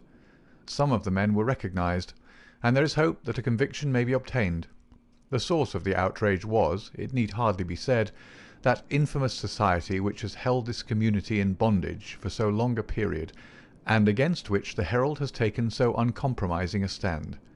Mr. Stanger's many friends will rejoice to hear that, though he has been cruelly and brutally beaten, and though he has sustained severe injuries about the head, there is no immediate danger to his life." Below it stated that a guard of police armed with Winchester rifles had been requisitioned for the defence of the office. McMurdo had laid down the paper and was lighting his pipe with a hand which was shaky from the excesses of the previous evening, when there was a knock outside, and his landlady brought to him a note which had just been handed in by a lad. It was unsigned, and ran thus: "I should wish to speak to you, but would rather not do so in your house. You will find me beside the flagstaff upon Miller Hill. If you will come there now, I have something which is important for you to hear and for me to say." McMurdo read the note twice with the utmost surprise, for he could not imagine what it meant, or who was the author of it. Had it been in a feminine hand, he might have imagined that it was the beginning of one of those adventures which had been familiar enough in his past life, but it was the writing of a man, and of a well-educated one too. Finally, after some hesitation, he determined to see the matter through. Miller Hill is an ill-kept public park in the very centre of the town. In summer it is a favourite resort of the people, but in the winter it is desolate enough. From the top of it one has a view, not only of the whole straggling, grimy town, but of the winding valley beneath, with its scattered mines and factories blackening the snow on each side of it, and of the wooded and white-capped ranges flanking it. McMurdo strolled up the winding path, hedged in with evergreens, until he reached the deserted restaurant which forms the centre of summer gaiety. Beside it was a bare flagstaff, and underneath it a man, his hat drawn down and the collar of his overcoat turned up. When he turned his face, McMurdo saw that it was Brother Morris, he who had incurred the anger of the Bodymaster the night before. The lodge sign was given, and exchanged as they met. "I want to have a word with you, Mr. Macmurdo," said the older man, speaking with a hesitation which showed that he was on delicate ground. "It was kind enough of you to come." "Why did you not put your name to the note?" "One has to be cautious, mister.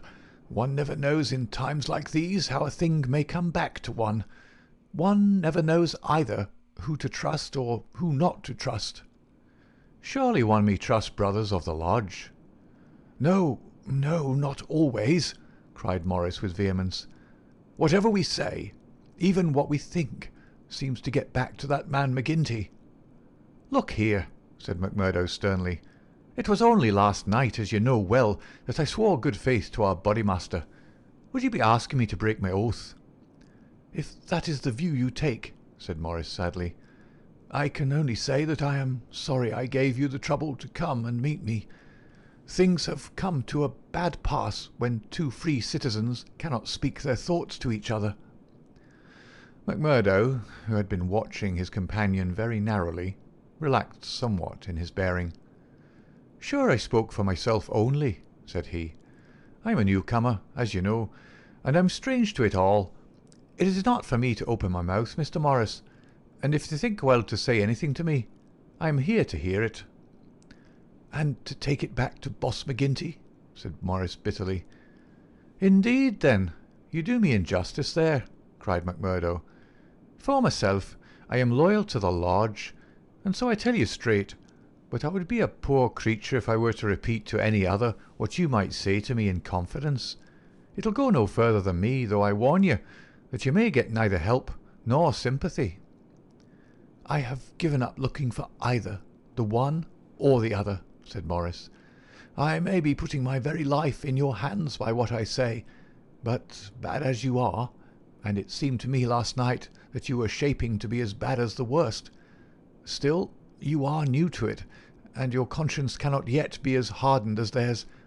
That was why I thought to speak with you." "Well, what have you to say?" "If you give me away, may a curse be on you." "Sure, I said I would not."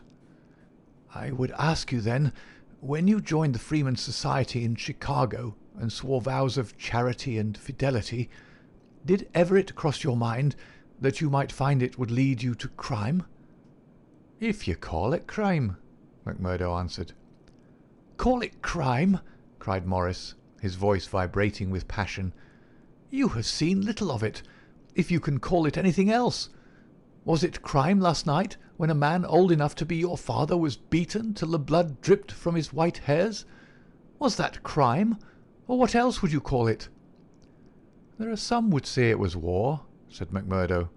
"A war of two classes, with all in, so that each struck as best it could." "Well, did you think of such a thing when you joined the Freemen's Society at Chicago?" "No, I'm bound to say I did not." "Nor did I, when I joined it at Philadelphia. It was just a benefit club and a meeting place for one's fellows. Then I heard of this place. Curse the hour that the name first fell upon my ears. And I came to better myself. My God, to better myself. My wife and 3 children came with me. I started a dry goods store on Market Square, and I prospered well. The word had gone round that I was a freeman, and I was forced to join the local lodge, same as you did last night. I've the badge of shame on my forearm, and something worse branded on my heart. I found that I was under the orders of a black villain, and caught in a meshwork of crime. What could I do? Every word I said to make things better was taken as treason, same as it was last night. I can't get away, for all I have in the world is in my store. If I leave the society, I know well that it means murder to me, and God knows what to my wife and children. Oh, man, it is awful, awful." He put his hands to his face, and his body shook with convulsive sobs. McMurdo shrugged his shoulders. "You are too soft for the job," said he. "You're the wrong sort for such work." "I had a conscience and a religion, but they made me a criminal among them. I was chosen for a job. If I backed down, I knew well what would come to me. Maybe I'm a coward. Maybe it's the thought of my poor little woman and the children that makes me one. Anyway, I went. I guess it will haunt me forever. It was a lonely house, 20 miles from here, over the range yonder. I was told off for the door, same as you were last night. They could not trust me with the job. The others went in. When they came out, their hands were crimson to the wrists. As we turned away, a child was screaming out of the house behind us. It was a boy of 5 who had seen his father murdered. I nearly fainted with the horror of it, and yet I had to keep a bold and smiling face, for well I knew that if I did not, it would be out of my house that they would come next with their bloody hands, and it would be my little Fred that would be screaming for his father. But I was a criminal then, part sharer in a murder, lost forever in this world, and lost also in the next.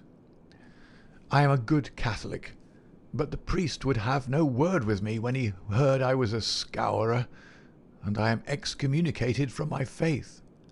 That's how it stands with me, and I see you going down the same road, and I ask you what the end is to be.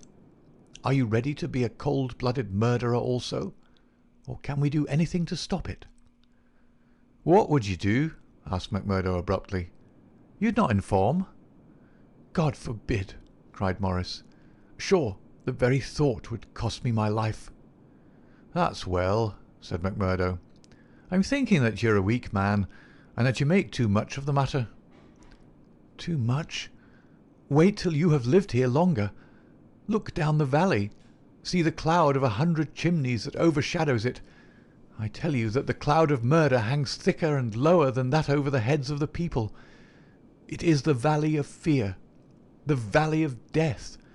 The terror is in the hearts of the people from the dusk to the dawn.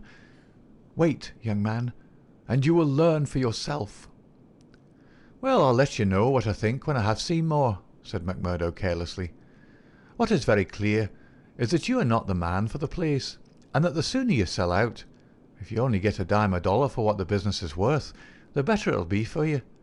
What you've said is safe with me, but by gar, if I thought you were an informer—" "No, no!" cried Morris piteously. "Well, let it rest at that. I'll bear what you've said in mind, and maybe some day I'll come back to it. I expect you meant kindly by speaking to me like this. Now I'll be getting home." "One word before you go," said Morris. "We may have been seen together. They may want to know what we have spoken about." "Ah, that's well thought of." "I offer you a clerkship in my store." "And I refuse it. That's our business. Well, so long, Brother Morris, and may you find things go better with you in the future." That same afternoon, as McMurdo sat smoking, lost in thought beside the stove of his sitting-room, the door swung open and its framework was filled with the huge figure of Boss McGinty. He passed the sign, and then, seating himself opposite to the young man, he looked at him steadily for some time, a look which was as steadily returned. "I'm not much of a visitor, Brother McMurdo," he said at last. "I guess I'm too busy over the folk that visit me. But I thought I'd stretch a point and drop down to see you in your own house." "I'm proud to see you here, Councillor," McMurdo answered heartily, bringing his whisky bottle out of the cupboard. "It's an honour that I had not expected." "How's the arm?" asked the boss. McMurdo made a wry face. "Well, I'm not forgetting it," he said, "but it's worth it." "Yes, it's worth it," the other answered, "to those that are loyal and go through with it and are a help to the lodge. What were you speaking to Brother Morris about on the Miller Hill this morning?" The question came so suddenly that it was well that he had his answer prepared. He burst into a hearty laugh. "Morris didn't know I could earn a living here at home. He shan't know either, for he's got too much conscience for the likes of me. But he's a good-hearted old chap. It was his idea that I was at a loose end, and that he would do me a good turn by offering me a clerkship in a dry goods store." "Oh, that was it?" "Yes, that was it." And you refused it? Sure. Couldn't I earn 10 times as much in my own bedroom with 4 hours' work? That's so. But I wouldn't get about too much with Morris. Why not? Well, I guess because I tell you not. That's enough for most folk in these parts. It may be enough for most folk, but it ain't enough for me, counsellor, said McMurdo boldly. If you're a judge of men, you'll know that.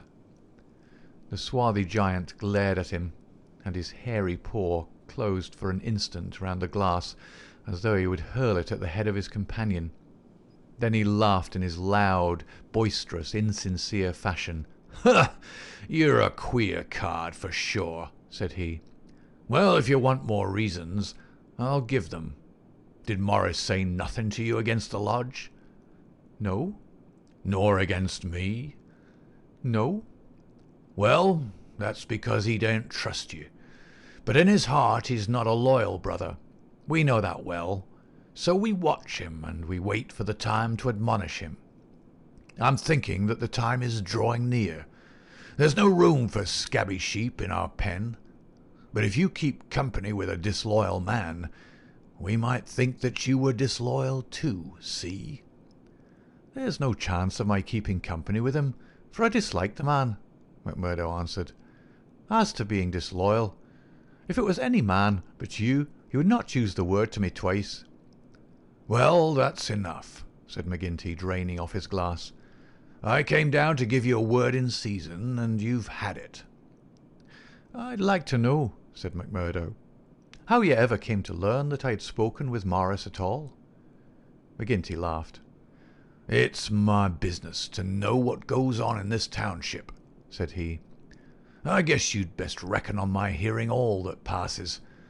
Well, time's up, and I'll just say—" But his leave-taking was cut short in a very unexpected fashion.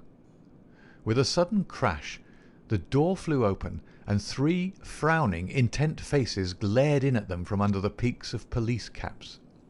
McMurdo sprang to his feet and half drew his revolver, but his arm stopped midway as he became conscious that 2 Winchester rifles were levelled at his head. A man in uniform advanced into the room, a 6-shooter in his hand. It was Captain Marvin, one of Chicago and now of the Mine Constabulary. He shook his head with a half-smile at McMurdo. "I thought you'd be getting into trouble, Mr. Crooked McMurdo of Chicago," said he. "Can't keep out of it, can you? Take your hat and come along with us." "I guess you'll pay for this, Captain Marvin," said McGinty. "Who are you, I'd like to know, to break into a house in this fashion and molest honest, law-abiding men?"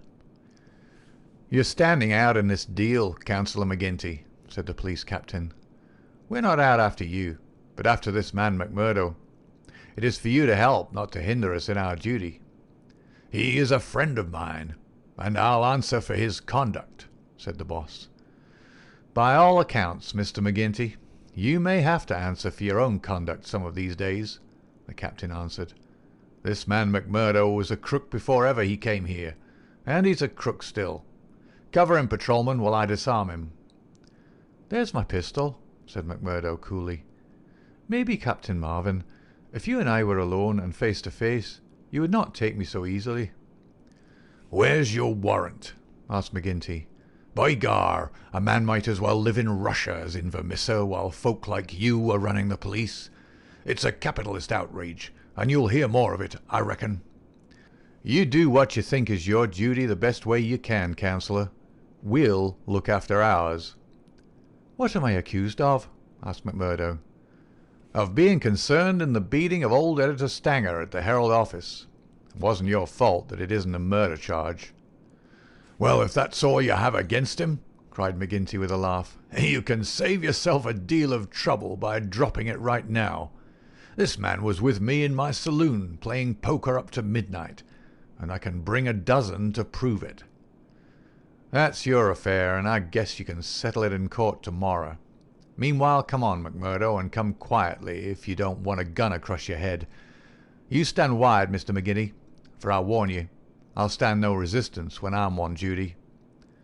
So determined was the appearance of the captain that both McMurdo and his boss were forced to accept the situation. The latter managed to have a few whispered words with the prisoner before they parted. "What about—" He jerked his thumb upward to signify the coining plant. "All right," whispered McMurdo, who had devised a safe hiding place under the floor. "I'll bid you good-bye," said the boss, shaking hands. "I'll see Riley, the lawyer, and take the defence upon myself. Take my word for it that they won't be able to hold you." "I wouldn't bet on that. Guard the prisoner, you two, and shoot him if he tries any games. I'll search the house before I leave." He did so, but apparently found no trace of the concealed plant. When he descended, he and his men escorted McMurdo to headquarters.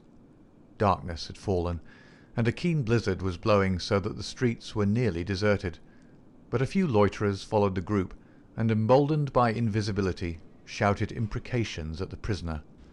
"Lynch the cursed scourer!" they cried. "Lynch him!" They laughed and jeered as he was pushed into the police station. After a short formal examination from the inspector in charge, he was put into the common cell. Here he found Baldwin and 3 other criminals of the night before, all arrested that afternoon and waiting their trial next morning. But even within this inner fortress of the law, the long arm of the freemen was able to extend. Late at night there came a jailer with a straw bundle for their bedding, out of which he extracted 2 bottles of whisky, some glasses, and a pack of cards. They spent a hilarious night without an anxious thought as to the ordeal of the morning. Nor had they cause, as the result was to show. The magistrate could not possibly on the evidence have held them for a higher court. On the one hand, the compositors and pressmen were forced to admit that the light was uncertain, that they were themselves much perturbed, and that it was difficult for them to swear to the identity of the assailants, although they believed that the accused were among them. Cross-examined by the clever attorney who had been engaged by McGinty, they were even more nebulous in their evidence. The injured man had already deposed that he was so taken by surprise by the suddenness of the attack that he could state nothing beyond the fact that the first man who struck him wore a moustache. He added that he knew them to be scourers, since no one else in the community could possibly have any enmity to him, and he had long been threatened on account of his outspoken editorials. On the other hand, it was clearly shown by the united and unfaltering evidence of 6 citizens, including that high municipal official Councillor McGinty, that the men had been at a card party at the Union House until an hour very much later than the commission of the outrage.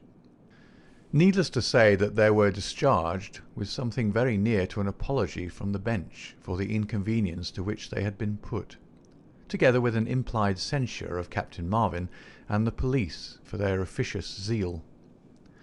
The verdict was greeted with loud applause by a court in which McMurdo saw many familiar faces. Brothers of the lodge smiled and waved, but there were others who sat with compressed lips and brooding eyes as the men filed out of the dock. One of them, a little dark-bearded, resolute fellow, put the thoughts of himself and comrades into words as the ex-prisoners passed him. "You damned murderers," he said. "We'll fix you yet." End of chapter 4.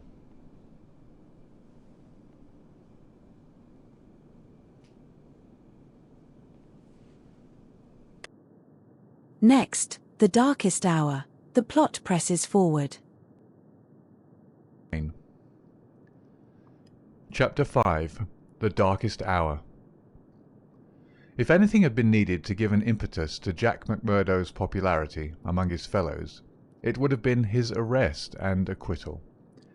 That a man on the very night of joining the lodge should have done something which brought him before the magistrate was a new record in the annals of the society. Already he had earned the reputation of a good boon companion, a cheery reveller, and withal a man of high temper, who would not take an insult even from the all-powerful boss himself.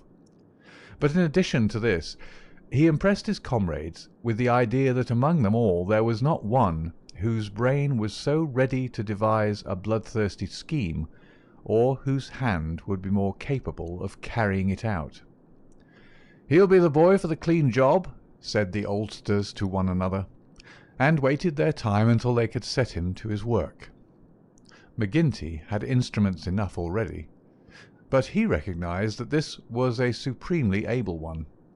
He felt like a man holding a fierce bloodhound in leash.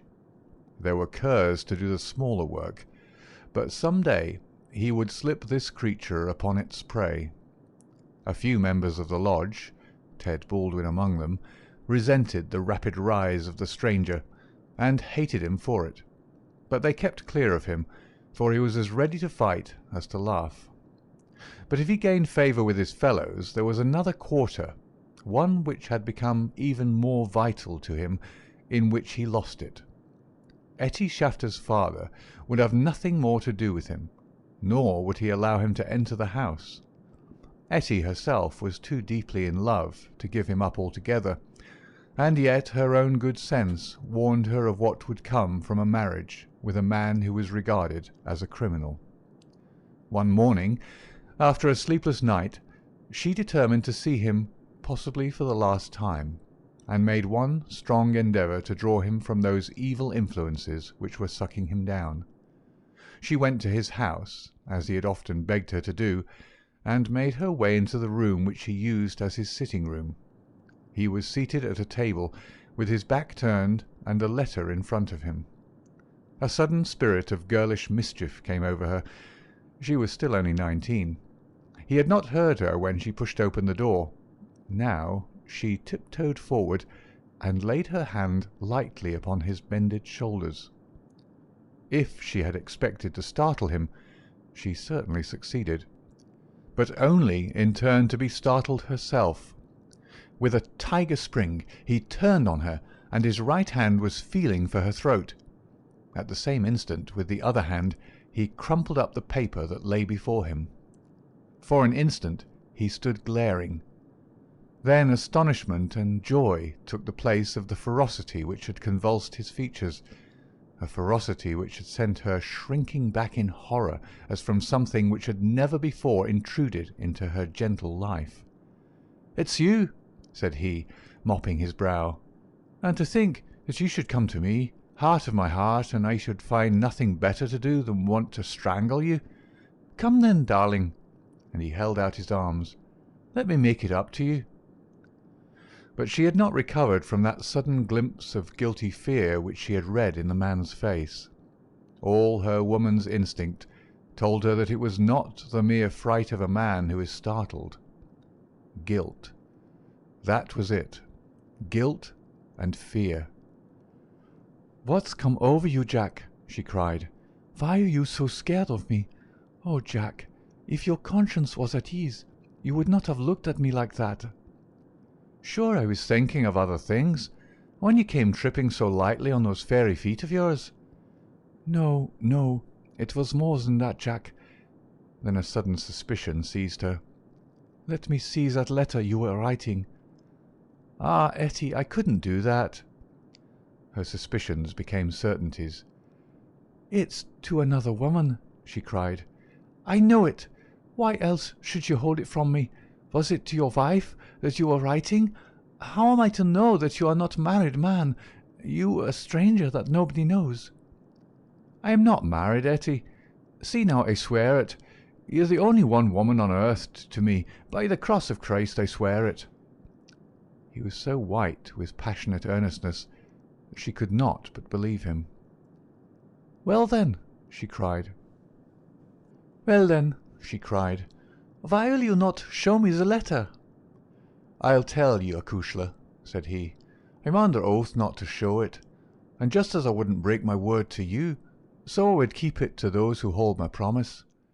It's the business of the lodge, and even to you it's a secret, and if I was scared when a hand fell on me, can't you understand it when it might have been the hand of a detective?" She felt that he was telling the truth. He gathered her into his arms and kissed away her fears and doubts. "Sit by me, then. It's a queer throne for such a queen, but it's the best your poor lover can find.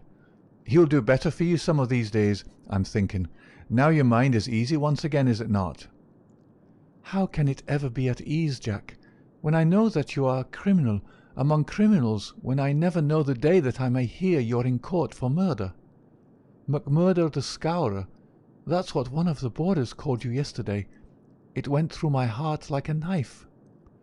"Sure, hard words break no bones." "But they were true." "Well, dear, it's not so bad as you think. We are but poor men that are trying in our own way to get our rights."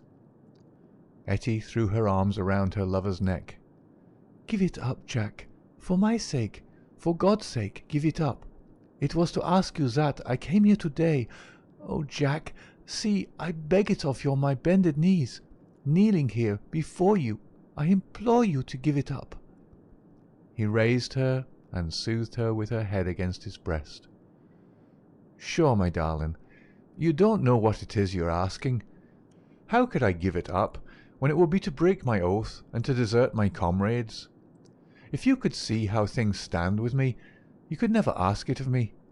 Besides, if I wanted to, how could I do it? You don't suppose that the lodge would let a man go free with all its secrets?" "I've thought of that, Jack. I've planned it all. Father has saved some money. He is weary of this place, where the fear of these people darkens our lives. He is ready to go. We would fly together to Philadelphia or New York, where we would be safe from them." McMurdo laughed. "The lodge has a long arm. Do you think it could not stretch from here to Philadelphia or New York?" "Well then, to the west, or to England, or to Germany, where my father came from. Anywhere to get away from the Valley of Fear." McMurdo thought of old Brother Morris. "Sure, it is the second time I've heard the valley so named," said he. "The shadow does indeed seem to lie heavy on some of you." "It darkens every moment of our lives. Do you suppose that Ted Baldwin has ever forgiven us? If it were not that he fears you, what do you suppose our chances would be? If you saw the look in those dark, hungry eyes of his when they fall on me." "By gar, I'd teach him better manners if I caught him at it. But see here, little girl, I can't leave here, I can't. Take that from me once and for all. But if you'll leave me to find my own way, I will try to prepare a way of getting honourably out of it." "There is no honour in such a matter." Well, well, it's just how you look at it. But if you'll give me 6 months, I'll work it so that I can leave without being ashamed to look others in the face." The girl laughed with joy. 6 months, she cried. "Is it a promise?" Well, it may be 7 or 8, but within a year at the furthest, we will leave the valley behind us." It was the most that Etty could obtain, and yet it was something. There was this distant light to illuminate the gloom of the immediate future. She returned to her father's house more light-hearted than she had ever been since Jack McMurdo had come into her life.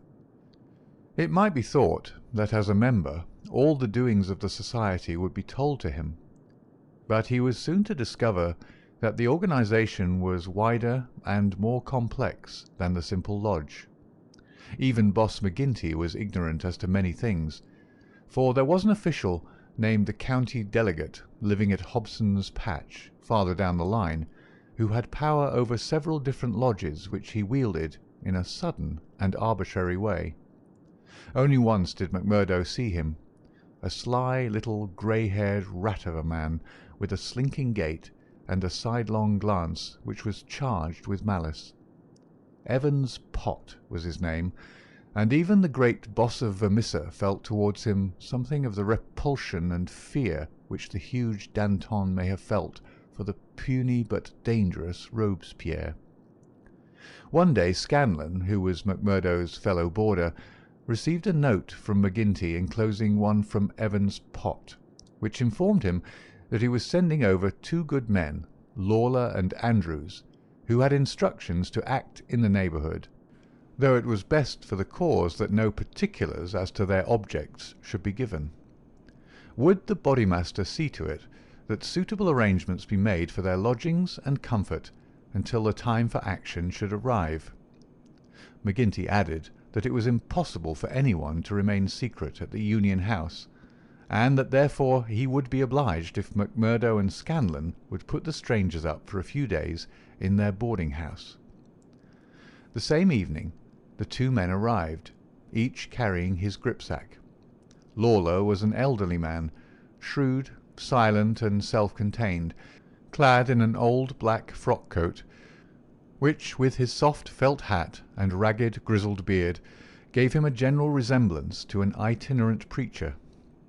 His companion Andrews was little more than a boy, frank-faced and cheerful, with the breezy manner of one who is out for a holiday and means to enjoy every minute of it.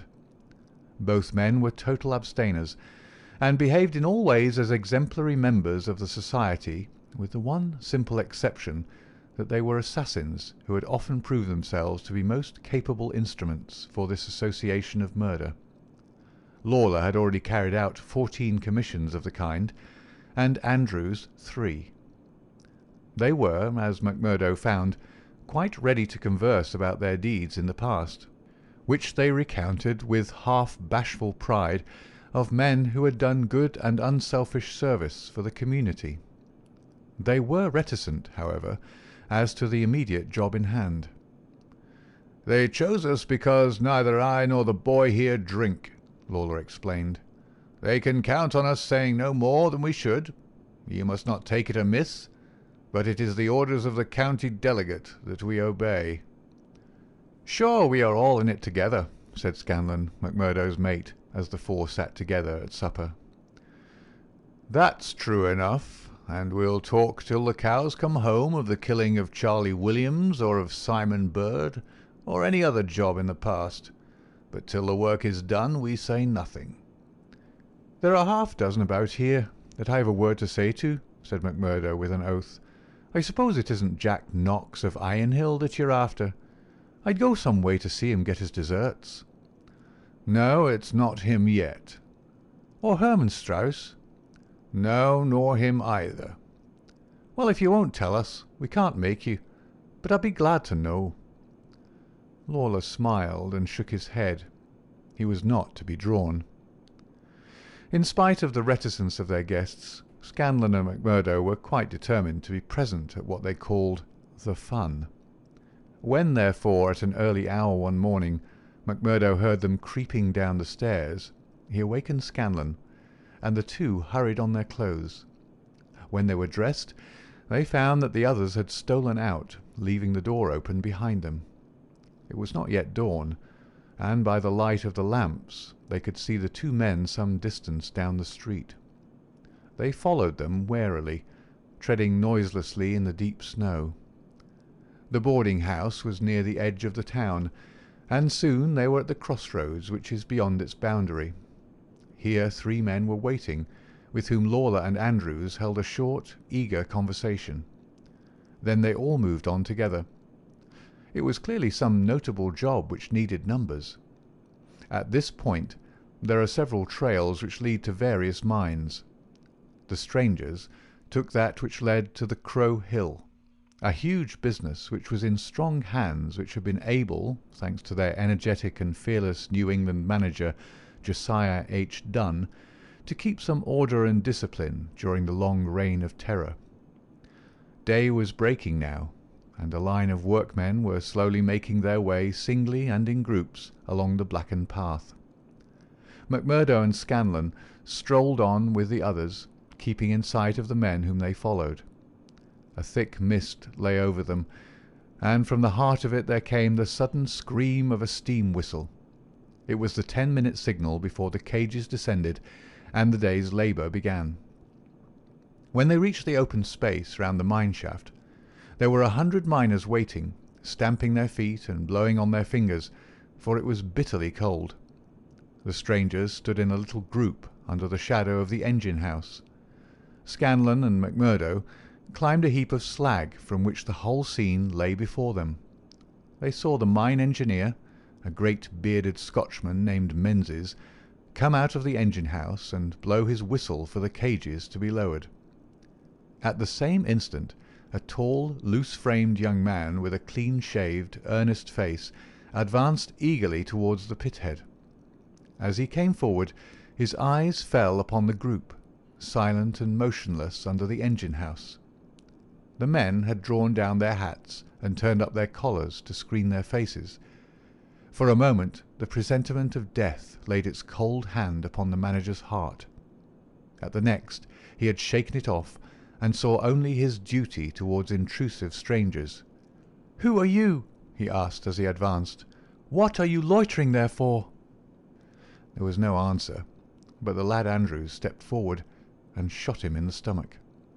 The 100 waiting miners stood as motionless and helpless as if they were paralysed. The manager clapped his 2 hands to the wound and doubled himself up.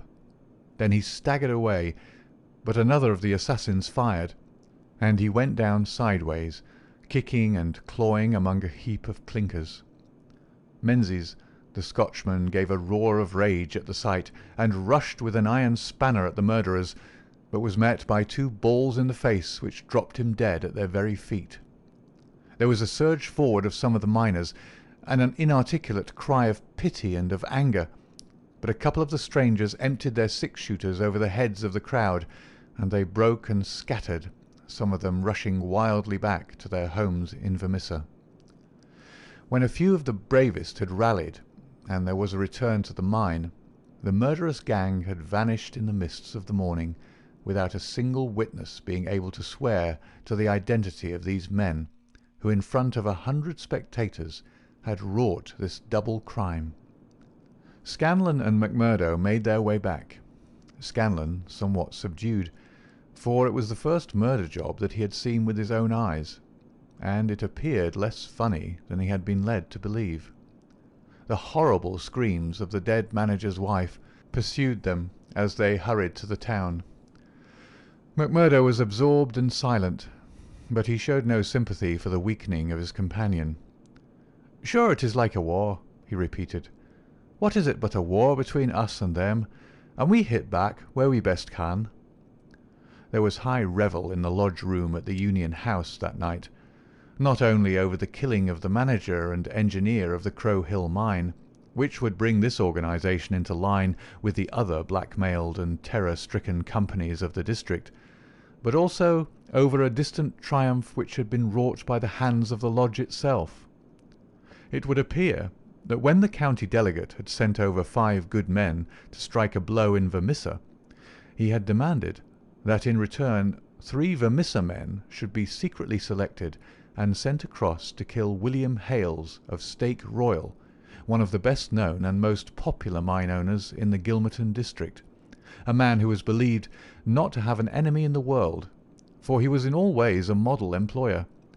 He had insisted, however, upon efficiency in the work, and had therefore paid off certain drunken and idle employees who were members of the all-powerful society. Coffin notices hung outside his door had not weakened his resolution, and so in a free, civilized country he found himself condemned to death. The execution had now been duly carried out. Ted Baldwin, who sprawled now in the seat of honour beside the Bodymaster, had been chief of the party. His flushed face and glazed, bloodshot eyes told of the sleeplessness and drink. He and his 2 comrades had spent the night before among the mountains. They were unkempt and weather-stained. But no heroes, returning from a forlorn hope, could have had a warmer welcome from their comrades. The story was told and retold amid cries of delight and shouts of laughter. They had waited for their man as he drove home at nightfall, taking their station at the top of a steep hill, where his horse must be at a walk. He was so furred to keep out the cold that he could not lay his hand on his pistol. They had pulled him out and shot him again and again. He had screamed for mercy. The screams were repeated for the amusement of the lodge. "Let's hear again how he squealed," they cried. None of them knew the man, but there is eternal drama in a killing, and they had shown the scourers of Gilmerton that the Vermissa men were to be relied upon. There had been one contretemps, for a man and his wife had driven up while they were still emptying their revolvers into the silent body. It had been suggested that they should shoot them both, but they were harmless folk who were not connected with the mines, so they were sternly bidden to drive on and keep silent, lest a worse thing befall them. And so the blood-mottled figure had been left as a warning to all such hard-hearted employers, and the three noble avengers had hurried off into the mountains, where unbroken nature comes down to the very edge of the furnaces and the slag-heaps. Here they were safe and sound, their work well done, and the plaudits of their companions in their ears. It had been a great day for the Scourers. The shadow had fallen even darker over the valley. But as the wise general chooses the moment of victory in which to redouble his efforts, so that his foes may have no time to steady themselves after disaster, so Boss McGinty, looking out upon the scene of his operations with his brooding and malicious eyes, had devised a new attack upon those who opposed him. That very night, as the half-drunken company broke up, he touched McMurdo on the arm and led him aside into that inner room where they had their first interview. "See here, my lad," said he, "I've got a job that's worthy of you at last. You'll have the doing of it in your own hands." "Proud I am to hear it," McMurdo answered. "You can take 2 men with you, Manders and Riley. They have been warned for service. We'll never be right in this district until Chester Wilcox has been settled, and you'll have the thanks of every lodge in the coalfields if you can down him." "I'll do my best, anyhow. Who is he, and where shall I find him?" McGinty took his eternal, half-chewed, half-smoked cigar from the corner of his mouth, and proceeded to draw a rough diagram on a page torn from his notebook. "He's the chief foreman of the Iron Dyke Company. He's a hard citizen, an old colour sergeant of the war, or scars and gristle. We've had 2 tries at him, but had no luck, and Jim Carnaway lost his life over it. Now it's for you to take it over. That's the house, all alone at the Iron Dyke crossroad, same as you see here on the map, without another within earshot. It's no good by day. He's armed and shoots quick and straight, with no questions asked. But at night, well, here he is with his wife, 3 children and a hired help. You can't pick or choose, it's all or none. If you could get a bag of blasting powder at the front door with a slow match to it." "What's the man done?" "Didn't I tell you he shot Jim Carnaway?" "Why did he shoot him?" "What in thunder has that to do with you? Carnaway was about his house at night, and he shot him. That's enough for me and you. You've got to settle the thing right." "There's these 2 women and the children. Do they go up too?" "They have to. Else how can we get him?" "It seems hard on them, for they've done nothing." "What sort of fool's talk is this? Do you back out?" "Easy, councillor, easy. What have I ever said or done that you should think I would be after standing back from an order of the Bodymaster of my own lodge? If it's right or if it's wrong, it's for you to decide." "You'll do it then?" "Of course I'll do it." "When?" "Well, you had best give me a night or 2 that I may see the house and make my plans. Then—" "Very good," said McGinty, shaking him by the hand. "I leave it with you. It'll be a great day when you bring us the news. It's just the last stroke that'll bring them all to their knees." McMurdo thought long and deeply over the commission which had been so suddenly placed in his hands. The isolated house in which Chester Wilcox lived was about 5 miles off in an adjacent valley. That very night he started off all alone to prepare for the attempt. It was daylight before he returned from his reconnaissance. Next day he interviewed his 2 subordinates, Manders and Riley, reckless youngsters who were as elated as if it were a deer hunt. 2 nights later they met outside the town, all 3 armed, and one of them carrying a sack stuffed with the powder which was used in the quarries. It was 2 in the morning before they came to the lonely house. The night was a windy one, with broken clouds drifting swiftly across the face of a 3/4 moon. They had been warned to be on their guard against bloodhounds, so they moved forward cautiously with their pistols cocked in their hands. but there was no sound save the howling of the wind, and no movement but the swaying branches above them. McMurdo listened at the door of the lonely house, but all was still within. Then he leaned the powder bag against it, ripped a hole in it with his knife, and attached the fuse. When it was well alight, he and his two companions took to their heels and were some distance off, safe and snug in a sheltering ditch, before the shattering roar of the explosion, with the low, deep rumble of the collapsing building, told them that their work was done. No cleaner job had ever been carried out in the blood-stained annals of the Society. But alas, that work so well organized and boldly carried out should all have gone for nothing. Warned by the fate of the various victims, and knowing that he was marked down for destruction, Chester Wilcox had moved himself and his family only the day before to some safer and less known quarters, where a guard of police should watch over them. It was an empty house which had been torn down by the gunpowder, and the grim old colour sergeant of the war was still teaching discipline to the miners of Iron Dyke. "Leave him to me," said McMurdo. "He's my man, and I'll get him, sure, if I have to wait a year for him." A vote of thanks and confidence was passed in full lodge, and so for the time the matter ended. When a few weeks later it was reported in the papers that Wilcox had been shot at from an ambuscade, it was an open secret that McMurdo was still at work upon his unfinished job. Such were the methods of the Society of Free Men, and such were the deeds of the Scourers by which they spread their rule of fear over the great and rich district which was for so long a period haunted by their terrible presence. Why should these pages be stained by further crimes? Have I not said enough to show the men and their methods? These deeds are written in history, and their records wherein one may read the details of them. There one may learn of the shooting of policemen Hunt and Evans because they had ventured to arrest two members of the Society, a double outrage planned at the Vermissa lodge and carried out in cold blood upon two helpless and disarmed men.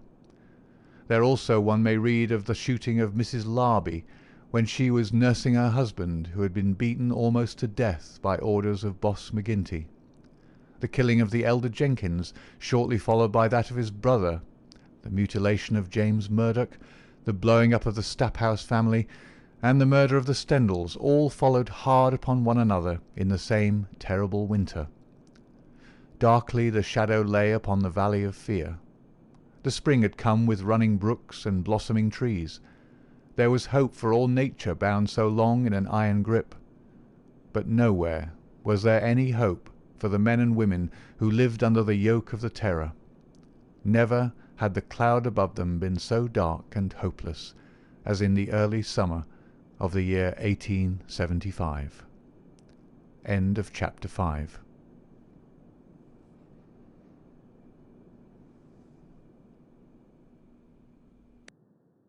Next, danger. The plot presses forward. Chapter 6. Danger. It was the height of the Reign of Terror. McMurdo, who had already been appointed inner deacon with every prospect of some day succeeding McGinty as Bodymaster, was now so necessary to the counsels of his comrades that nothing was done without his help and advice. The more popular he became, however, with the freemen, the blacker were the scowls which greeted him as he passed along the streets of Vermissa. In spite of their terror, the citizens were taking heart to band themselves together against their oppressors. Rumours had reached the lodge of secret gatherings in the Herald office, and of distribution of firearms among the law-abiding people. But McGinty and his men were undisturbed by such reports. They were numerous, resolute, and well armed. Their opponents were scattered and powerless. It would all end, as it had done in the past, in aimless talk and possibly in impotent arrests. So said McGinty, McMurdo, and all the bolder spirits. It was a Saturday evening in May. Saturday was always the lodge night, and McMurdo was leaving his house to attend it when Morris, the weaker brother of the order, came to see him. His brow was creased with care, and his kindly face was drawn and haggard. "Can I speak with you freely, Mr. McMurdo?" "Sure." "I can't forget that I spoke my heart to you once, and that you kept it to yourself, even though the boss himself came to ask you about it." "What else could I do if you trusted me? It wasn't that I agreed with what you said." "I know that well, but you are the one that I can speak to and be safe. I've a secret here." He put his hand to his breast. "And it is just burning the life out of me. I wish it had come to any one of you but me. If I tell it, it will mean murder for sure. If I don't, it may bring the end of us all. God help me, but I am near out of my wits over it." McMurdo looked at the man earnestly. He was trembling in every limb. He poured some whisky into a glass and handed it to him. "That's the physic for the likes of you," said he. "Now, let me hear it." Morris drank, and his white face took a tinge of colour. "I can tell it to you all in one sentence," said he. "There's a detective on our trail." McMurdo stared at him in astonishment. "Why, man, you're crazy," he said. "Isn't the place full of police and detectives, and what harm did they ever do us?" No, it's no man of the district. As you say, we know them, and it is little that they can do. But you've heard of Pinkertons?" "I've read some of folk of that name." "Well, you can take it from me you've no show when they are on your trail. It's not a take-it-or-miss-it government concern.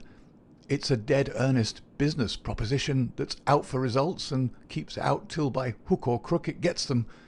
If a Pinkerton man is deep in this business, we're all destroyed." "We must kill him." "Ah, it's the first thought that came to you, so it will be up at the lodge. Didn't I say to you that it would end in murder?" "Sure, what is murder? Isn't it common enough in these parts?" "It is indeed, but it's not for me to point out the man that is to be murdered. I'd never rest easy again. And yet it's our own necks that may be at stake. In God's name, what shall I do?" He rocked to and fro in his agony of indecision. But his words had moved McMurdo deeply. It was easy to see that he shared the other's opinion as to the danger and the need for meeting it. He gripped Morris's shoulders and shook him in his earnestness. "See here, man," he cried, and he almost screeched the words in his excitement. "You won't gain anything by sitting keening like an old wife at a wake. Let's have the facts. Who is the fellow? Where is he? How did you hear of him? Why did you come to me?" "I came to you, for you are the one man that would advise me. I told you that I had a store in the East before I came here. I left good friends behind me, and one of them is in the telegraph service. Here's a letter that I had from him yesterday. It's this part from the top of the page. You can read it yourself." This was what McMurdo read. "How are the Scourers getting on in your parts? We read plenty of them in the papers. Between you and me, I expect to hear news from you before long. 5 big corporations and the 2 railroads have taken the thing up in dead earnest. They mean it, and you can bet they'll get there. They are right deep down into it. Pinkerton has taken hold under their orders, and his best man, Birdy Edwards, is operating. The thing has got to be stopped right now." "Now read the postscript." "Of course, what I give you is what I learned in business, so it goes no further. It's a queer cipher that you handle by the yard every day and can get no meaning from." McMurdo sat in silence for some time with the letter in his listless hands. The mist had lifted for a moment, and there was the abyss before him. "Does anyone else know of this?" he asked. "I have told no one else." "But this man, your friend, has he any other person that we would likely write to?" "Well, I dare say he knows 1 or 2 more." "Of the lodge?" "It's likely enough." "I was asking because it is likely that he may have given some description of this fellow Birdy Edwards. Then we could get on his trail." "Well, it's possible, but I shouldn't think he knew him. He's just telling me the news that came to him by way of business. How would he know this Pinkerton man?" McMurdo gave a violent start. "By gar!" he cried. "I've got him. What a fool I was not to know it. Lord, but we're in luck. We'll fix him before he can do any harm. See here, Morris, will you leave this thing in my hands?" "Sure, if you will only take it off mine." "I'll do that. You can stand right back and let me run it. Even your name need not be mentioned. I'll take it all on myself, as if it were to me that this letter has come. Will that content you?" "It's just what I would ask." "Then leave it at that, and keep your head shut. Now I'll get down to the lodge, and we'll soon make old man Pinkerton sorry for himself." "You wouldn't kill this man?" "The less you know, friend Morris, the easier your conscience, and the better you'll sleep. Ask no questions, and let these things settle themselves. I have hold of it now." Morris shook his head sadly as he left.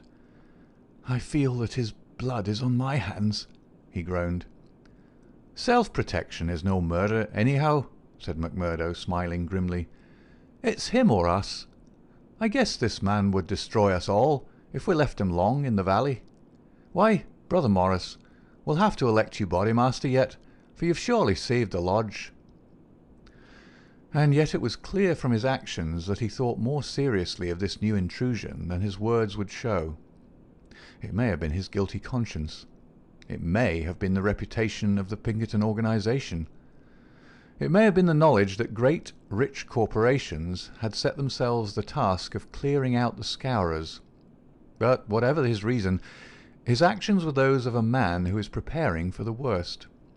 Every paper which would incriminate him was destroyed before he left the house. After that, he gave a long sigh of satisfaction, for it seemed to him that he was safe. And yet the danger must still have pressed somewhat upon him, for on his way to the lodge he stopped at old man Shafter's. The house was forbidden him, but when he tapped at the window, Etty came out to him. The dancing Irish devilry had gone from her lover's eyes. She read his danger in his earnest face. "Something has happened," she cried.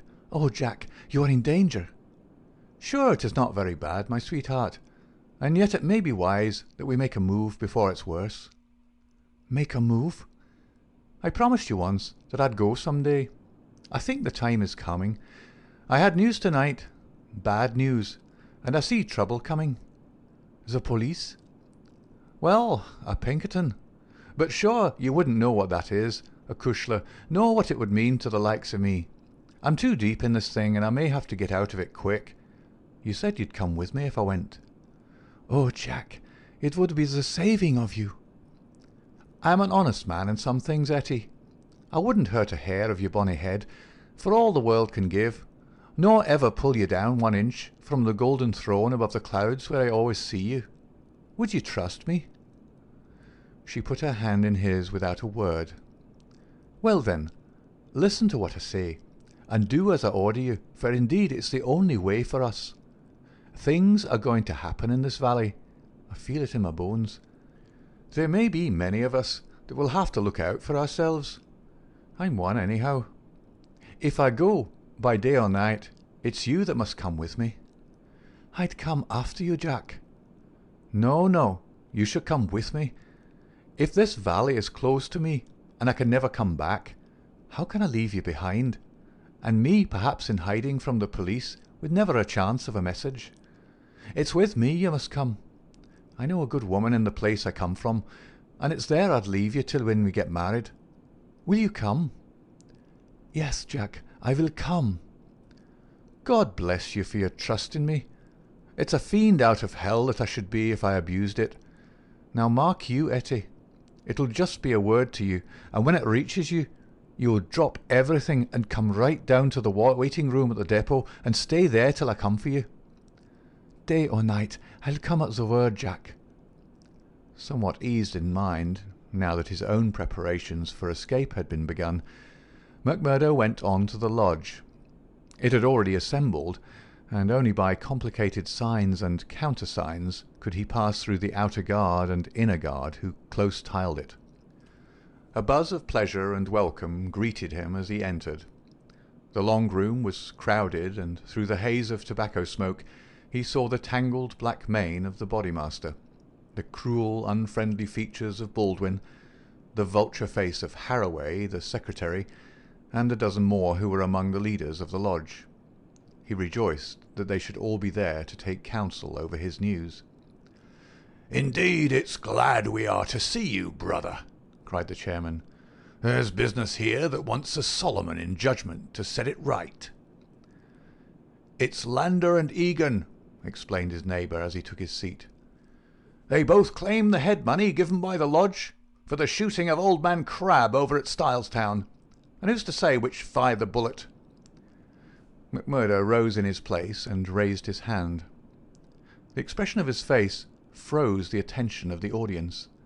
There was a dead hush of expectation. "Eminent Bodymaster," he said in a solemn voice, "I claim urgency." "Brother McMurdo claims urgency," said McGinty. "It's a claim that by the rules of this lodge takes precedence. Now, brother, we attend you." McMurdo took the letter from his pocket. "Eminent Bodymaster and brethren," he said, "I am the bearer of ill news this day, but it is better that it should be known and discussed than that a blow should fall upon us without warning, which would destroy us all. I have information that the most powerful and richest organizations in this state have bound themselves together for our destruction, and that at this very moment there is a Pinkerton detective, one Birdy Edwards, at work in the valley, collecting the evidence which may put a rope around the necks of many of us and send every man in this room into a felon's cell. That is the situation for the discussion of which I have made a claim of urgency." There was a dead silence in the room. It was broken by the chairman. "What is your evidence for this, Brother McMurdo?" he asked. "It is in this letter which has come into my hands," said McMurdo. He read the passage aloud. "It is a matter of honour with me that I can give no further particulars about the letter, nor put it into your hands, but I assure you that there is nothing else in it which can affect the interests of the lodge. I put the case before you as it has reached me." "Let me say, Mr. Chairman," said one of the older brethren, "that I have heard of Birdy Edwards, and that he has the name of being the best man in the Pinkerton service." "Does anyone know him by sight?" asked McGinty. "Yes," said McMurdo. "I do." There was a murmur of astonishment through the hall. "I believe we hold him in the hollow of our hands," he continued with an exulting smile upon his face. "If we act quickly and wisely, we can cut this thing short. If I have your confidence and your help, 'tis a little that we have to fear." "What have we to fear anyhow? What can he know of our affairs?" "You might say so, if all were as staunch as you, counsellor. But this man has all the millions of the capitalists at his back. Do you think there is no weaker brother among all our lodges that could not be bought? He will get at our secrets. Maybe has got them already. There's only one sure cure." "That he never leaves the valley," said Baldwin. McMurdo nodded. "Good for you, Brother Baldwin," he said. "You and I have had our differences, but you've said the true word tonight." "Where is he, then?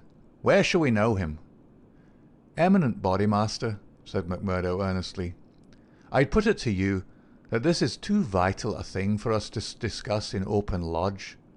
God forbid that I should throw a doubt on anyone here, but if so much as a word of gossip got to the ears of this man, there would be an end of any chance of our getting him. I would ask the lodge to choose a trusty committee, Mr. Chairman, yourself, if I might suggest it, and Brother Baldwin here, and 5 more. Then I can talk freely of what I know and of what I advise should be done." The proposition was at once adopted, and the committee chosen. Besides the chairman and Baldwin, there were the vulture-faced secretary, Harroway, Tiger Cormac, the brutal young assassin, Carter, the treasurer, and the brothers Willoughby, fearless and desperate men who would stick at nothing. The usual revelry of the lodge was short and subdued, for there was a cloud upon the men's spirits, and many there, for the first time, began to see the cloud of avenging law drifting up in that serene sky under which they had dwelt so long. The horrors they had dealt out to others had been so much a part of their settled lives that the thought of retribution had become a remote one, and so seemed the more startling now that it came so closely upon them.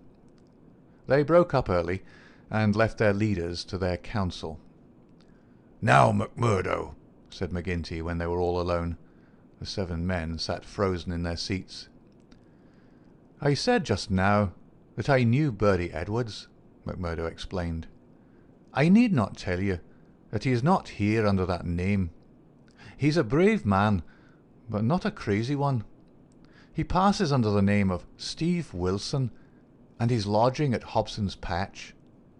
"How do you know this?" "Because I fell into talk with him.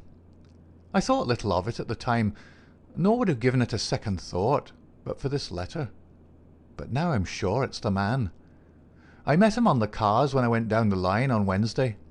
A hard case if ever there was one. He said he was a reporter. I believed it for the moment. Wanted to know all he could about the Scourers and what he called the outrages for a New York paper. Asked me every kind of question so as to get something. You bet I was giving nothing away. I'd pay for it and pay well, said he, if I could get some stuff that would suit my editor. I said what I thought would please him best, and he handed me a $20 bill for my information.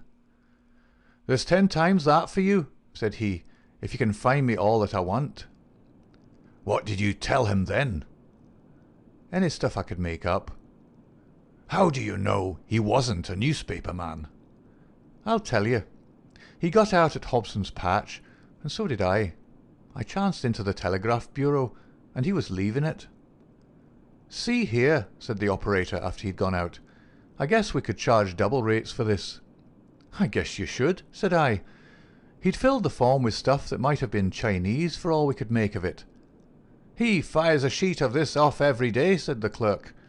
"Yes," said I, "it's special news for his paper, and he's scared that others should tap it." That was what the operator thought, and what I thought at the time, but I think differently now. "By gar, I believe you're right," said McGinty. "But what do you allow that we should do about it?" "Why not go right down now and fix him?" someone suggested. "Aye, the sooner the better." "I'd start this next minute if I knew where I could find him," said McMurdo. "He's in Hobson's Patch, but I don't know the house. I've got a plan, though, if you'll only take my advice." "Well, what is it?" "I'll go to the patch tomorrow morning. I'll find him through the operator. He can locate him, I guess. Well, then I'll tell him that I'm a free man myself. I'll offer him all the secrets of the lodge for a price. You bet he'll tumble to it. I'll tell him the papers are at my house, and that it's as much as my life would be worth to let him come while my folk were about. He'll see that that's horse sense. Let him come at 10 o'clock at night, and he shall see everything. That will fetch him, for sure." "Well?" "You can plan the rest for yourselves. Widow McManara is a lonely house. She's as true as steel and as deaf as a post. There's only Scanlon and me in the house. If I get his promise, and I'll let you know if I do, I'd have the whole 7 of you come to me by 9 o'clock. We'll get him in. If ever he gets out alive, well, he can talk of Birdy Edwards' luck for the rest of his days." "There's going to be a vacancy at Pinkerton's, or I'm mistaken. Leave it at that, McMurdo. At 9 tomorrow we'll be with you. You once get the door shut behind him, and you can leave the rest with us." End of chapter 6.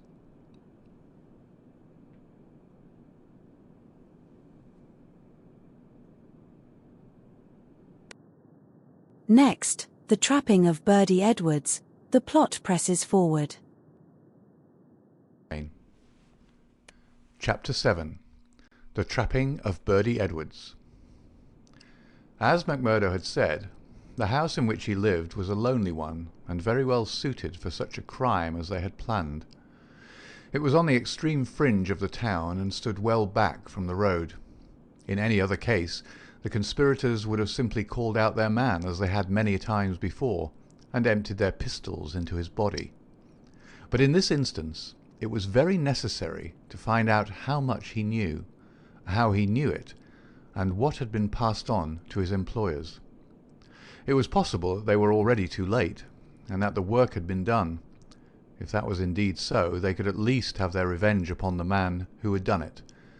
But they were hopeful that nothing of great importance had yet come to the detective's knowledge, as otherwise, they argued, he would not have troubled to write down and forward such trivial information as McMurdo claimed to have given him.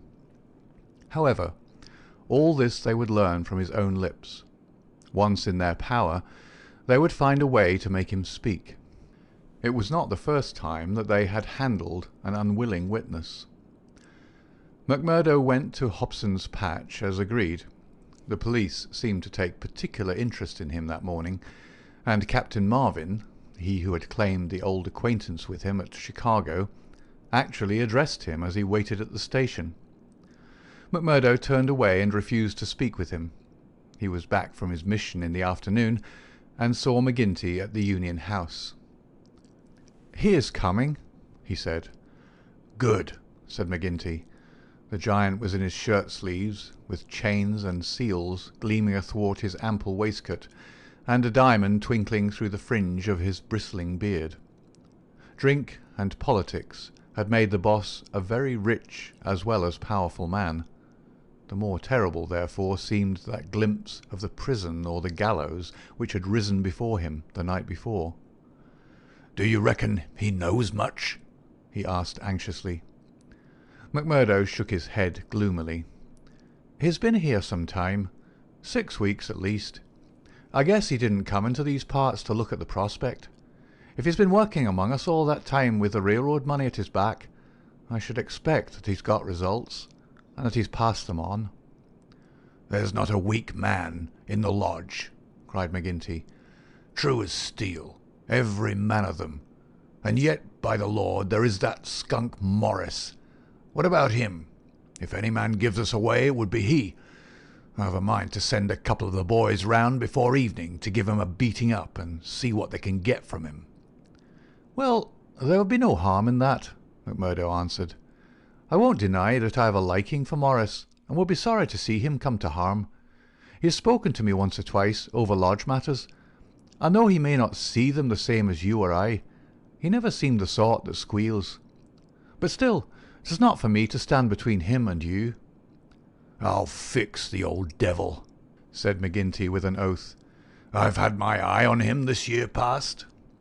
"Well, you know best about that," McMurdo answered. "But whatever you do must be tomorrow. For we must lie low until the Pinkerton affair is settled up. We can't afford to set the police buzzing today of all days." "True for you," said McGinty. "And we'll learn from Birdy Edwards himself where he got his news if we have to cut his heart out first. Did he seem to scent a trap?" McMurdo laughed. "I guess I took him on his weak point," he said. "If he could get on a good trail of the scourers, he's ready to follow it into hell. I took his money." McMurdo grinned as he produced a wad of dollar notes. "And there's much more when he's seen all my papers." "What papers?" "Well, there are no papers, but I filled him up about constitutions and books of rules and forms of membership.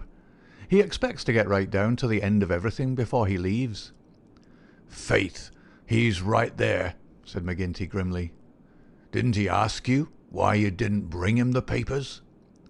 "As if I would carry such things, and me a suspected man, and Captain Marvin after speaking to me this very day at the depot." "Aye, I heard of that," said McGinty. "I guess the heavy end of this business is coming on to you. We could put him down an old shaft when we've done with him, but however we work it, we can't get past the man living at Hobson's Patch, and you being there today." McMurdo shrugged his shoulders.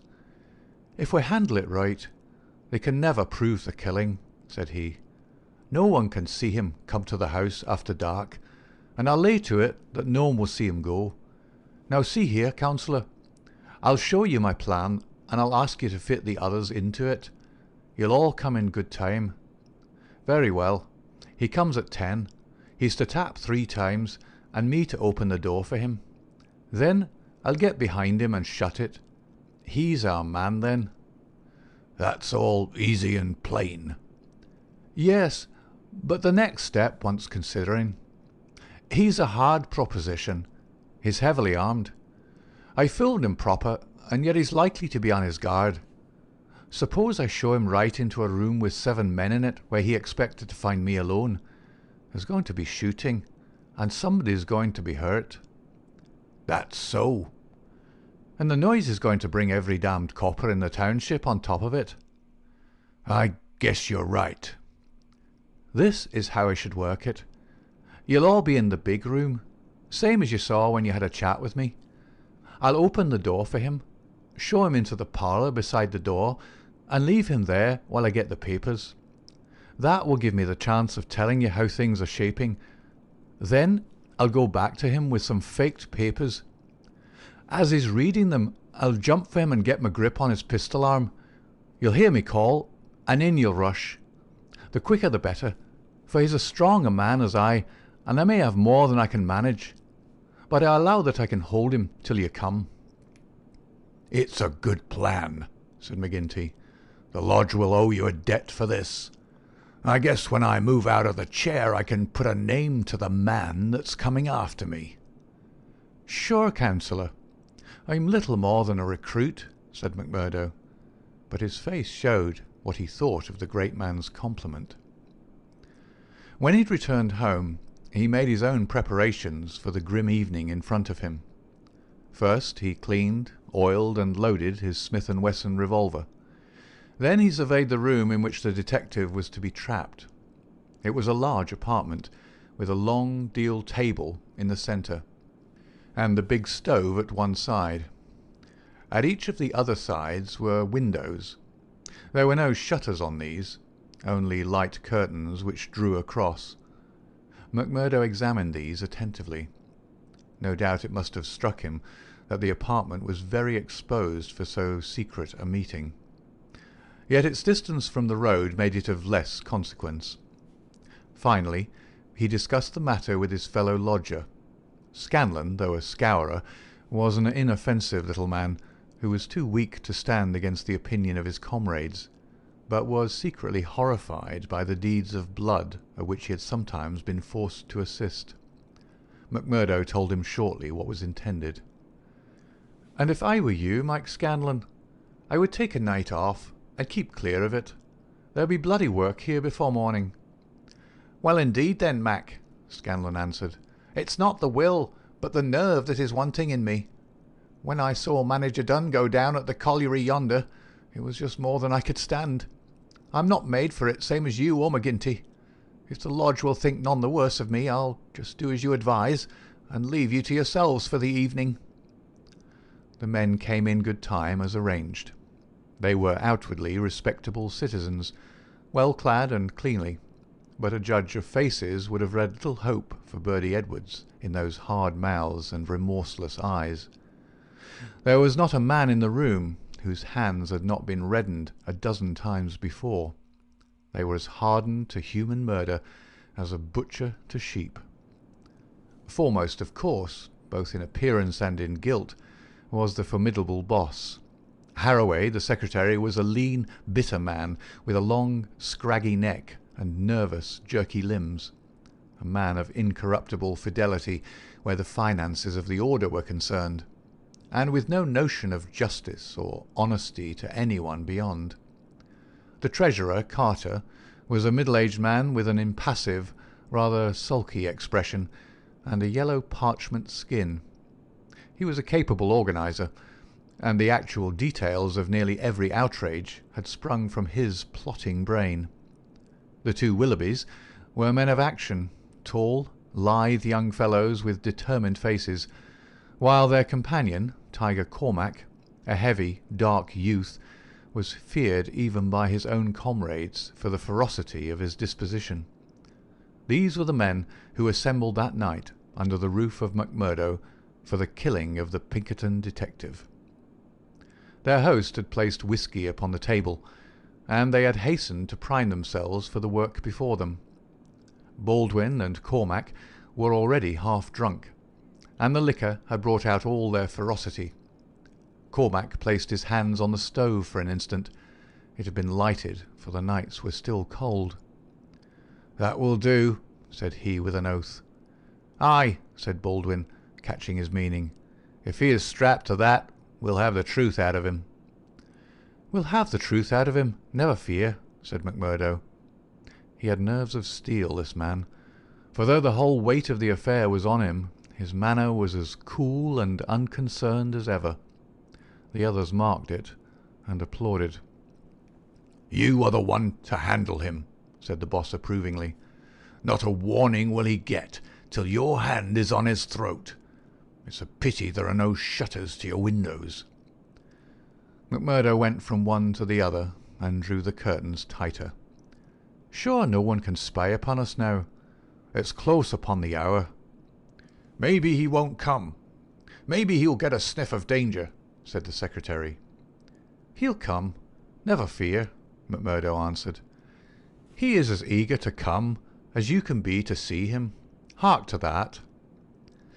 They all sat like wax figures, some with their glasses arrested halfway to their lips. 3 loud knocks had sounded at the door. "Hush!" McMurdo raised his hand in caution. An exulting glance went round the circle, and hands were laid upon their weapons. "Not a sound, for your lives," McMurdo whispered as he went from the room, closing the door carefully behind him. With strained ears the murderers waited. They counted the steps of their comrade down the passage. Then they heard him open the outer door. There were a few words as of a greeting. Then they were aware of a strange step inside and of an unfamiliar voice. An instant later came the slam of the door and the turning of the key in the lock. Their prey was safe within the trap. Tiger Cormac laughed horribly, and Boss McGinty clapped his great hand across his mouth. "Be quiet, you fool," he whispered. "You'll be the undoing of us yet." There was a mutter of conversation from the next room. It seemed interminable. Then the door opened, and McMurdo appeared, his finger upon his lip. He came to the end of the table and looked round at them. A subtle change had come over him. His manner was as of one who has great work to do.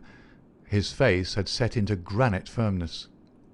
His eyes shone with a fierce excitement behind his spectacles. He had become a visible leader of men. They stared at him with eager interest, but he said nothing. Still, with the same singular gaze, he looked from man to man. "Well," cried Boss McGinty at last, "is he here? Is Birdy Edwards here?" "Yes," McMurdo answered slowly. "Birdy Edwards is here. I am Birdy Edwards." There were 10 seconds after that brief speech during which the room might have been empty, so profound was the silence. The hissing of a kettle upon the stove rose sharp and strident to the ear. 7 white faces, all turned upward to this man who dominated them, were set motionless with utter terror. Then, with a sudden shivering of glass, a bristle of glistening rifle barrels broke through each window, while the curtains were torn from their hangings. At the sight, Boss McGinty gave the roar of a wounded bear and plunged for the half-open door. A levelled revolver met him there with the stern blue eyes of Captain Marvin of the Mine Police gleaming behind the sights. The boss recoiled and fell back into his chair. "You're safer there, councillor," said the man whom they had known as McMurdo. "And you, Baldwin, if you don't take your hand off your pistol, you'll cheat the hangman yet. Pull it out, or by the Lord that made me— There, that will do. There are 40 armed men round this house, and you can figure it out for yourself what chance you have. Take their pistols, Marvin." There was no possible resistance under the menace of those rifles. The men were disarmed. Sulky, sheepish, and amazed, they still sat round the table. "I'd like to say a word to you before we separate," said the man who had trapped them. I guess we may not meet again until you see me on the stand in the courthouse. I'll give you something to think over between now and then. You know me now for what I am. At last I can put my cards on the table. I am Birdy Edwards of Pinkerton's. I was chosen to break up your gang. I had a hard and dangerous game to play. Not a soul, not one soul, not my nearest and dearest knew that I was playing it. Only Captain Marvin here and my employers knew that. But it's over tonight, thank God, and I am the winner. The 7 pale, rigid faces looked up at him. There was unappeasable hatred in their eyes. He read the relentless threat. Maybe you think that the game is not over yet. Well, I take my chance of that. Anyhow, some of you will take no further hand, and there are 60 more besides yourselves that will see a jail this night. I'll tell you this, that when I was put upon this job I never believed there was such a society as yours. I thought it was paper talk, and that I would prove it so. They told me it was to do with the freemen, so I went to Chicago and was made one. Then I was surer than ever that it was just paper talk, for I found no harm in the society, but a deal of good. Still, I had to carry out my job, and I came to the coal valleys. When I reached this place I learned that I was wrong and that it wasn't a dime novel after all. So I stayed to look after it. I never killed a man in Chicago. I never minted $1 in my life. Those I gave you were as good as any others, but I never spent money better. But I knew the way into your good wishes, and so I pretended to you that the law was after me. It all worked just as I thought. So I joined your infernal lodge, and I took my share in your councils. Maybe they will say that I was as bad as you. They can say what they like, so long as I get you. But what is the truth?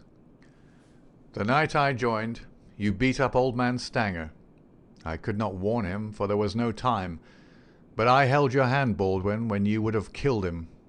If ever I've suggested things, so as to keep my place among you, they were things which I knew I could prevent. I could not save Dunn and Menzies, for I did not know enough. But I will see that their murderers are hanged. I gave Chester Wilcox warning, so that when I blew his house in, he and his folk were in hiding. There was many a crime that I could not stop. But if you look back and think how often your man came home the other road, or was down in town when you went for him, or stayed indoors when you thought he would come out, you'll see my work. You blasted traitor, hissed McGinty through his closed teeth. Aye, John McGinty, you may call me that if it eases your smart. You and your like have been the enemy of God and man in these parts. It took a man to get between you and the poor devils of men and women that you held under your grip. There was just one way of doing it, and I did it. You call me a traitor, but I guess there's many 1,000 will call me a deliverer that went down into hell to save them. I've had 3 months of it. I wouldn't have 3 such months again if they let me loose in the treasury of Washington for it. I had to stay till I had it all, every man and every secret, right here in this hand. I'd have waited a little longer if it hadn't come to my knowledge that my secret was coming out. A letter had come into the town that would have set you wise to it all. Then I had to act, and act quickly. I've nothing more to say to you, except that when my time comes I'll die the easier when I think of the work I've done in this valley. Now, Marvin, I'll keep you no more. Take them in and get it over. There is little more to tell. Scanlon had been given a sealed note to be left at the address of Miss Etty Shafter, a mission which she had accepted with a wink and a knowing smile. In the early hours of the morning, a beautiful woman and a much muffled man boarded a special train which had been sent by the railroad company, and made a swift, unbroken journey out of the land of danger. It was the last time that ever either Etty or her lover set foot in the Valley of Fear. 10 days later they were married in Chicago, with old Jacob Shafter as witness of the wedding. The trial of the Scourers was held far from the place where their adherents might have terrified the guardians of the law. In vain they struggled. In vain the money of the lodge, money squeezed by blackmail out of the whole countryside, was spent like water in the attempt to save them.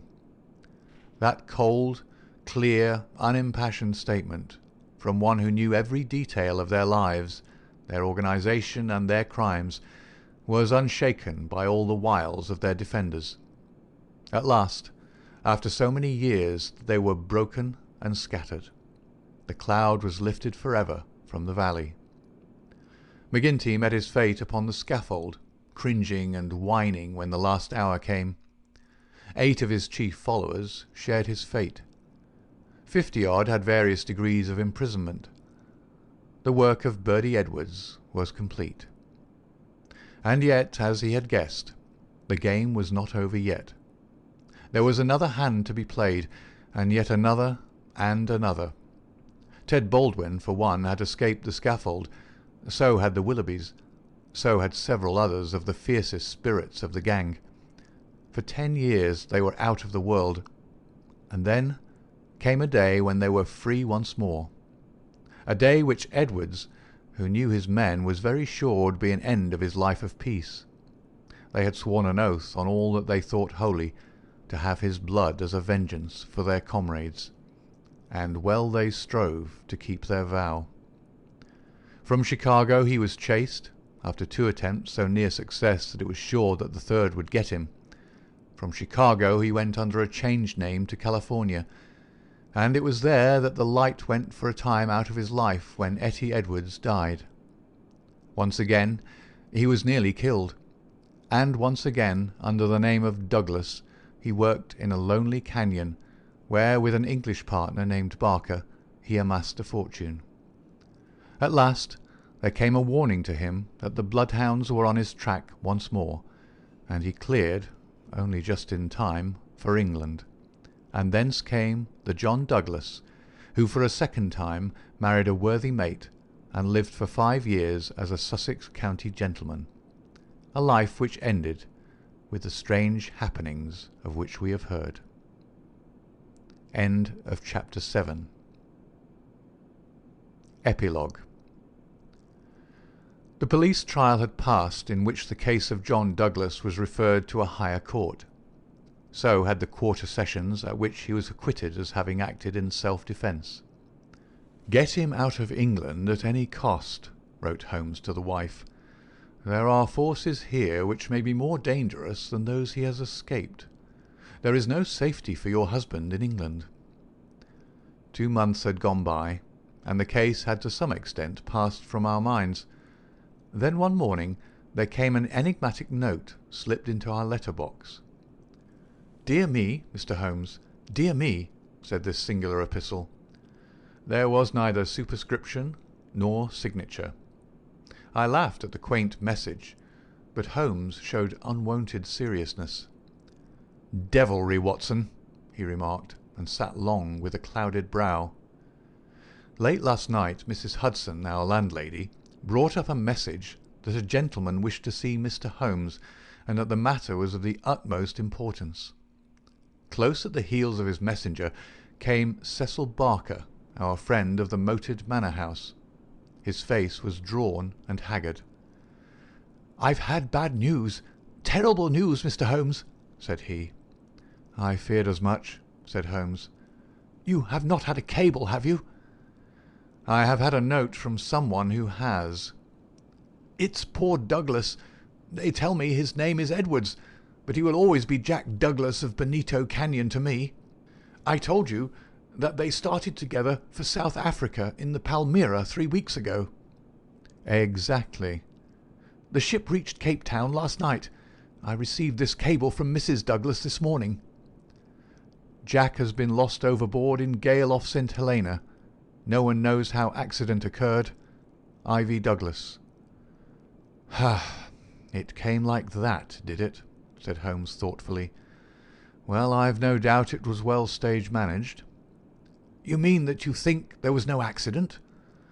"None in the world." "He was murdered?" "Surely." So I think also. These infernal scourers, this cursed vindictive nest of criminals. No, no, my good sir, said Holmes. There is a master hand here. It is no case of sawed-off shotguns and clumsy six-shooters.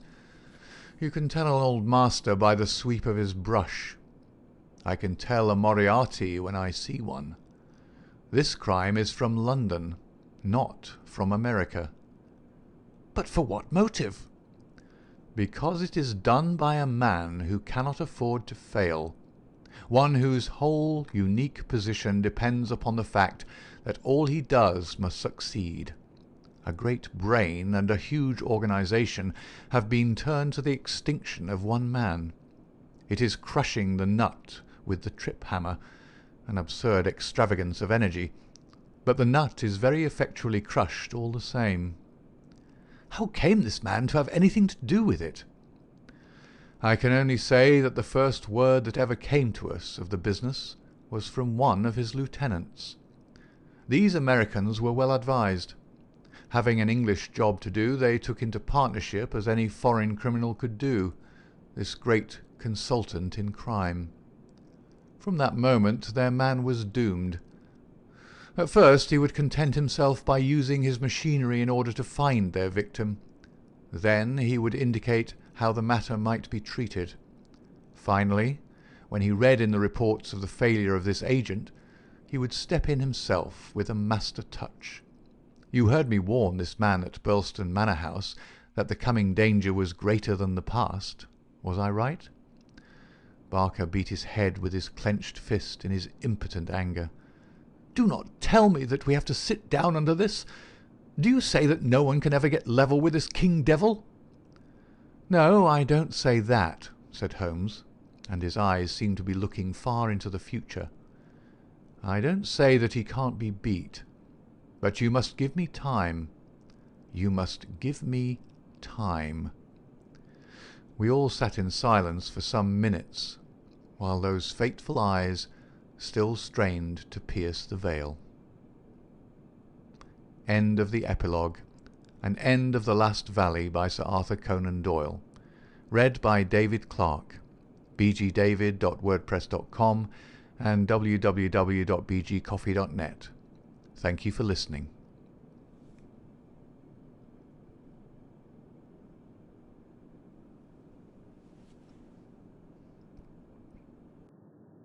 If you enjoyed this full audiobook of The Valley of Fear, please like the video and subscribe to Parchment Voices, new classic readings every week.